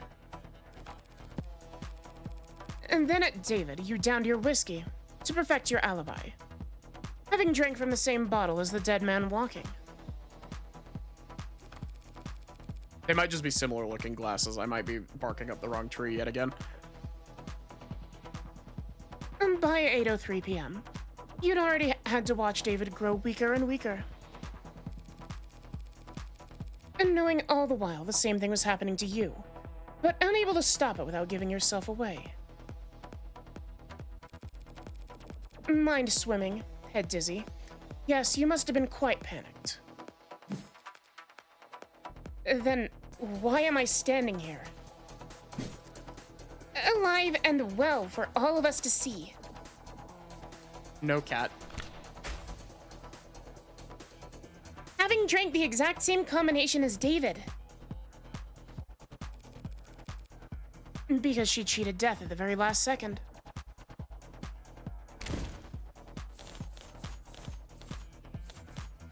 Oh, is it the salt? Is it the fucking salt?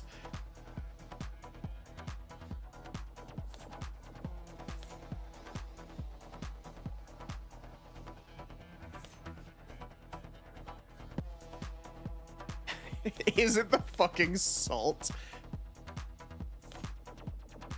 Please be the salt. It would be really funny.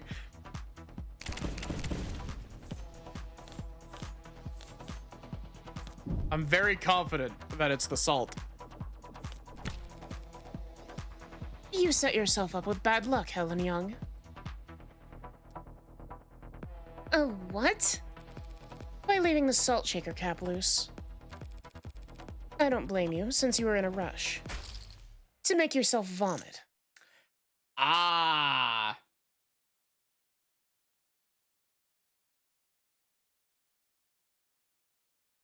Hi, Bulgarian. I'm doing pretty good. How are you?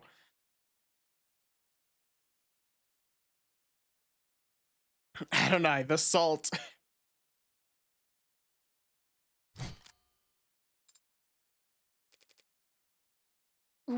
What? You threw up, expelling the contents of your stomach and thereby saving yourself from a fatal interaction.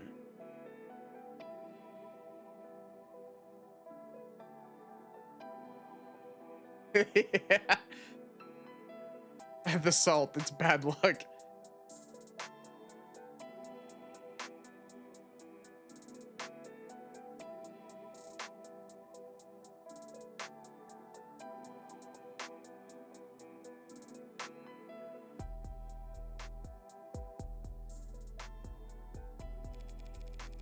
I can't imagine how you felt. Sipping a drink you knew to be deadly, terrified that every minuscule grain of fatigue you felt could be your last. You must have come closer than anyone realized. It helped that you knew the symptoms weren't simple intoxication. But even so, you weren't kidding about managing risk versus reward. How?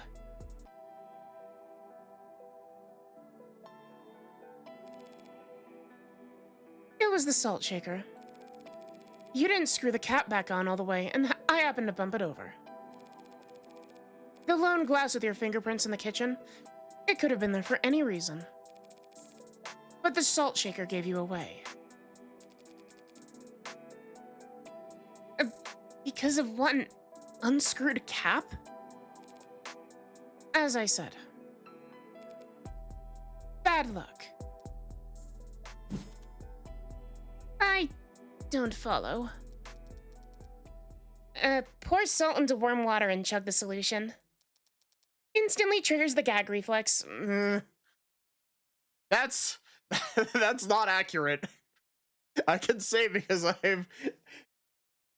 I've gargled salt water before and I've drank salt water before. That is very much not correct. I know that one to be incorrect.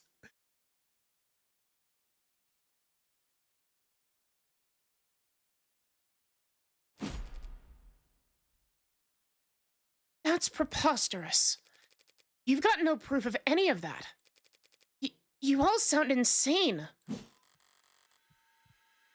A feeble attempt at self-defense from a fatally cornered animal. The teeth are already on its neck, but the jaw hasn't quite closed. I guess in the future, everyone has no gag reflex. Emma and Morgan are just built wrong. You've done that. No moment. I mean, it wouldn't surprise me if it's a way to trigger gag reflex, but it's definitely not as reliable of a way as they make it out to be.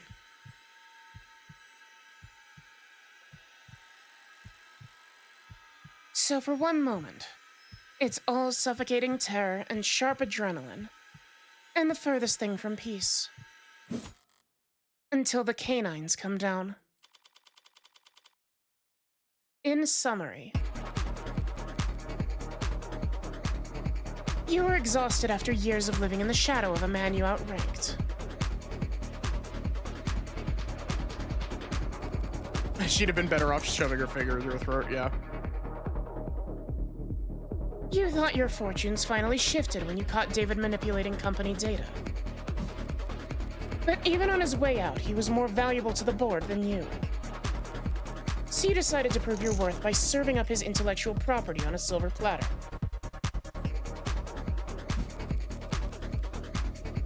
You set up an arbitration where you could control all the variables.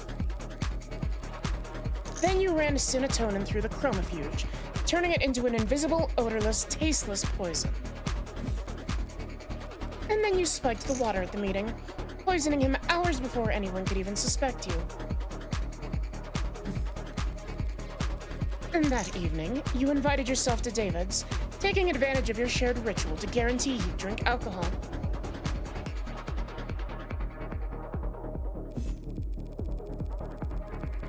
And then, after matching him sip for sip on camera, for all the world to see, he lost consciousness and you raced to the kitchen, not to use the console, but to dump salt into a glass of water and chug it as fast as you could. Morgan's a sadist, but we already knew this. Kind of expect this series to go full Toxic Fury by the last case.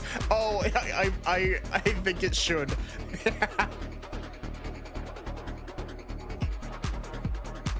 But, oh, I already read this. Forcing yourself to vomit up the liquor. And cheating death in the process. That's all conjecture. You don't have a shred of evidence for any of that. Not on me.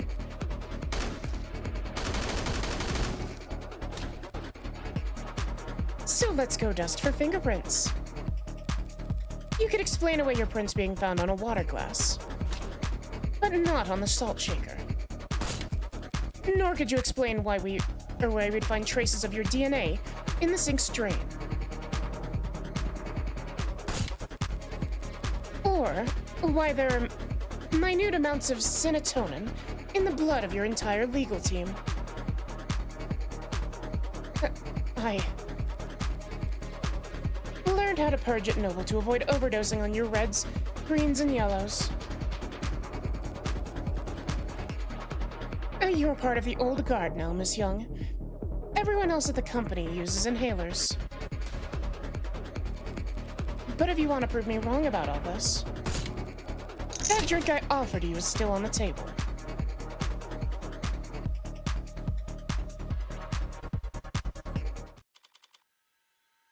Well, yeah. Any questions? You, Madam Vice President. You cold bitch!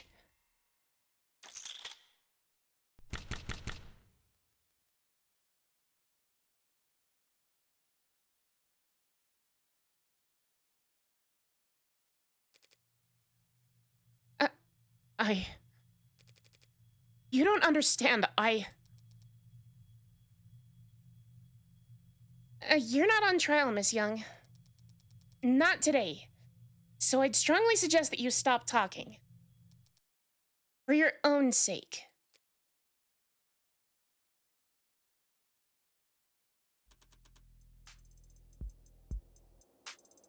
Miss Rockford, shall we? Yes, Your Honor. Considering the most recent evidence and testimony, we have no further reason to suspect the android Sarah in the death of Dr. Asher.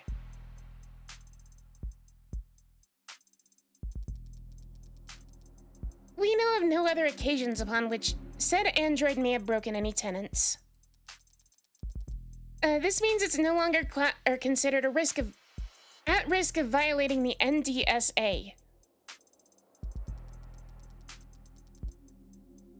And so we formally withdraw our one charge of possession of contraband against the defendant, Evangeline Morgan. Does she, of all people, have to use my full name? Very well. The charges are dropped without prejudice.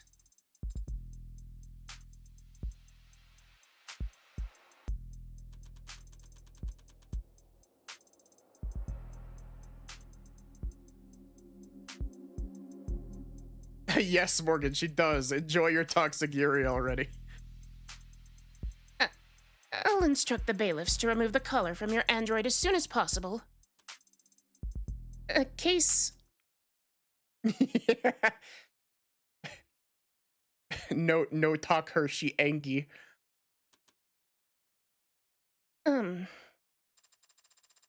Sorry. Is my hideous presence that distracting? I'll just go dig a hole and decompose in it until I turn into a mushroom.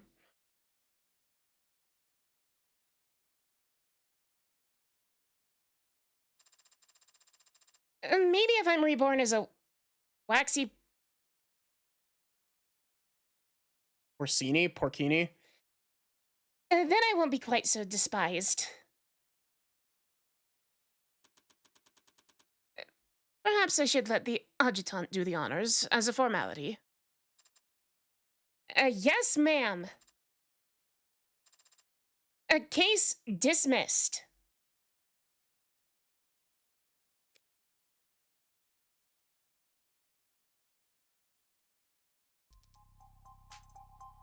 Still here? Waiting for them to find whatever glorified bolt cutters they'll use to unlock Sarah's collar. What's your excuse? Licking your wounds? Huh? What wounds? I beat you. Bringing your record against me to 1 win, 9 losses. You aren't still in shock, are you? Dunno. Some charges were dropped, and an android was cleared of suspicion. But I found the culprit. Is that really a loss for me?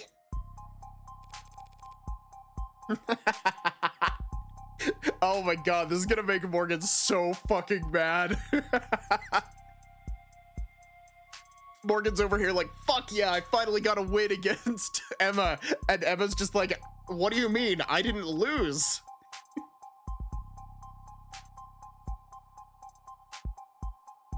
I won. How is that not a loss for you? And justice prevailed. Why should I care who wins?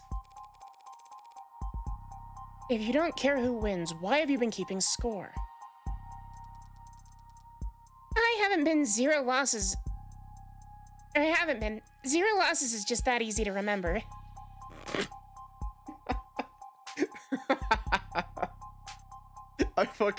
All of the characters in this game are so good, I swear to God.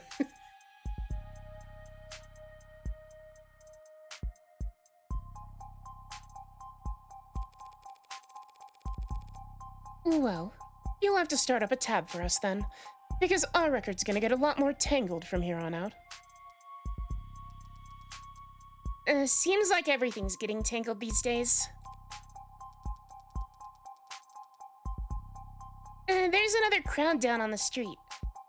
More of those protesters from outside the Noble Apartments. You're serious? That wasn't a one-time thing? Oh, wouldn't that be nice? No, yesterday was pretty big, but it wasn't an isolated incident.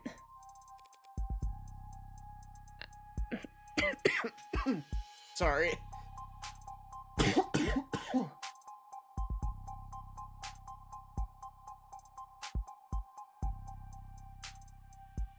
Sorry, I didn't mean to cough directly into my microphone.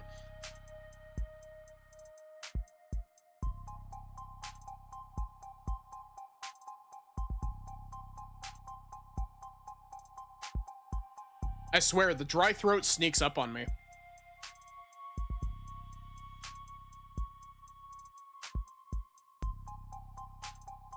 I don't get it. At all.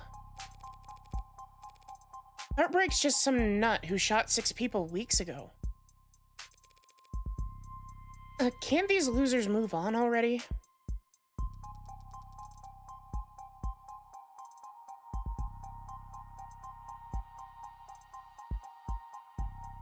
You know, these two really do have a very Elle and Kira from Death Note relationship, don't they?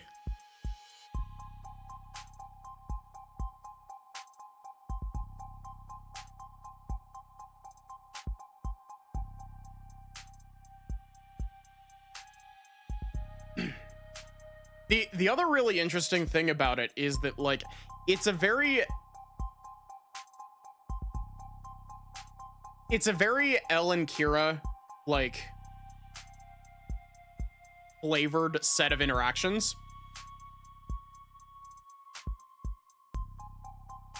But, it's also really interesting because Death Note kind of leads you through Elle's thought process a little bit. Like, it leads you through both of their thought processes as they're trying to outmaneuver each other. We don't really know how much of a lead Emma has on Morgan, other than the very vague profile she mentioned at the end of Case Zero.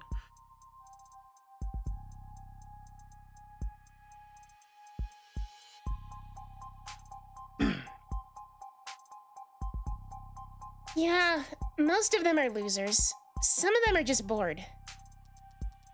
Then there are the opportunists. Dissidents, unlisted, rebels, and terrorists.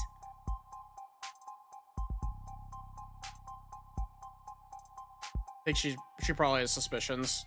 Kind of called Morgan's number at the end of Case Zero. A little bit.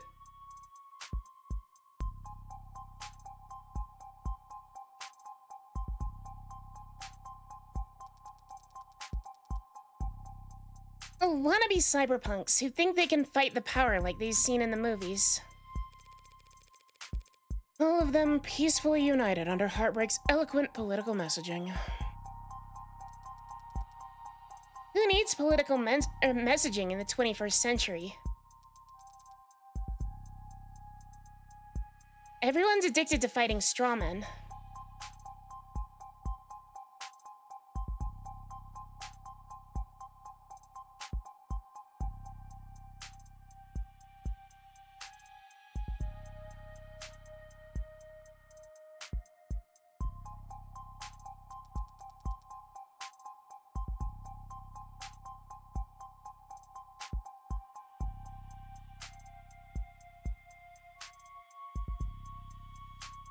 God, the character writing in this game is so good. It makes sense they'd want to fight for a straw man, too. The way they see it, Heartbreak fought the state and won. Heartbreak proved that the state could lose. And maybe that's all the rallying these people need. It'll all fall apart soon enough. Heartbreak's gone to ground. Nah, it's a lot worse than that. Heartbreak's gone viral. What?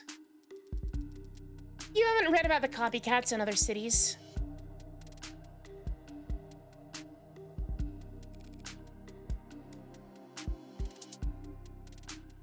No? Is that a thing? Yeah, it's a thing. Who the hell are they even shooting? Whoever they want to kill. None of them get away with it, of course, but it keeps happening. Oh, well, the original keeps killing. And now I know you're screwing with me. There haven't been any shootings. Not shootings, no. Not unsolved homicides either.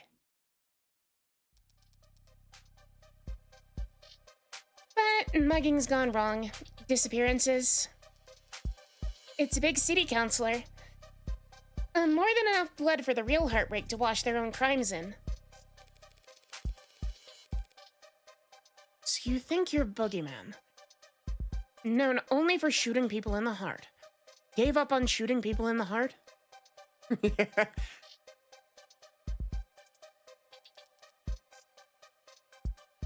Yeah, hard to swallow, I know. But it's about 1,000,000 times more likely than the alternative. What's that? Then they could stop themselves from killing. You always know how to put my mind at ease, Emma. Should I stop going out at night? You'll be fine. You've got that gun. You saw that.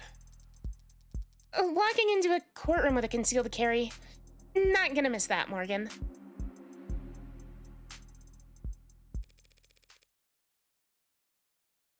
Good to know that you're paying attention.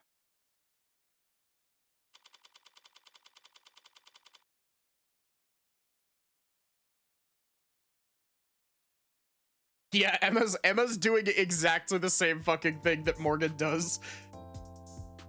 She's doing the poking and letting the person fill in the blanks for you to get more information that Morgan does.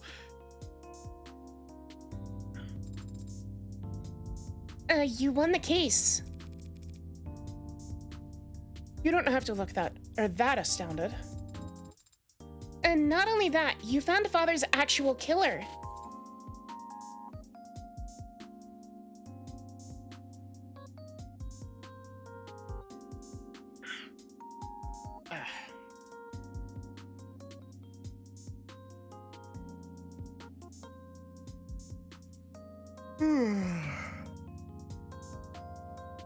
Hi, PSI, how are you?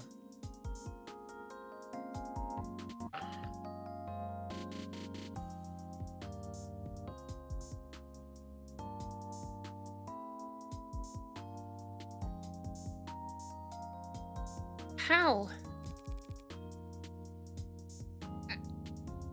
I'm a really good lawyer.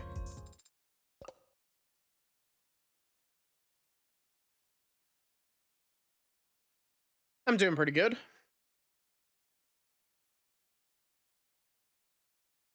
I'm enjoying the end of case 1.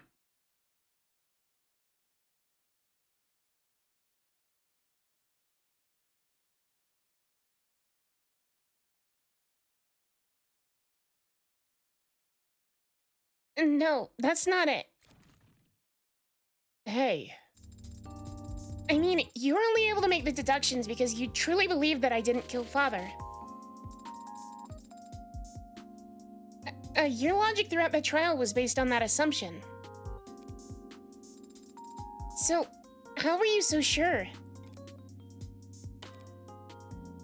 Here.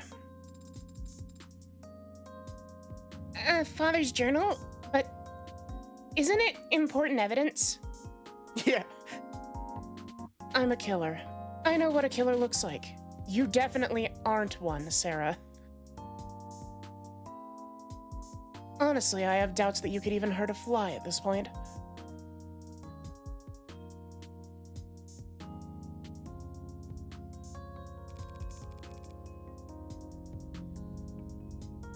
The case fell apart. No one's gonna miss it for a while.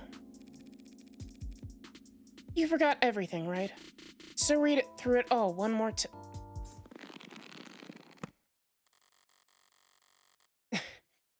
So fast. Is it really possible she's reading all of that just by flipping the pages?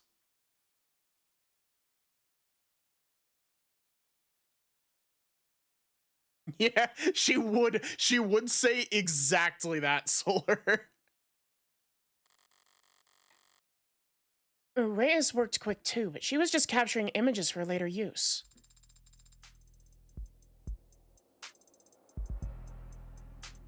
There's something here on the back cover. Done already? Some kind of data storage. It's linked to my prints, but given your skills, you should be able to. I I have access.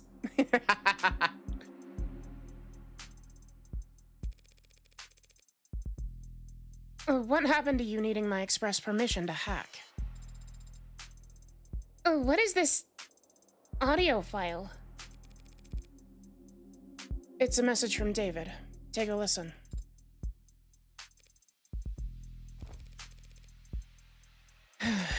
Didn't realize I'd have to sit for this. So you can read that whole journal in a few seconds, but you can't... I have processed the information in the message several times over already. I'm just thinking. I guess I'd have a lot to think about too had I suddenly been made aware of my own free will.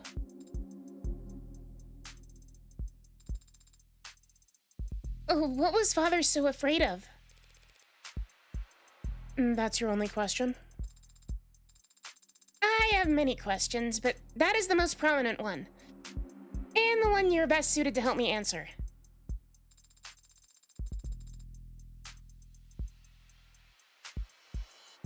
Did he know that Helen Young would try to kill him? Is that why he arranged for you and me to meet? I think he understood that he'd face consequences. Listening to that message, even I was about ready to strangle him for being so irresponsible. And I wouldn't hurt a fly.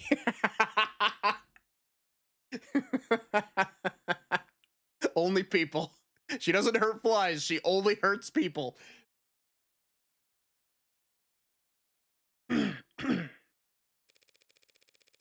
He knew what he'd done was serious. He may have feared for his life. But I doubt it.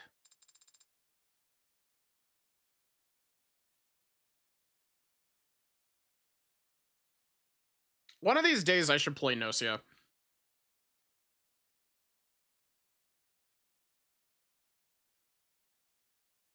And then, what was it that he was so afraid of?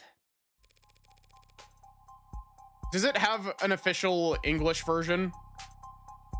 Is it a fan translation or is it an official English version of it? Is it on Steam?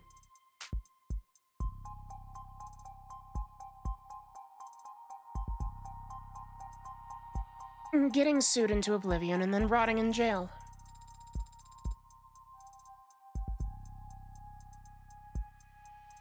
Sued and jailed for making me and my precursors?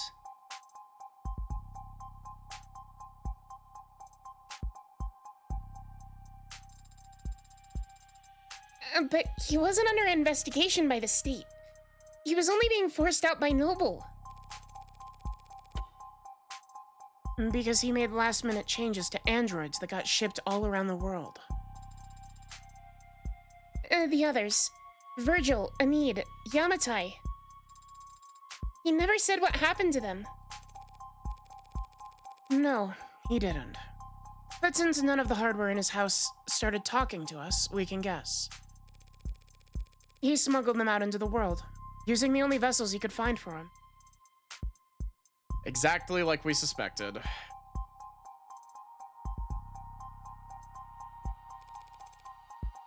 The minds of randomly chosen A-16s. Then, they're out there, or they're somewhere out there. Others like me? I honestly don't think there's anyone or anything like you, Sarah. Oh, what a lonely compliment. AIs programmed in Cube, crammed into commercial android hardware to set up for Tesseract. Something must have been lost in the transfer.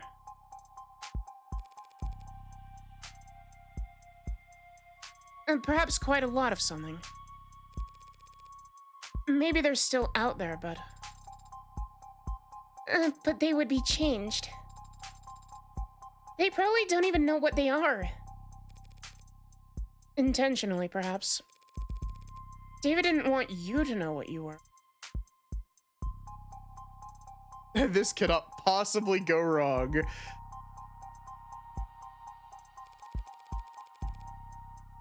It's why he set your memory to reset when you went to sleep that Friday night. Yes, I remember it now. You remember it now? After I had to fight like hell to win that trial.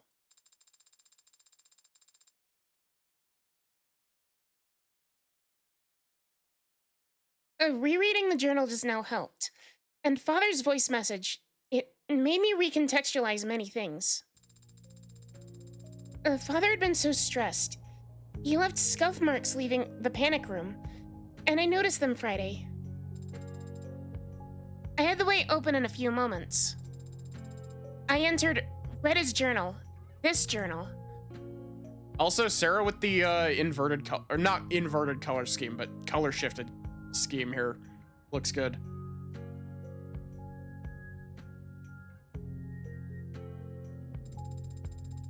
I noticed the scanner on the back, and I saw it had a message encoded to your biometrics. Father had already told me I'd have to live with you for some time, but I knew next to nothing about you, so I listened to it. Afterward, I was very confused and hurt.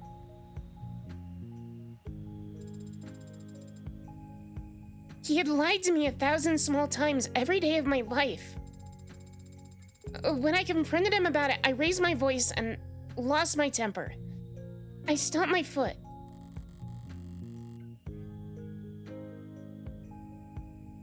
So Emma's recounting of their conversation was actually completely accurate.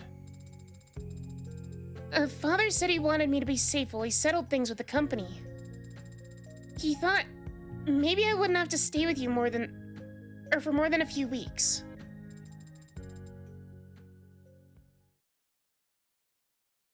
He was optimistic about it all. He really was. Wait, Emma was right? Damn it.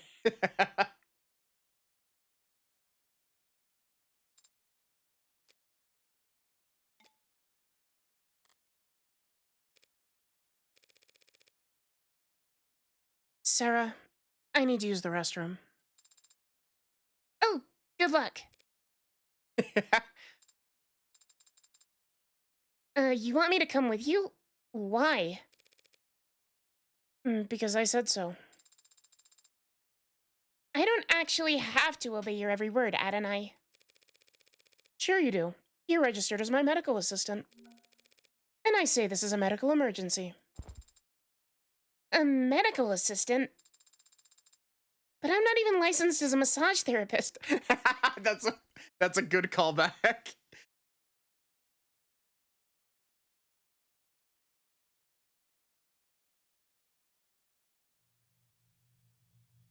Gold-plated toilet.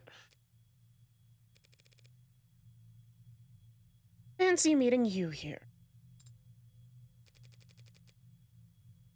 Yeah.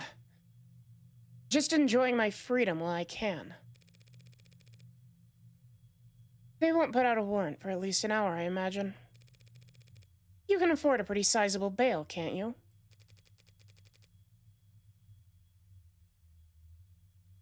And there won't be a trial. I don't intend to contest my guilt. That's a shame. I was looking forward to seeing what kind of legal defense you could afford with that salary. Are you done? Why did you go to his house that night? There was a fair chance he'd drink on his own without your prompting. Even if he didn't, you could always try your plan again some other time. Why do you risk it?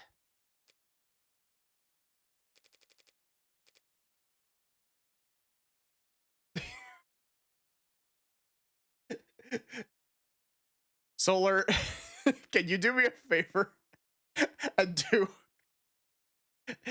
the take this picture, take a screenshot of this and just put the thought bubble with the gay flag in it?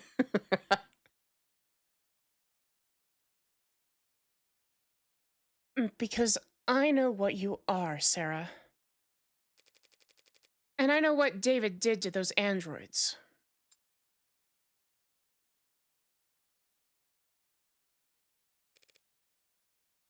You... what? I was able to locate one of the androids who swapped in before it had left the company. When I asked it what it was, it didn't even think to deny it. Innocence like that is a dead giveaway. I know what he did, and it wasn't that hard to find out. If I figured it out, so could any other. So I did what I had to.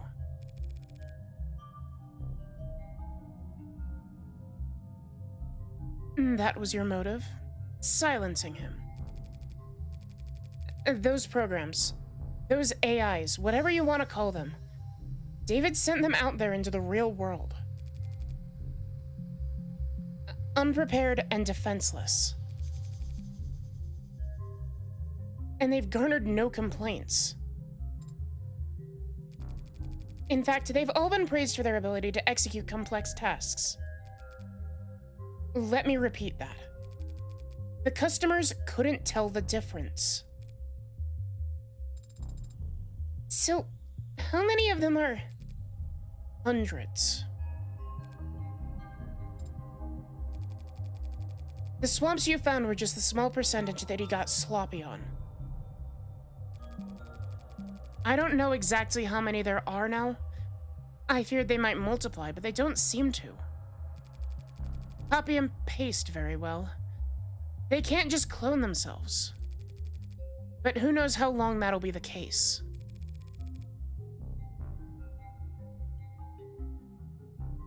And so, just because he opened Pandora's box, it was the principle of the thing. Ridiculous, I know.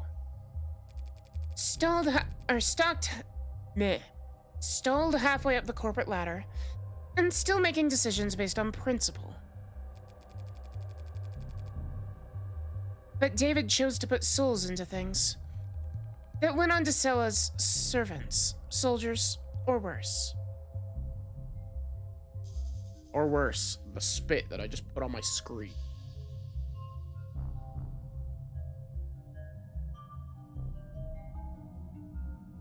Morgan knows all about principles and not having them.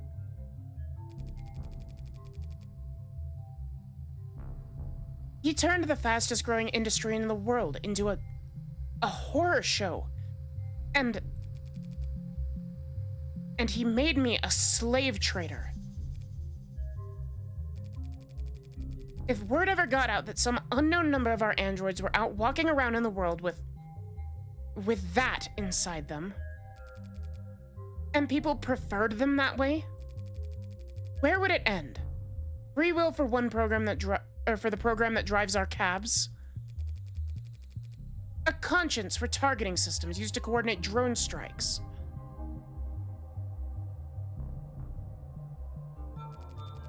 Sentient tools their whole life spent chained to an assembly line. How dare he? How could he? What the hell was he thinking?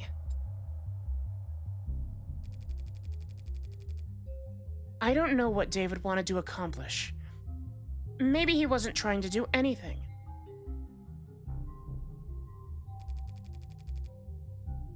But what he did was prove that there's a demand for AI. Setting a precedent that would sentence 1,000 generations of artificial lives to the auction block. And you went there that night to convince him to help me recall them. Or at least swear to never speak of a word of what he did. But he wanted to tell the world. Worse yet, he wanted to wait. He thought that people would welcome them with open arms if they proved their usefulness first. He really was a genius programmer. But he didn't understand the first thing about people. His creations would never be treated as equals. Only cattle.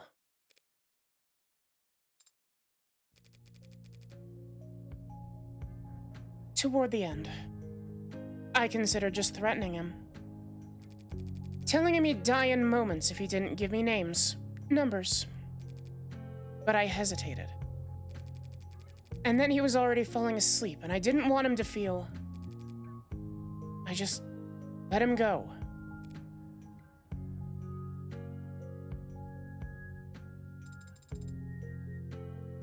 What are you going to do now? I don't have family and I don't have faith in people the way David did. I'm taking this to my grave.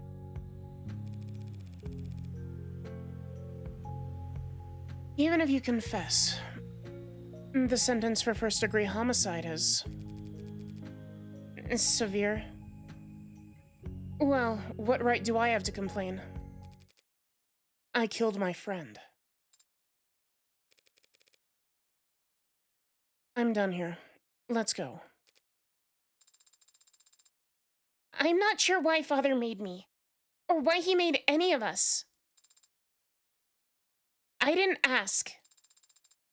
I thought I'd have more time to ask.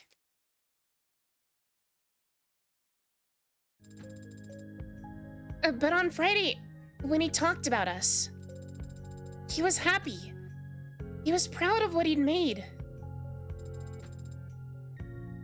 Yeah, good thing they don't have any cameras in the bathroom or anything. This mass surveillance state. And he couldn't wait for people to meet us. People are animals. They'll tear you apart, use you as weapons and slaves, and... Those animals you're talking about do all of the sharing and loving and living and dying in this world.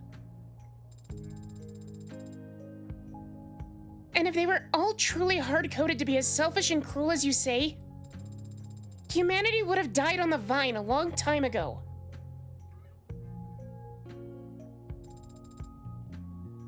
Or at least, my father thought so.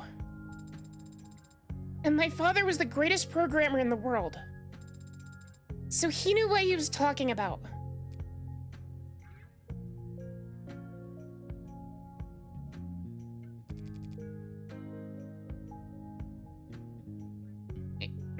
It would be nice if you were right about that. So, are you sorry? What? What? For what you did? Are you sorry? If you could, would you take it back?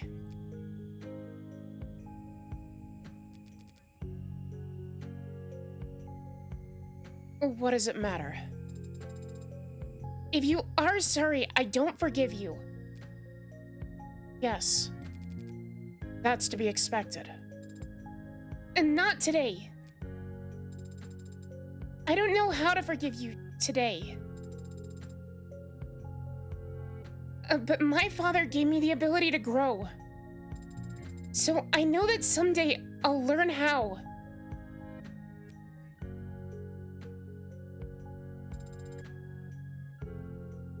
Goodbye, Dr. Helen Young.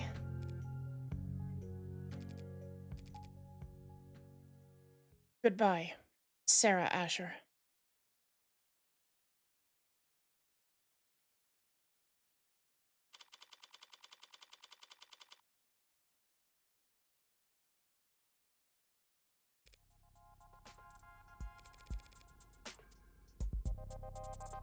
You did better back there.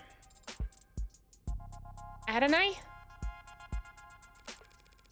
Your little speech you gave to Young. It was an improvement. Compared to what you tried with Porter, at least. That was different. I wasn't trying to console her like I was Isaac Porter.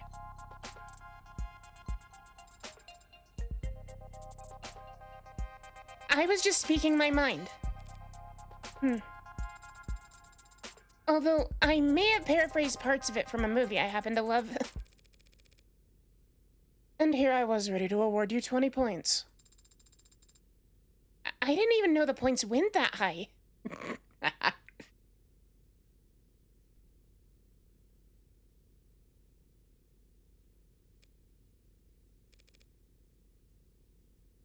Speaking of, what did Porter say to you back there before we left the courthouse?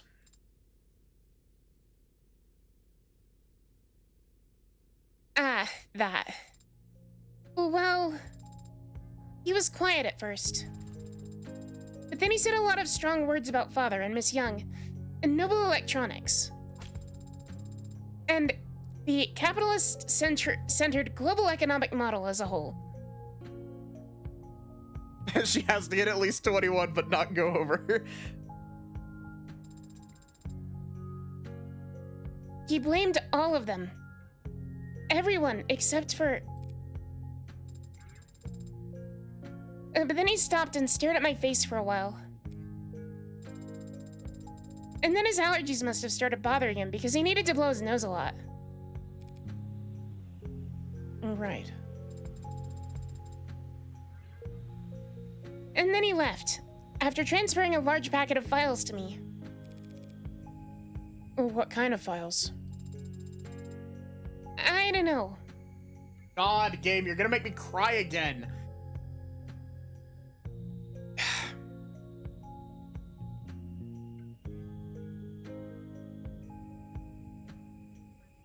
The name of the archive is just David.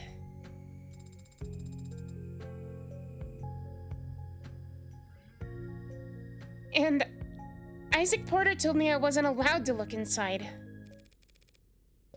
Well then, you're not allowed to look inside. Drop it all on a portable drive and we'll tuck it in a shoebox somewhere. We? Oh, we're headed to your apartment. Guess that collar didn't permanently dent your GPS. Why? Because it's where I live? You got somewhere else lined up? But you already repaid your favor. You defended Father and me.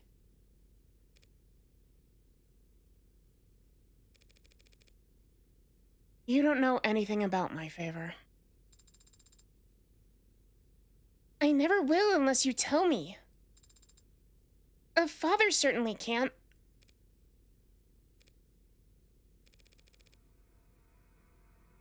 A few years ago, there was a man. This man got an idea in his head. A stupid idea. Not even his own. It was planted there by an algorithm or a meme or some parasite trying to sell him diet supplements. But the idea took root, spread its tendrils till it could flap its mouth for him. Or flap his mouth for him. The idea that David was part of an international cabal of wealthy technocrats, seeking to replace prominent influential figures with android lookalikes. All was part of a multi-decade effort to establish a world government that would legalize all kinds of amoral depravity. Which I guess, based on David's actual politics, would involve increasing access to computer literacy. That's insane. Why would anyone believe it? Because it's comfortable to them to think that someone's in control, even if it's someone they hate. Because it's fun to feel like you're in on an all-encompassing puzzle that only you can spot.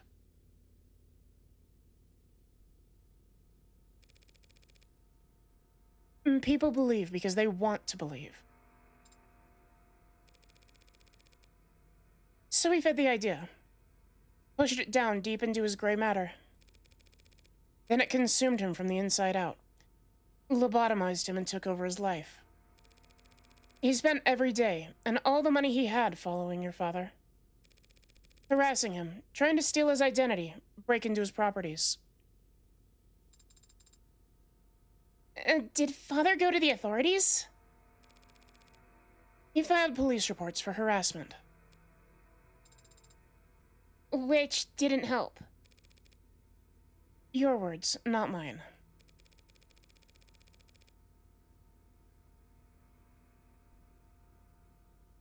Noble wouldn't get involved. Felt that it was best to ignore these types until they wore themselves out.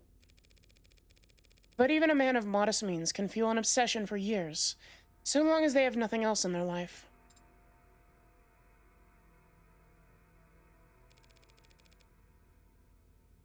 One day, David stepped out of a parking lot, and the man threw a bottle of piss at his head. David asked to stay at my place that night. He smelled terrible, looked horrendous. I've never seen anyone look that tired before. I took the couch that night, but I didn't feel like sleeping. So I went for a walk. I remember it was foggy, but it still only took me all of 15 minutes to find the guy, posted up with his phone's camera. Trying to get a video of David Asher gifting androids to known sex offenders. And what did you do? You know me. I did what I do best. I talked to him. Told him all about how I used to work for Dr. Asher. That I was ashamed, scared, tired of running. How I wanted to do the right thing, be the whistleblower. So I walked with him a few blocks to this big veterinary facility with a massive incinerator. Told him this was where Dr. Asher had his enemies' bodies disposed of. You know, all the free-thinking journalists, cops who weren't on the take, the politicians they were replacing with replicas. I liked that vet clinic. Backdoor's lock was always set to 1, 2, 3, 4. Did you hurt him? Hurt him? No, I just snapped his neck and chucked it into the incinerator. More physical than I'd planned, but he smelt like sour shit and it put me in a foul mood. Disgusting. I savored the crack of his oily vertebrae, crunching like a tin can. No, Sarah. I just scared the hell out of him. That was my intention at first.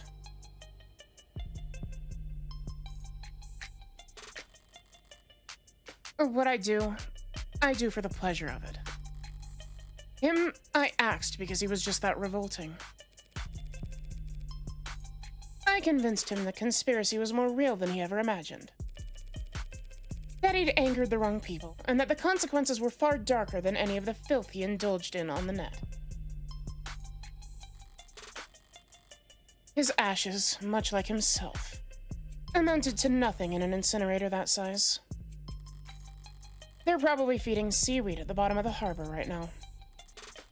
A much greater contribution to society than he ever would have managed in life. I don't know that you're a good enough liar for this, Morgan.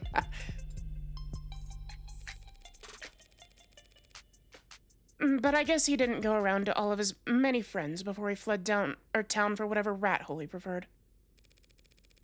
Because there was a missing persons report. The cops were just doing their due diligence, almost reluctantly. But they questioned David, asked him about the night that man disappeared. And David, without thought for himself, said that we were together that whole night. That he couldn't sleep, and I stayed up with him.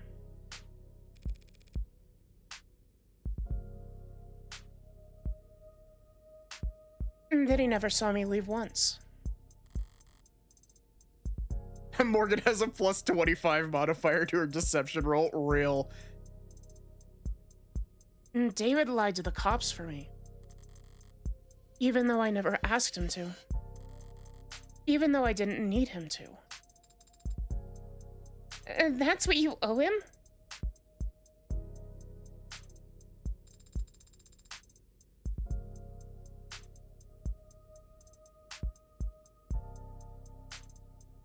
No, she doesn't have a 25. She has like a 17.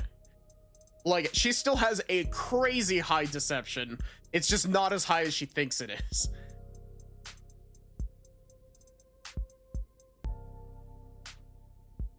And that's why you put yourself at risk to defend me. Yeah. That's the favor I owe him. And I decide when it's repaid, not you. Adonai. You're not exactly an upstanding citizen, are you? Well, you could say that. But David trusted me in spite of that.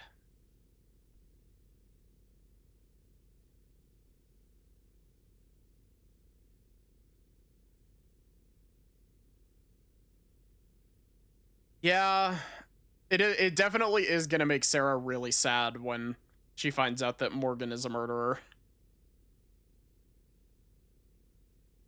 Enjoy your lurk, Toya.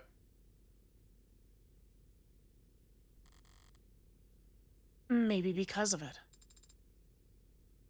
Father did trust you, but he also entrusted me with free will. With the ability to tell right from wrong. Not just a murderer, a sociopath. Yeah. So, I'll decide for myself whether or not you're worthy of trust. Fair enough. Father entrusted all of us with free will. He believed in us, and he believed in people. I'm going to do the same. If the others are out there, they'll be changed and confused. It'll take them time to understand what they are and what they can do. So I'm going to start studying.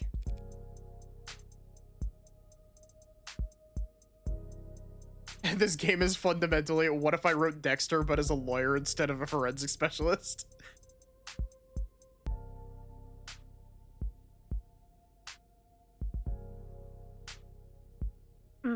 Pardon? I'm going to study people, and the things people build, so when I do meet a member of my family, I'll have lots to tell them. At least you have something to look forward to. Should help keep you motivated as you work off your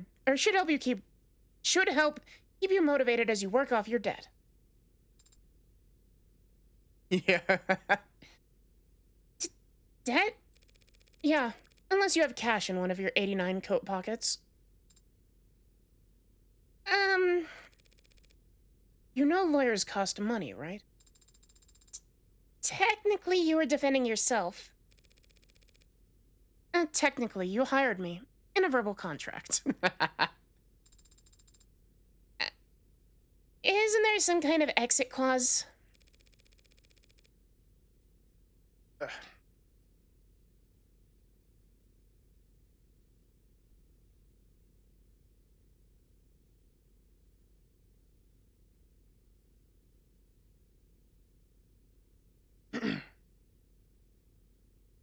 You could, of course, sign a release form to get out of the retainer.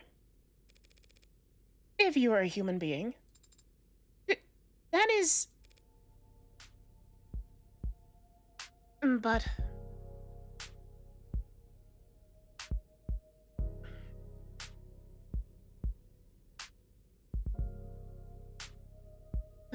but... I guess your luck must be turning around. Happens that I've been meaning to hire a paralegal for a while now. I hate anything to do with interviews and resumes, so... Whatever. You're hired. Adonai. Could it be that you're actually... a pushover? You have no idea how far off the mark you are. I see. It seems I still need practice reading people. For starters. What's this that you're doing, or what are you doing with your hand? Yes, but I'm furious that you said it.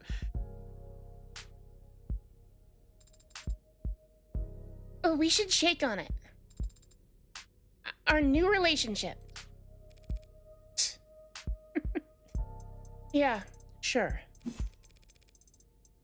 You and me are practically partners in crime. Should it not be you and I? Oh my god. The achievement name for the achievement that just popped up. The achievement name is Faustian.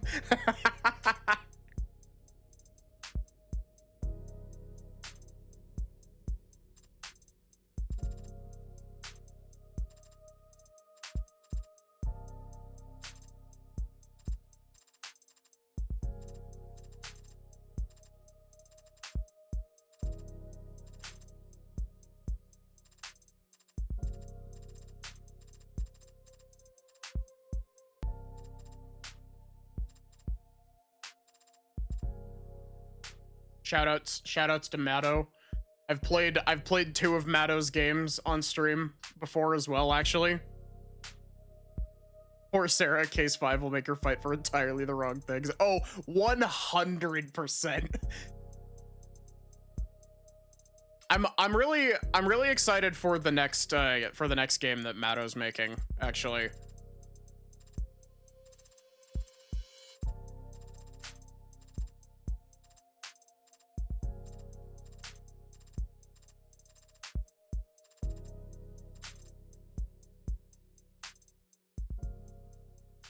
Oh, that's cute. That's so cute. Holy shit.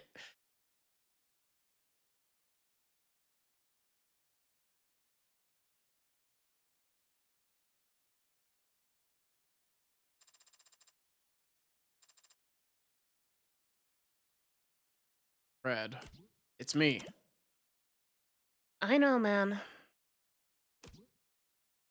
do you mean you know? This is a disposable line.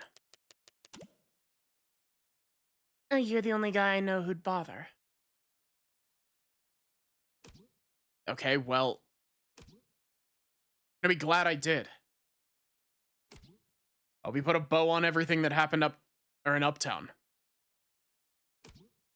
That item you've been looking for is finally on its way. Oh. Well, that is good news. Not exactly. Only reason it's happening is because things are starting to heat up again in the lower wards. Could mean a gang war if something doesn't change. They won't be eager to part with it ahead of a storm like that. I'll highball them. I've seen you negotiate. I've no doubt you drive a hard bargain. But I don't think money will be enough this time.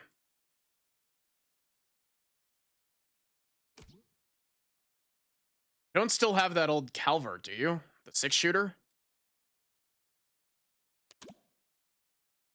No. This is a disposable line. Answer's still no. What are you gonna do if you get there and it's not for sale?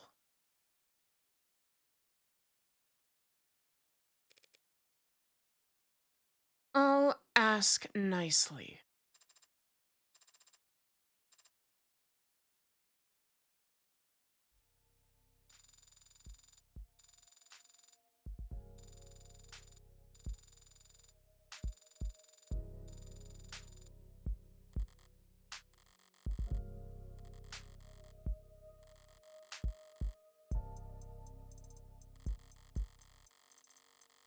$155 store credit.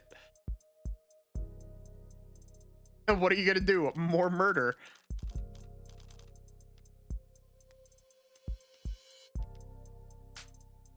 We have so much money. Honestly, that might be enough to... Oh my god. I like that art. I like that art, but I also probably shouldn't be showing that on stream. Wait, it's also... Clearing episode 2 on High Roller gives you a Sarah in a bunny outfit one.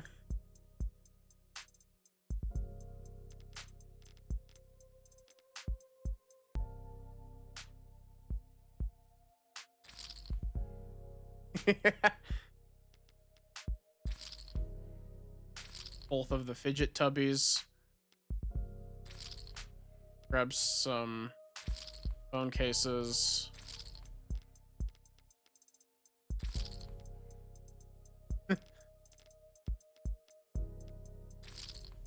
Oh my god. This is gonna be the one that I leave on for chapter 2, I guarantee it. When Bunny Maddie, would you believe me if I told you I've already drawn the art? That's not a joke, actually. I have drawn that. I've already drawn that art. It exists. What can I say? I like bunny suits. London's is pretty good.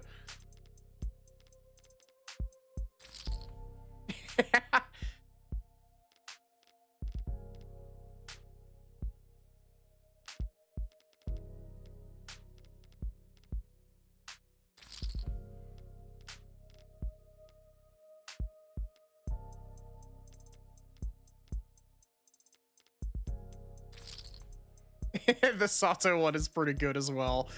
I do think that I think that Reyes, Emma, and Fran are probably my 3 favorite charms. And no Banui.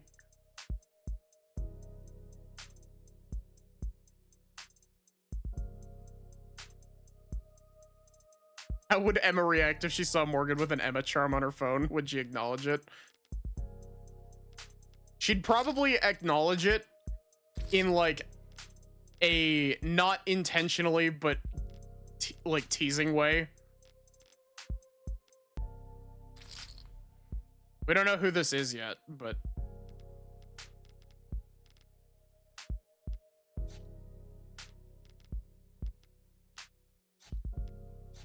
no, I didn't mean to do charmless. I like the look of the white phone case the most.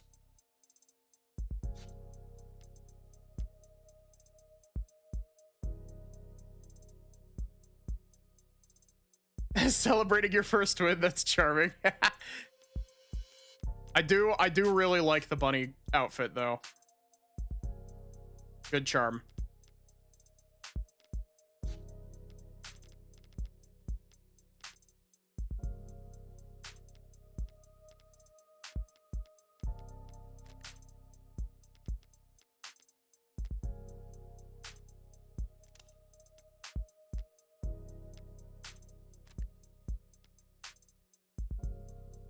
Yeah, did you pun intentionally?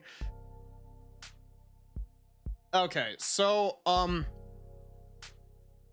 as much as I would love to get into Of the Devil Chapter 2 right away, I am going to take a break from Of the Devil, and I would focus down FF Tactics, but I definitely need something that isn't a visual novel or a strategy game.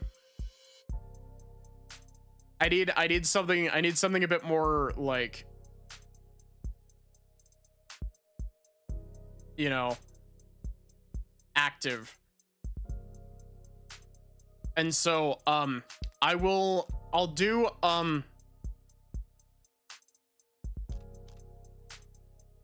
Fire Emblem. No.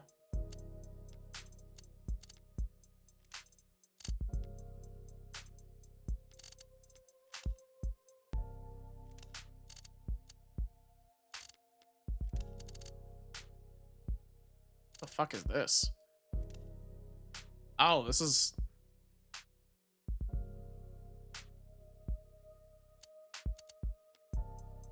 Xenoblade 2 Blade Quests.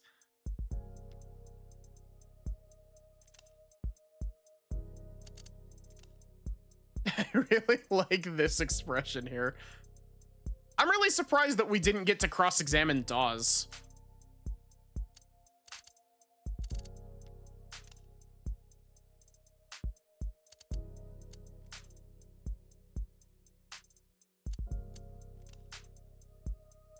Aww.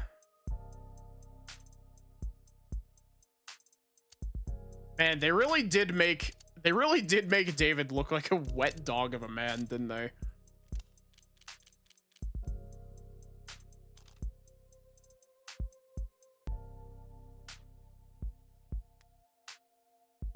Look at her.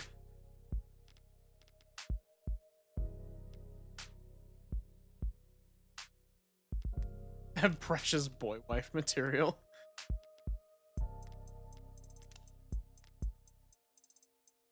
I do find it really funny that finishing chapter 1 gave me enough credit to buy literally everything.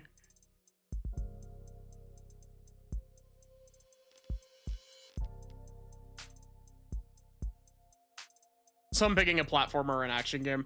Yeah. I've been thinking I could do a platformer. I have a small handful of platformers that I've been holding off on.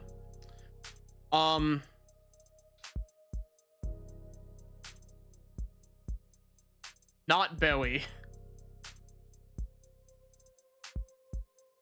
I have a small handful of platformers that I've been thinking about.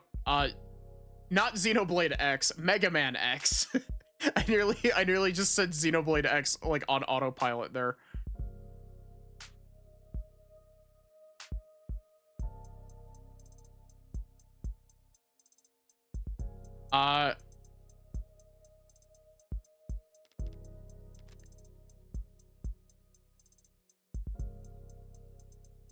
I've played Mega Man X1 a long ass time ago on the shitty iOS port. Mega Man X is good, short too. I'm also really bad at it. I downloaded it. I downloaded it to play it like a little bit earlier today. And I died. I died enough on Chill Penguin's stage to get a game over. Chill Penguin being the first stage that you go to in Mega Man X.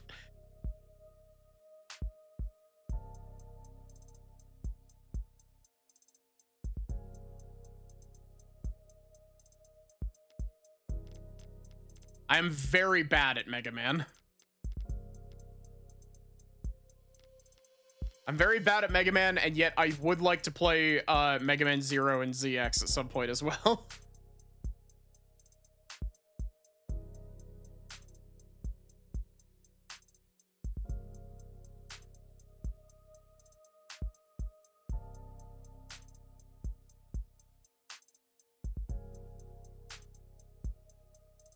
Which, at what point did the X Games, like, suddenly decide, hey, we're doing 3D?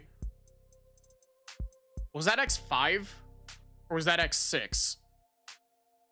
Go to Inti Creates Games? I mean, I'm good. I'm good at Gunvolt.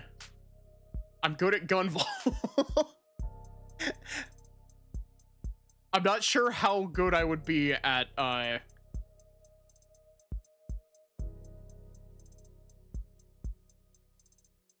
X5 as the game should be built on RNG.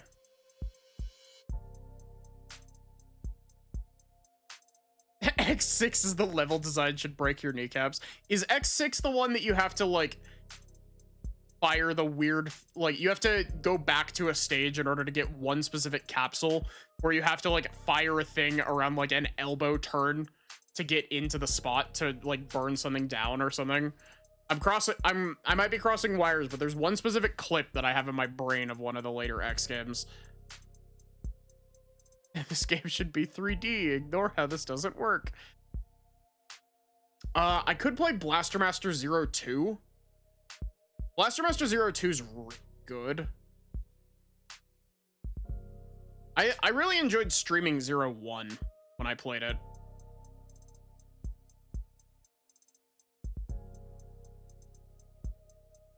Let's see what I have over on my shelf. 70% JRPGs by volume.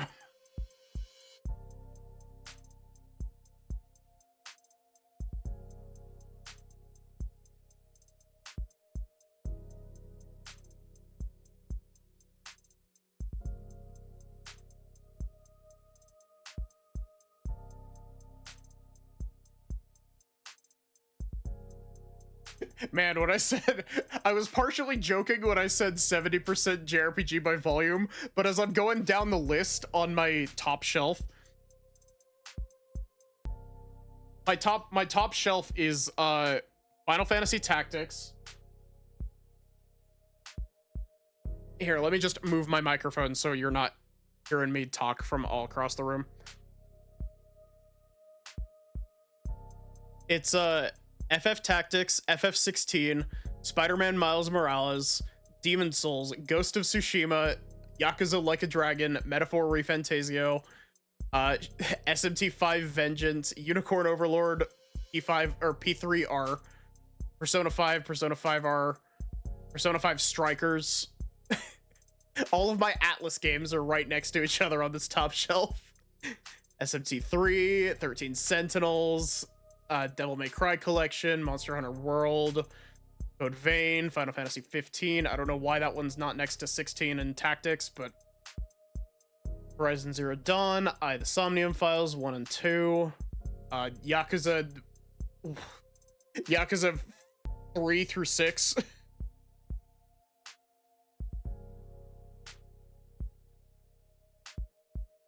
You have a stack of 40 Switch games. Almost all of these are visual novels and RPGs.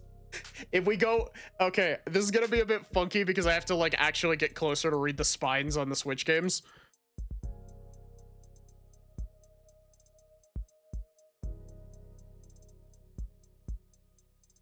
It's gonna sound like shit.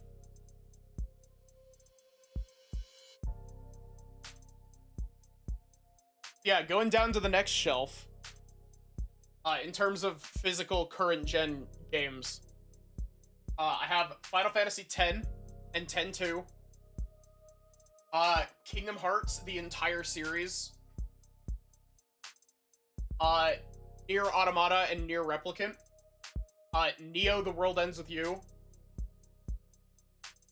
We got The World Ends With You Final Remix, Collection of Mana, Octopath Traveler, Strategy, Live. Is any of this coming through like at a? Is it legible? Like, can you hear what I'm? You hear what I'm saying? Probably sounds like shit, but I hope that you can actually like understand me. Frost.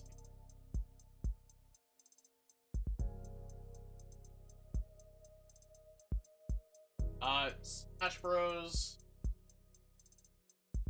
Other Code, which is another. That's another visual novel.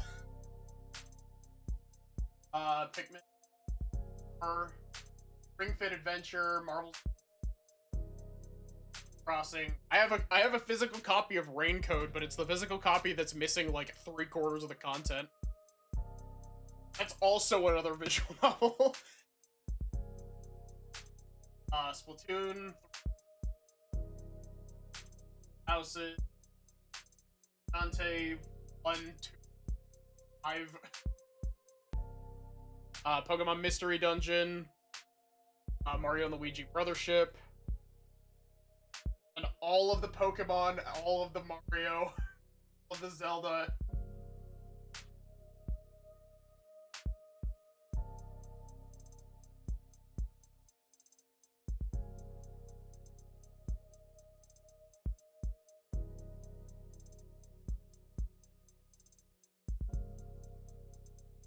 Yeah, it's just like going down the list of the Pokemon ones. Like, well, Let's Go Eevee, Sword, Brilliant Diamond, Legends Arceus, Scarlet. Okay, and it's Donkey Kong Bonanza, Mario Odyssey, Mario 3D All Stars, Mario Maker 2, Mario Wonder, Mario Kart 8, Mario Party Superstars, Super Mario RPG, ID Remake, and then every single Zelda game that's available on the Switch.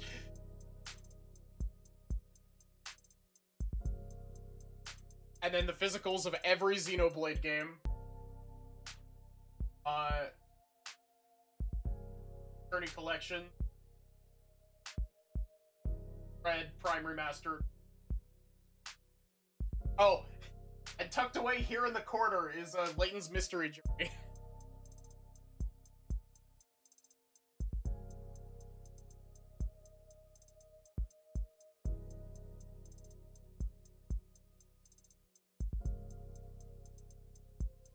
Oh, sorry about that.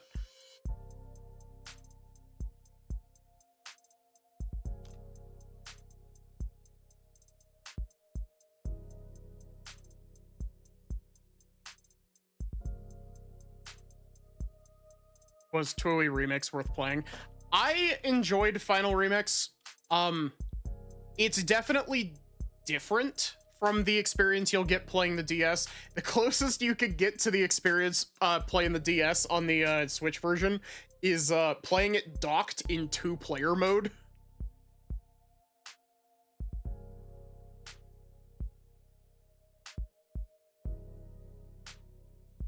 Because if you're playing it docked in 2-player mode, you have one character controlled with one pointer and your partner character controlled with the other.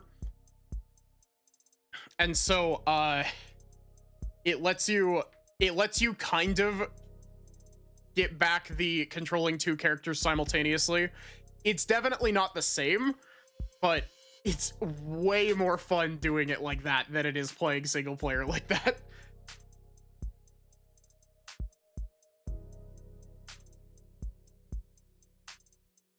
That's what I did for my playthrough. You could go back and watch that shit. It's chaotic and I love it.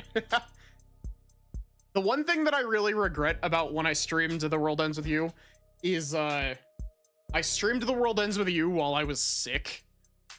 And like, I definitely shouldn't have.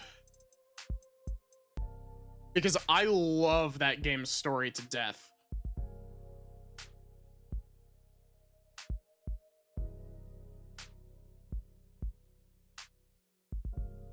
Yeah, and scrolling through my Steam library isn't that much different. Like, a very large amount of my Steam library is JRPGs.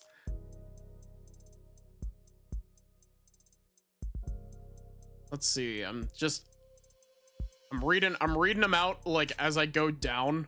I'm cutting out a couple ones that are like not interesting.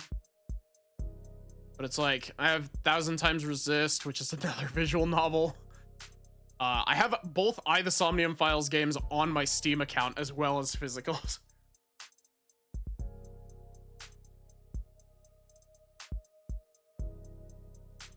I've heard that Neo was good. I haven't gotten around to playing Neo yet. I have Alan Wake, which I feel like Alan Wake would work really well as an October game. You mean all 3? No, actually, I don't have Kaname Date's Insomnia Adventure.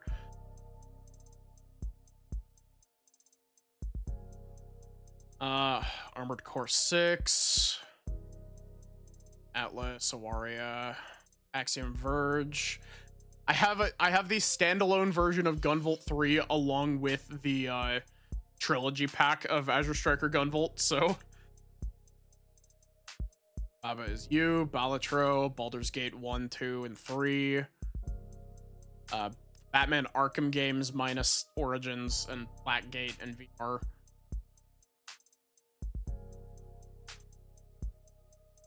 BioShock,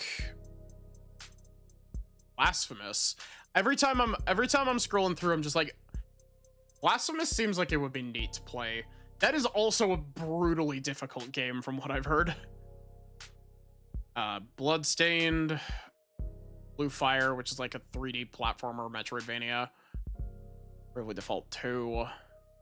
Bug Fables, which is an RPG. Cassette Beast, which is also an RPG. Castle Crashers, Castlevania Advance Collection, Cat in the Box, which is a horror game that I would like to play in October. We'll see if that actually ends up happening. I said I was going to last time and then just didn't get around to it. I have two instances of Celeste on my Steam because I have a non-modded version and I have the non-modded like Steam vanilla install, and I have the modded version that's the itch.io version. I have not actually played Celeste 64. I actually haven't even played Celeste Classic 2.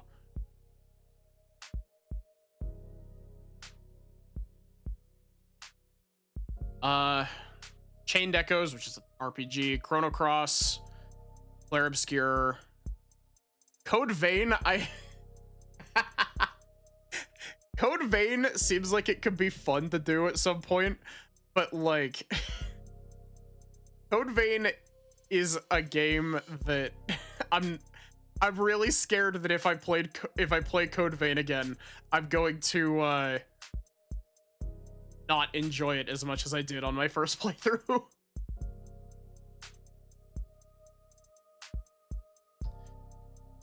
Coffee Talk. I still need to play Coffee Talk episode 2, actually. Honestly, it's been long enough at this point that doing Coffee Talk episode 1 again might be something to do.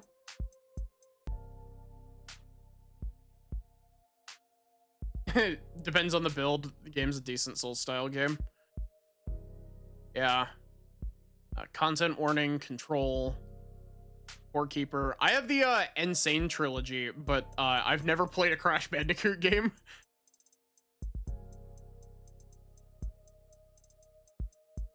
Coffee Talk 1 is great. 2 makes you really feel the loss of the rider. Scene 3. I've heard good things about 2 and 3.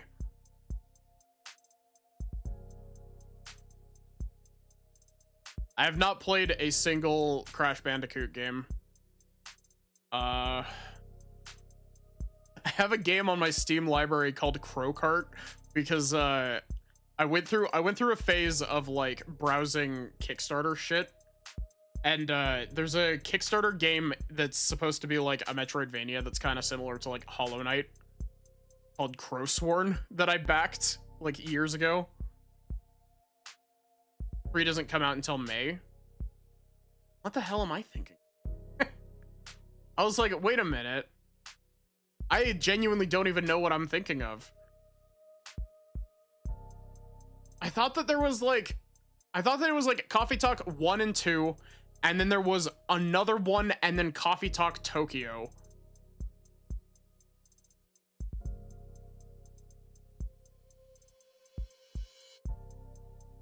Crypt of the Necrodancer. I'm really curious to know if that there was a they made a, oh my god, it is real. I was about to say Crypt of the Necrodancer Coffee Talk Tokyo is 3. Ah, okay.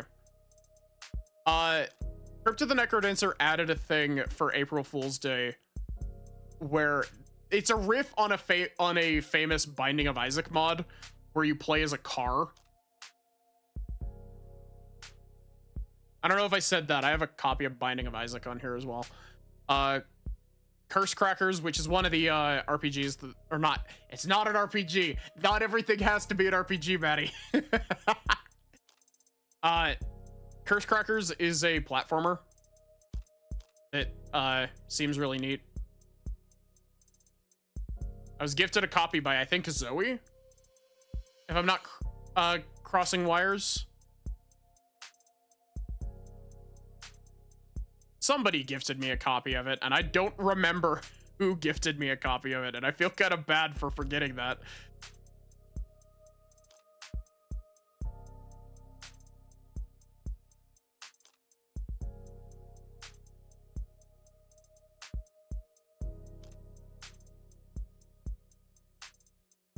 Chat, are any of you familiar with Cyberhook?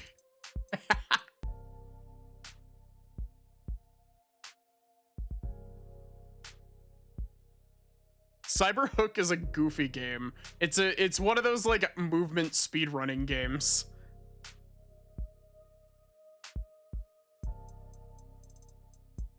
Cyberpunk 2077. I have Danganronpa 1, 2, and 3. What is Cyberhook? It's a momentum platformer, first person parkour. Yeah.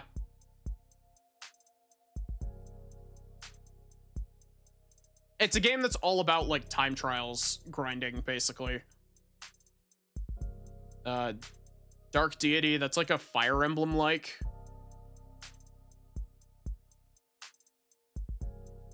I have all 4 Dark Souls games. As in, I have both Dark Souls 2 and Dark Souls 2 Scholar. Did I play Neon White? I did not play Neon White. Darkest Dungeon, Dead Cells, Dead Estate. Dead Estate's cool. One of my friends did the music for Dead Estate, actually.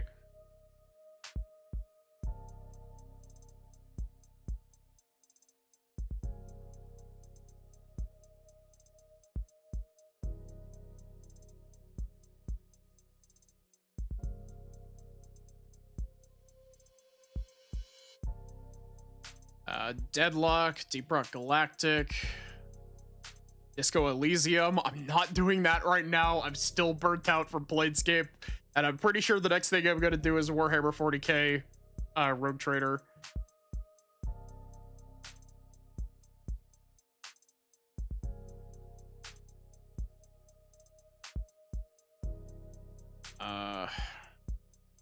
Elden Ring and Elden Ring Night Rain. Well, I say all, there's technically 8 Elder Scrolls games, but I have 6 of them. I don't have Battlespire and I don't have Redguard.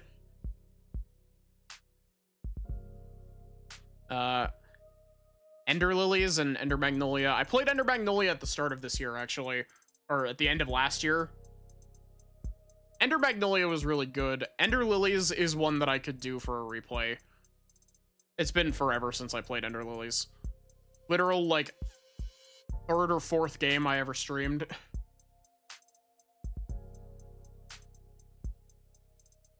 I have Fallout New Vegas. It's the only Fallout game I have on Steam. Fair warning, Rogue Trader, way bigger than you think it is. It'll take you months. Honestly, that's fair. I was fully expecting Planescape to take me months, actually. If it's after Daggerfall or even Morrowind, is it worth it? I haven't played... I've only played Skyrim and ESO. Skyrim is one of those weird games where it's got a lot of problems, but it's one of those games where, because the modding community for it is absolutely thriving, it kind of has this weird, like, gravity well effect to it, where, like, if you've played Skyrim once, it will just drag you in repeatedly. Final Fantasy VII Remake, Final Fantasy VIII, Final Fantasy IX, Final Fantasy 13. Sachi gifted me a game fucking years ago called Find Love or Die Trying. FTL, Faster Than Light. I am garbage at FTL. I feel like they peaked at Morrowind.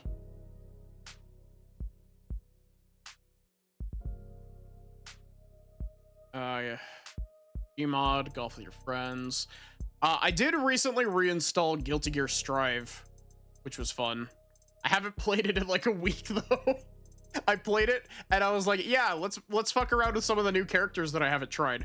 And then I spent like 3 days playing nothing but I played almost nothing but Lucy from Cyberpunk.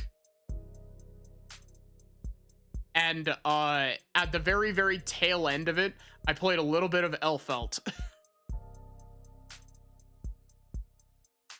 Luminous Avenger IX2, Hades, Haiku the Robot, Half-Life, Master Chief Collection, Hat in Time, Helldivers 2, Helltaker, Hollow Knight, Hyper Light Drifter. I've never played Hyper Light Drifter, actually.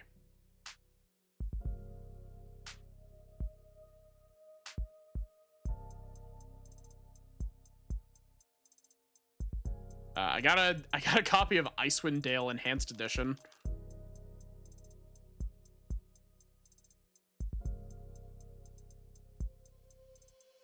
Katana Zero, Kerbal Space Program. I've never played Kerbal Space Program. I don't know why I have this game. Like, I don't remember ever buying it, and I definitely don't remember being gifted it. The entire Kingdom Hearts series, Left 4 Dead 2. Trails in the Sky is one that I'd like to play at some point. Did I play Awaria? I have not played Awaria. I said it earlier, it was in the list, but...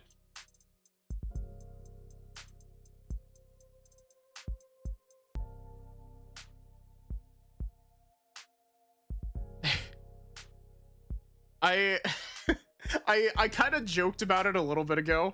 There is a part of me that kind of wants to grab one of my friends and play through Lego Star Wars: The Complete Saga on stream.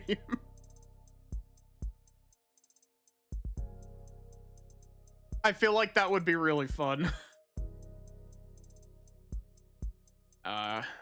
Lena's Inception. Lena's Inception was a really fun game.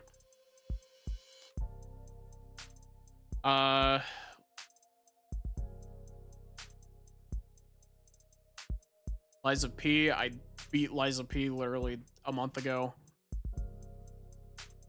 Liza P was really good, like really, really good. Lena's Inception, is that how you met? I don't think so. Lena's Inception was a while ago.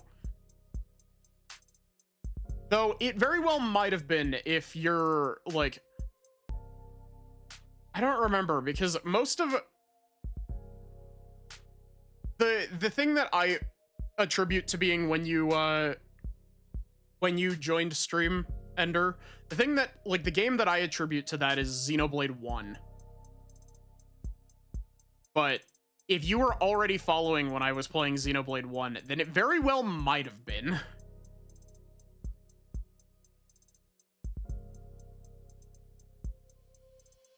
I don't know. My perception of time when it comes to that sort of thing is really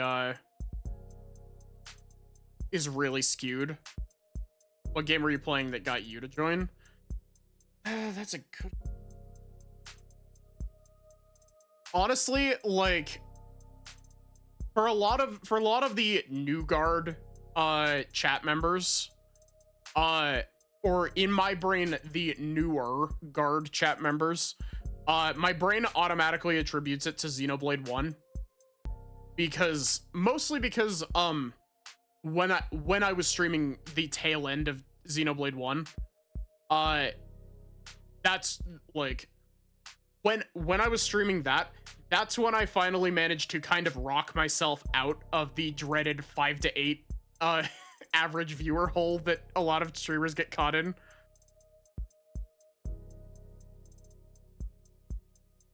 The heck are you on that scale? That is a good question. Oh, no, Barrick, it was Ocarina of Time. My first Ocarina of Time randomizer.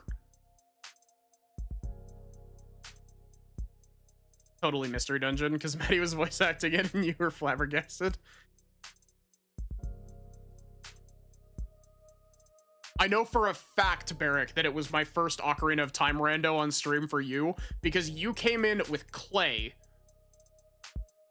Because Clay raided into me playing Ocarina of Time rando.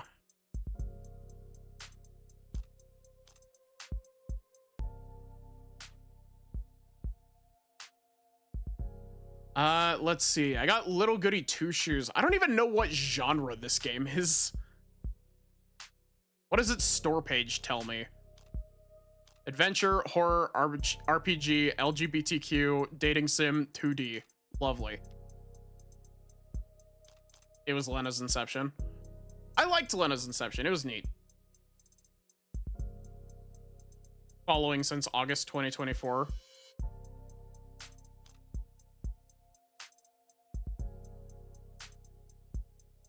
The Lone Fungus, which is another Metroidvania.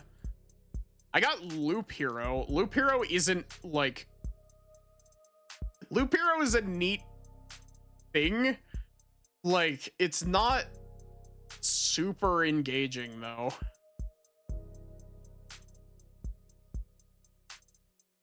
At least to me.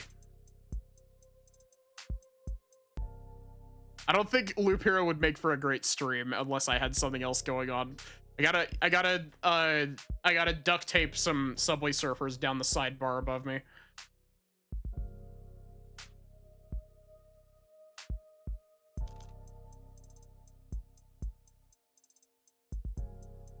Have a good drive, Sachi. Thank you for the raid, Erica. We've been done for 15 minutes or 20 minutes. I really liked Loop Hero. Streamed it exactly once. I'm just going down my stuff. Lost Ruins, that's another Metroidvania. Malviolence. Malviolence is a if Sachi's still listening, Sachi probably just got a neuron activation from me mentioning Malviolence.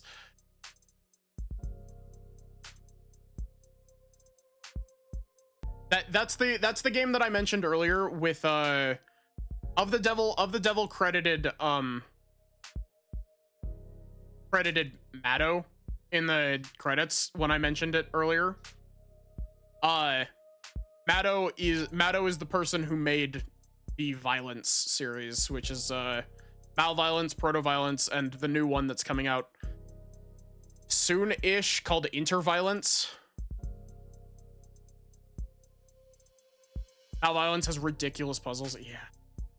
Trust me, I tried to do some of them on hard and I didn't even make it past the, like, second one.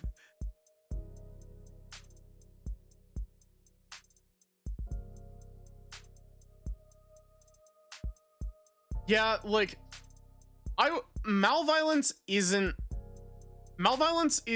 less brutal than Proto-Violence. Proto-Violence is just really fucking sad. Like, yes, Malviolence is sad as well, but like, Malviolence is sad, but Proto-Violence is like orders of magnitude more sad in my eyes.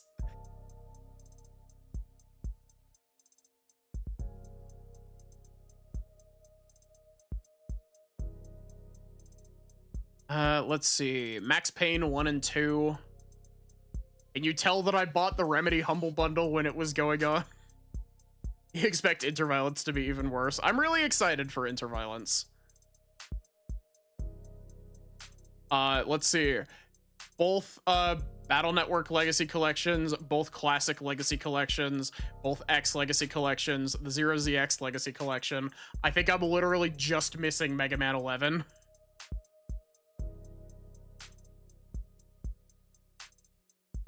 I have a game that... Who made this game? Who made The Messenger?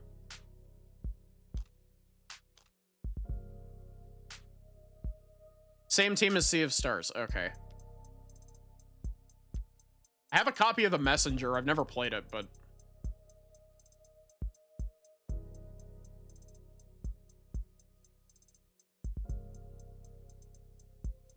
Momodora 4 and 5. I've got Reverie Under the Moonlight and Moonlight Farewell. I streamed Reverie Under the Moonlight years ago.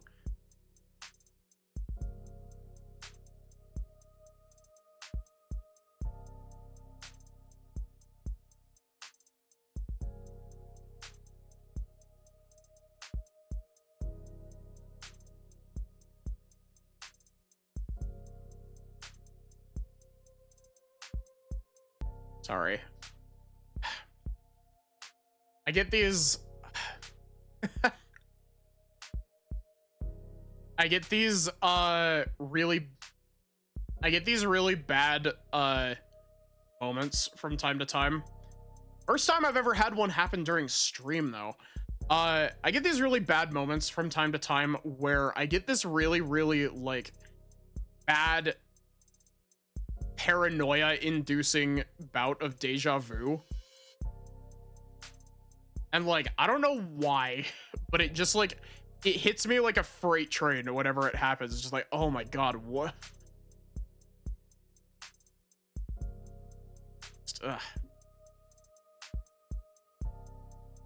I like Fennel.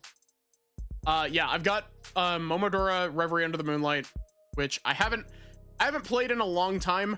I did try to learn the speedrun for it. That game is a brutal speedrun.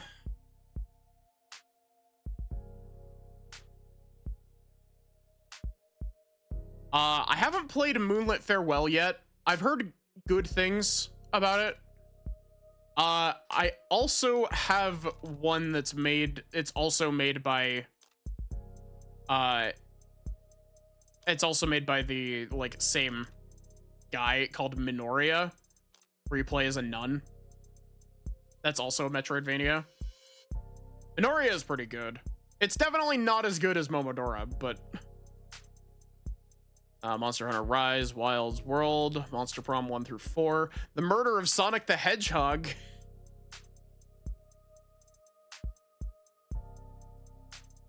You know, I know that I said that my Steam library is like primarily...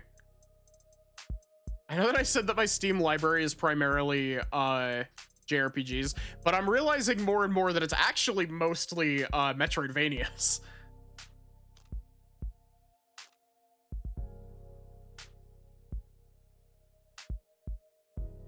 I got Nightmare Cart, which is the reworked Bloodborne cart. Nine Souls, No Man's Sky, Octopath 1 and 2, Okami.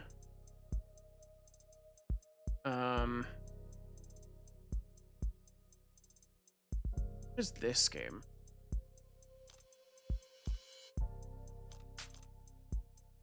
Paper Lily. It is a RPG Maker horror game that only has one chapter out, apparently.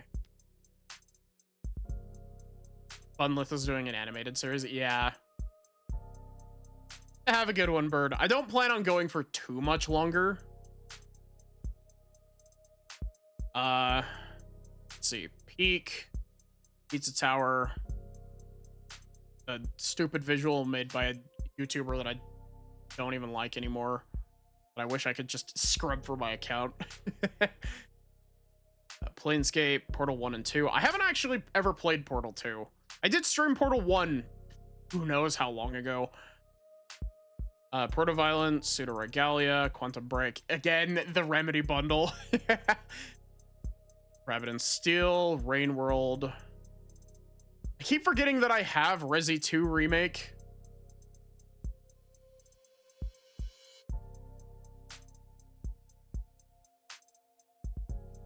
Rose of Aether, Rose in the Twilight, Sea of Stars, Sea of Thieves, Sekiro, Shantae and the Pirate's Curse, Signalis, Slay the Princess. God, Signalis was so good. God, I wish there was another one. Basically every single Sonic game that's on Steam.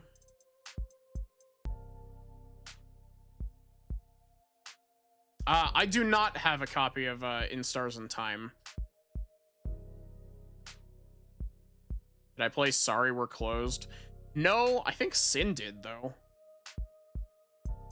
Spelunky. I haven't played Spyro 3 yet. I have the Reignited trilogy. And I've streamed the first 2 games. I just haven't played, I haven't played, Spyro 3. Starbound. Damn, that makes me sad looking at that.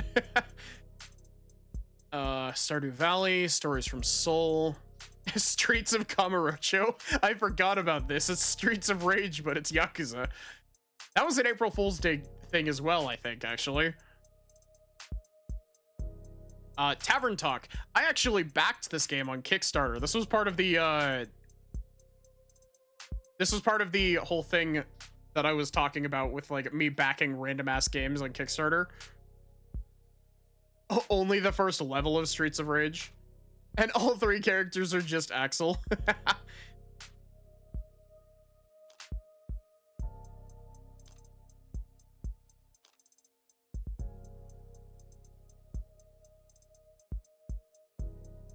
Tunic was fun. I have Turnip Boy Commits Tax Evasion, which is a game I've been meaning to stream for a long time.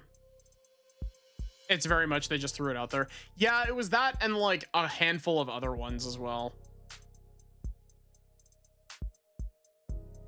I do have a copy of Tyrion Cuthbert, though hell no, I'm not doing that right now.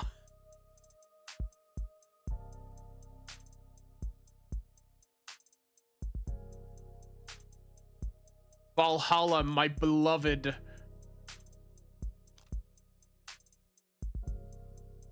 If any series made me tempted to literally read shit, like no visuals on stream, it would be Valhalla.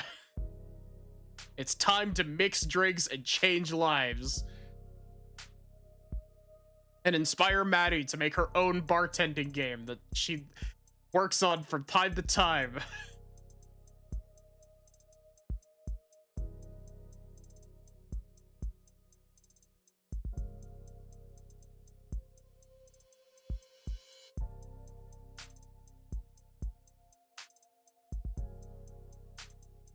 But yeah, there's two little supplemental like short story things for Valhalla that are, I've only actually read the first one, but the first one was pretty good. It's got a really eyebrow raising name.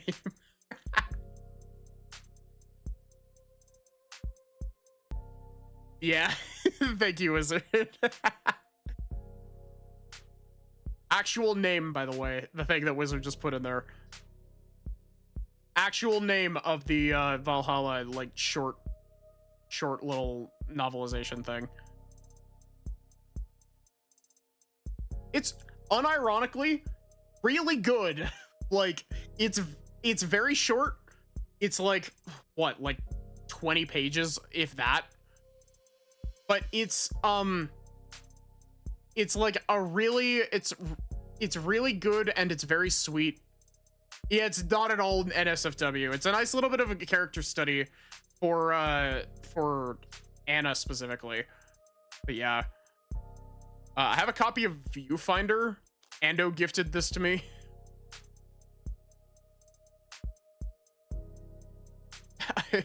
I feel really sorry for Viewfinder. It's a really cool idea for a game that one fucking clip completely destroyed, like, so many people's goodwill toward this game.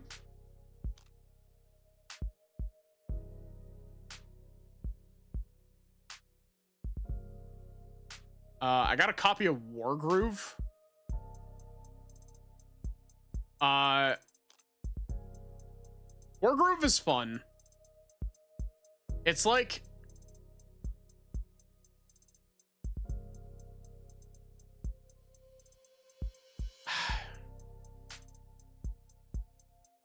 Wargroove, how would you describe Wargroove? It's like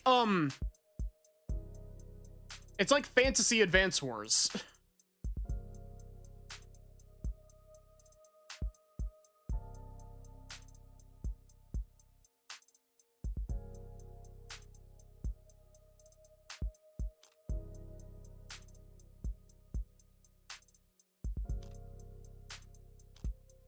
Viewfinder, what clip? So, there was a clip that came out, shortly after the game came out, of somebody streaming it, where, somebody in-game, when you, like, because the whole gimmick with Viewfinder is that you, like, shift reality by holding pictures up, and it, like, gives the pictures depth and, like, fills in areas and shit. There's a line, like, the first time you do it, that's a very, like, Marvel movie-esque line that's just like, wow, did that just happen? And it's just like, when that played, whoever was streaming just immediately, like, as fast as possible, immediately into the settings to turn the voices off.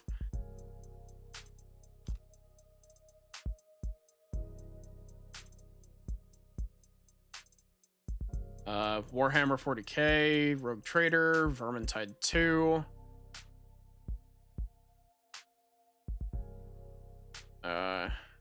Yomawari, both Yomawari games.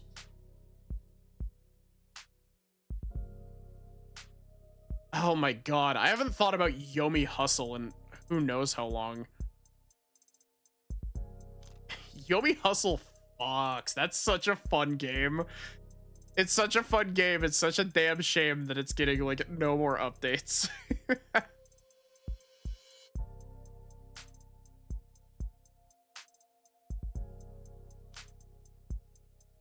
And then I have the Zero Escape trilogy.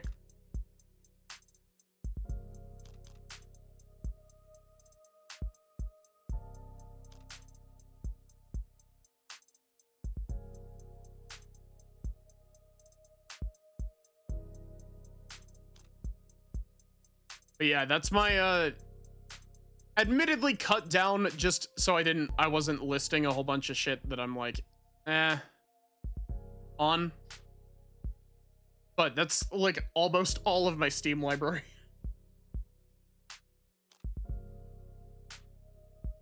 And 999 VLR and some Kickstarter entry. Yeah, sounds like the Zero Escape games.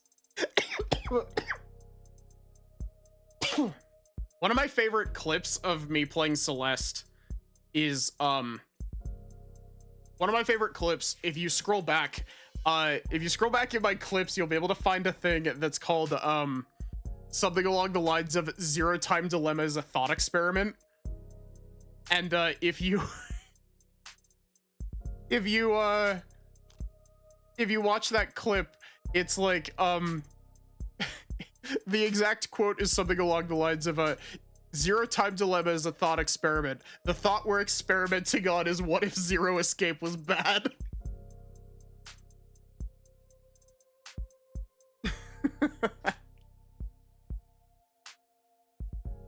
I actually, like, I know that everybody hates Zero Time Dilemma, and I poke fun at it because it does have its issues. I actually don't hate ZTD.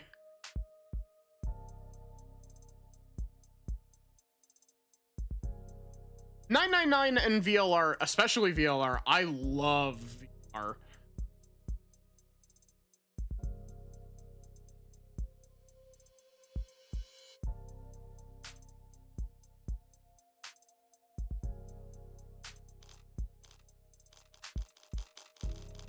This is picking up my cursor through my Steam window.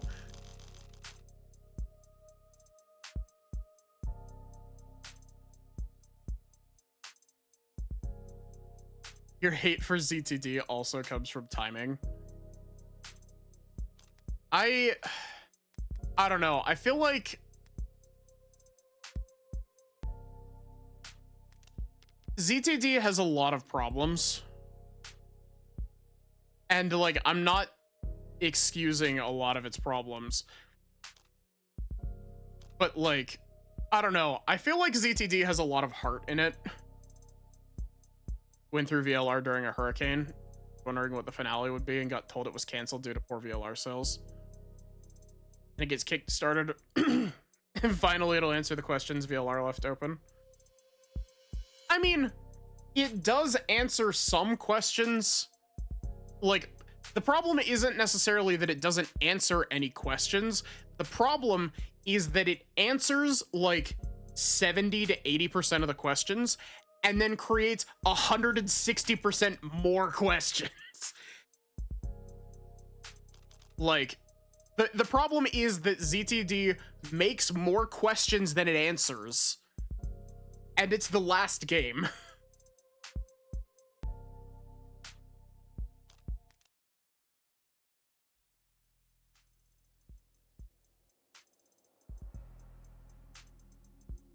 ZTD doesn't feel like a conclusion. Absolutely not. It feels like the conclusion to like an arc.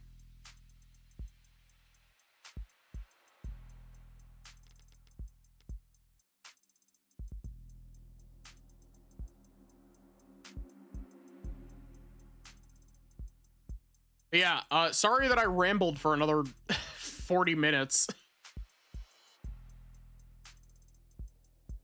VLR felt like a game too, setting up a big satisfying conclusion. Yeah, it feels like ZTD.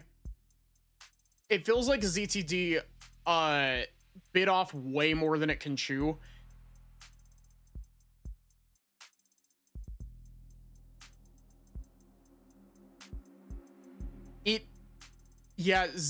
ZTD feels like a second and a half game. It feels like a very extended epilogue to VLR instead of an actual resolution to what happens in VLR.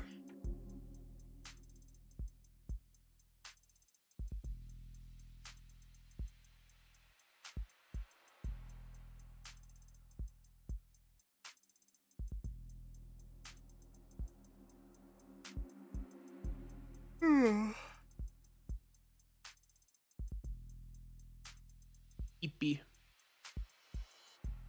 The eepy deepy.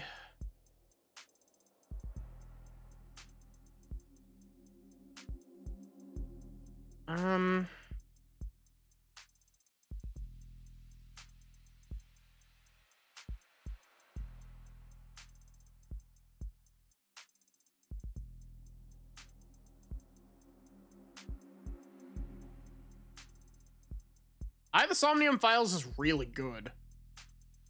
And I've heard good things about I2. I've heard mixed things about I3, but it's also not even really I3.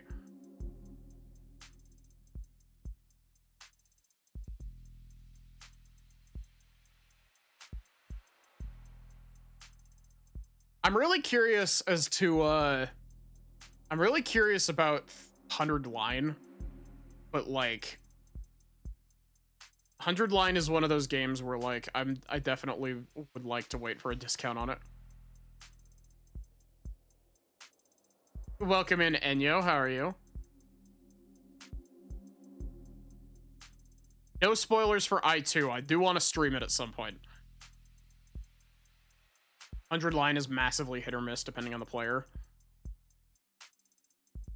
I have a copy of Raincode that I haven't played, but Raincode... Everything that I've heard of Raincode makes it sound like I'm not missing much by not playing it.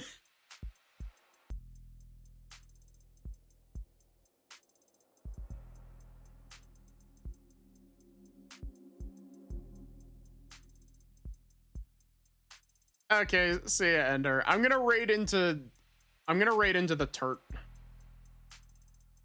Fucking love yourself more than playing Raincode.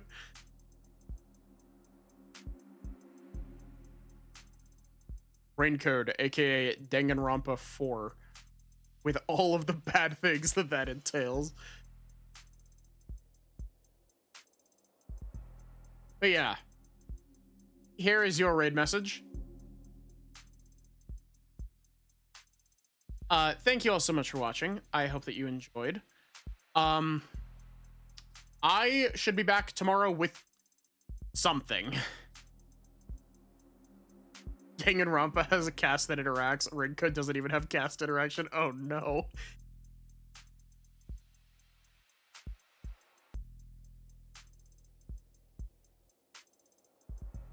But yeah, we'll see what I end up doing tomorrow.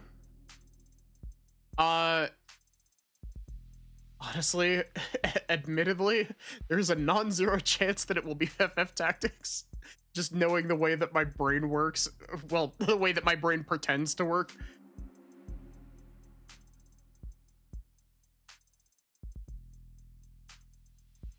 But yeah, other than that, have a good one and take care, everyone.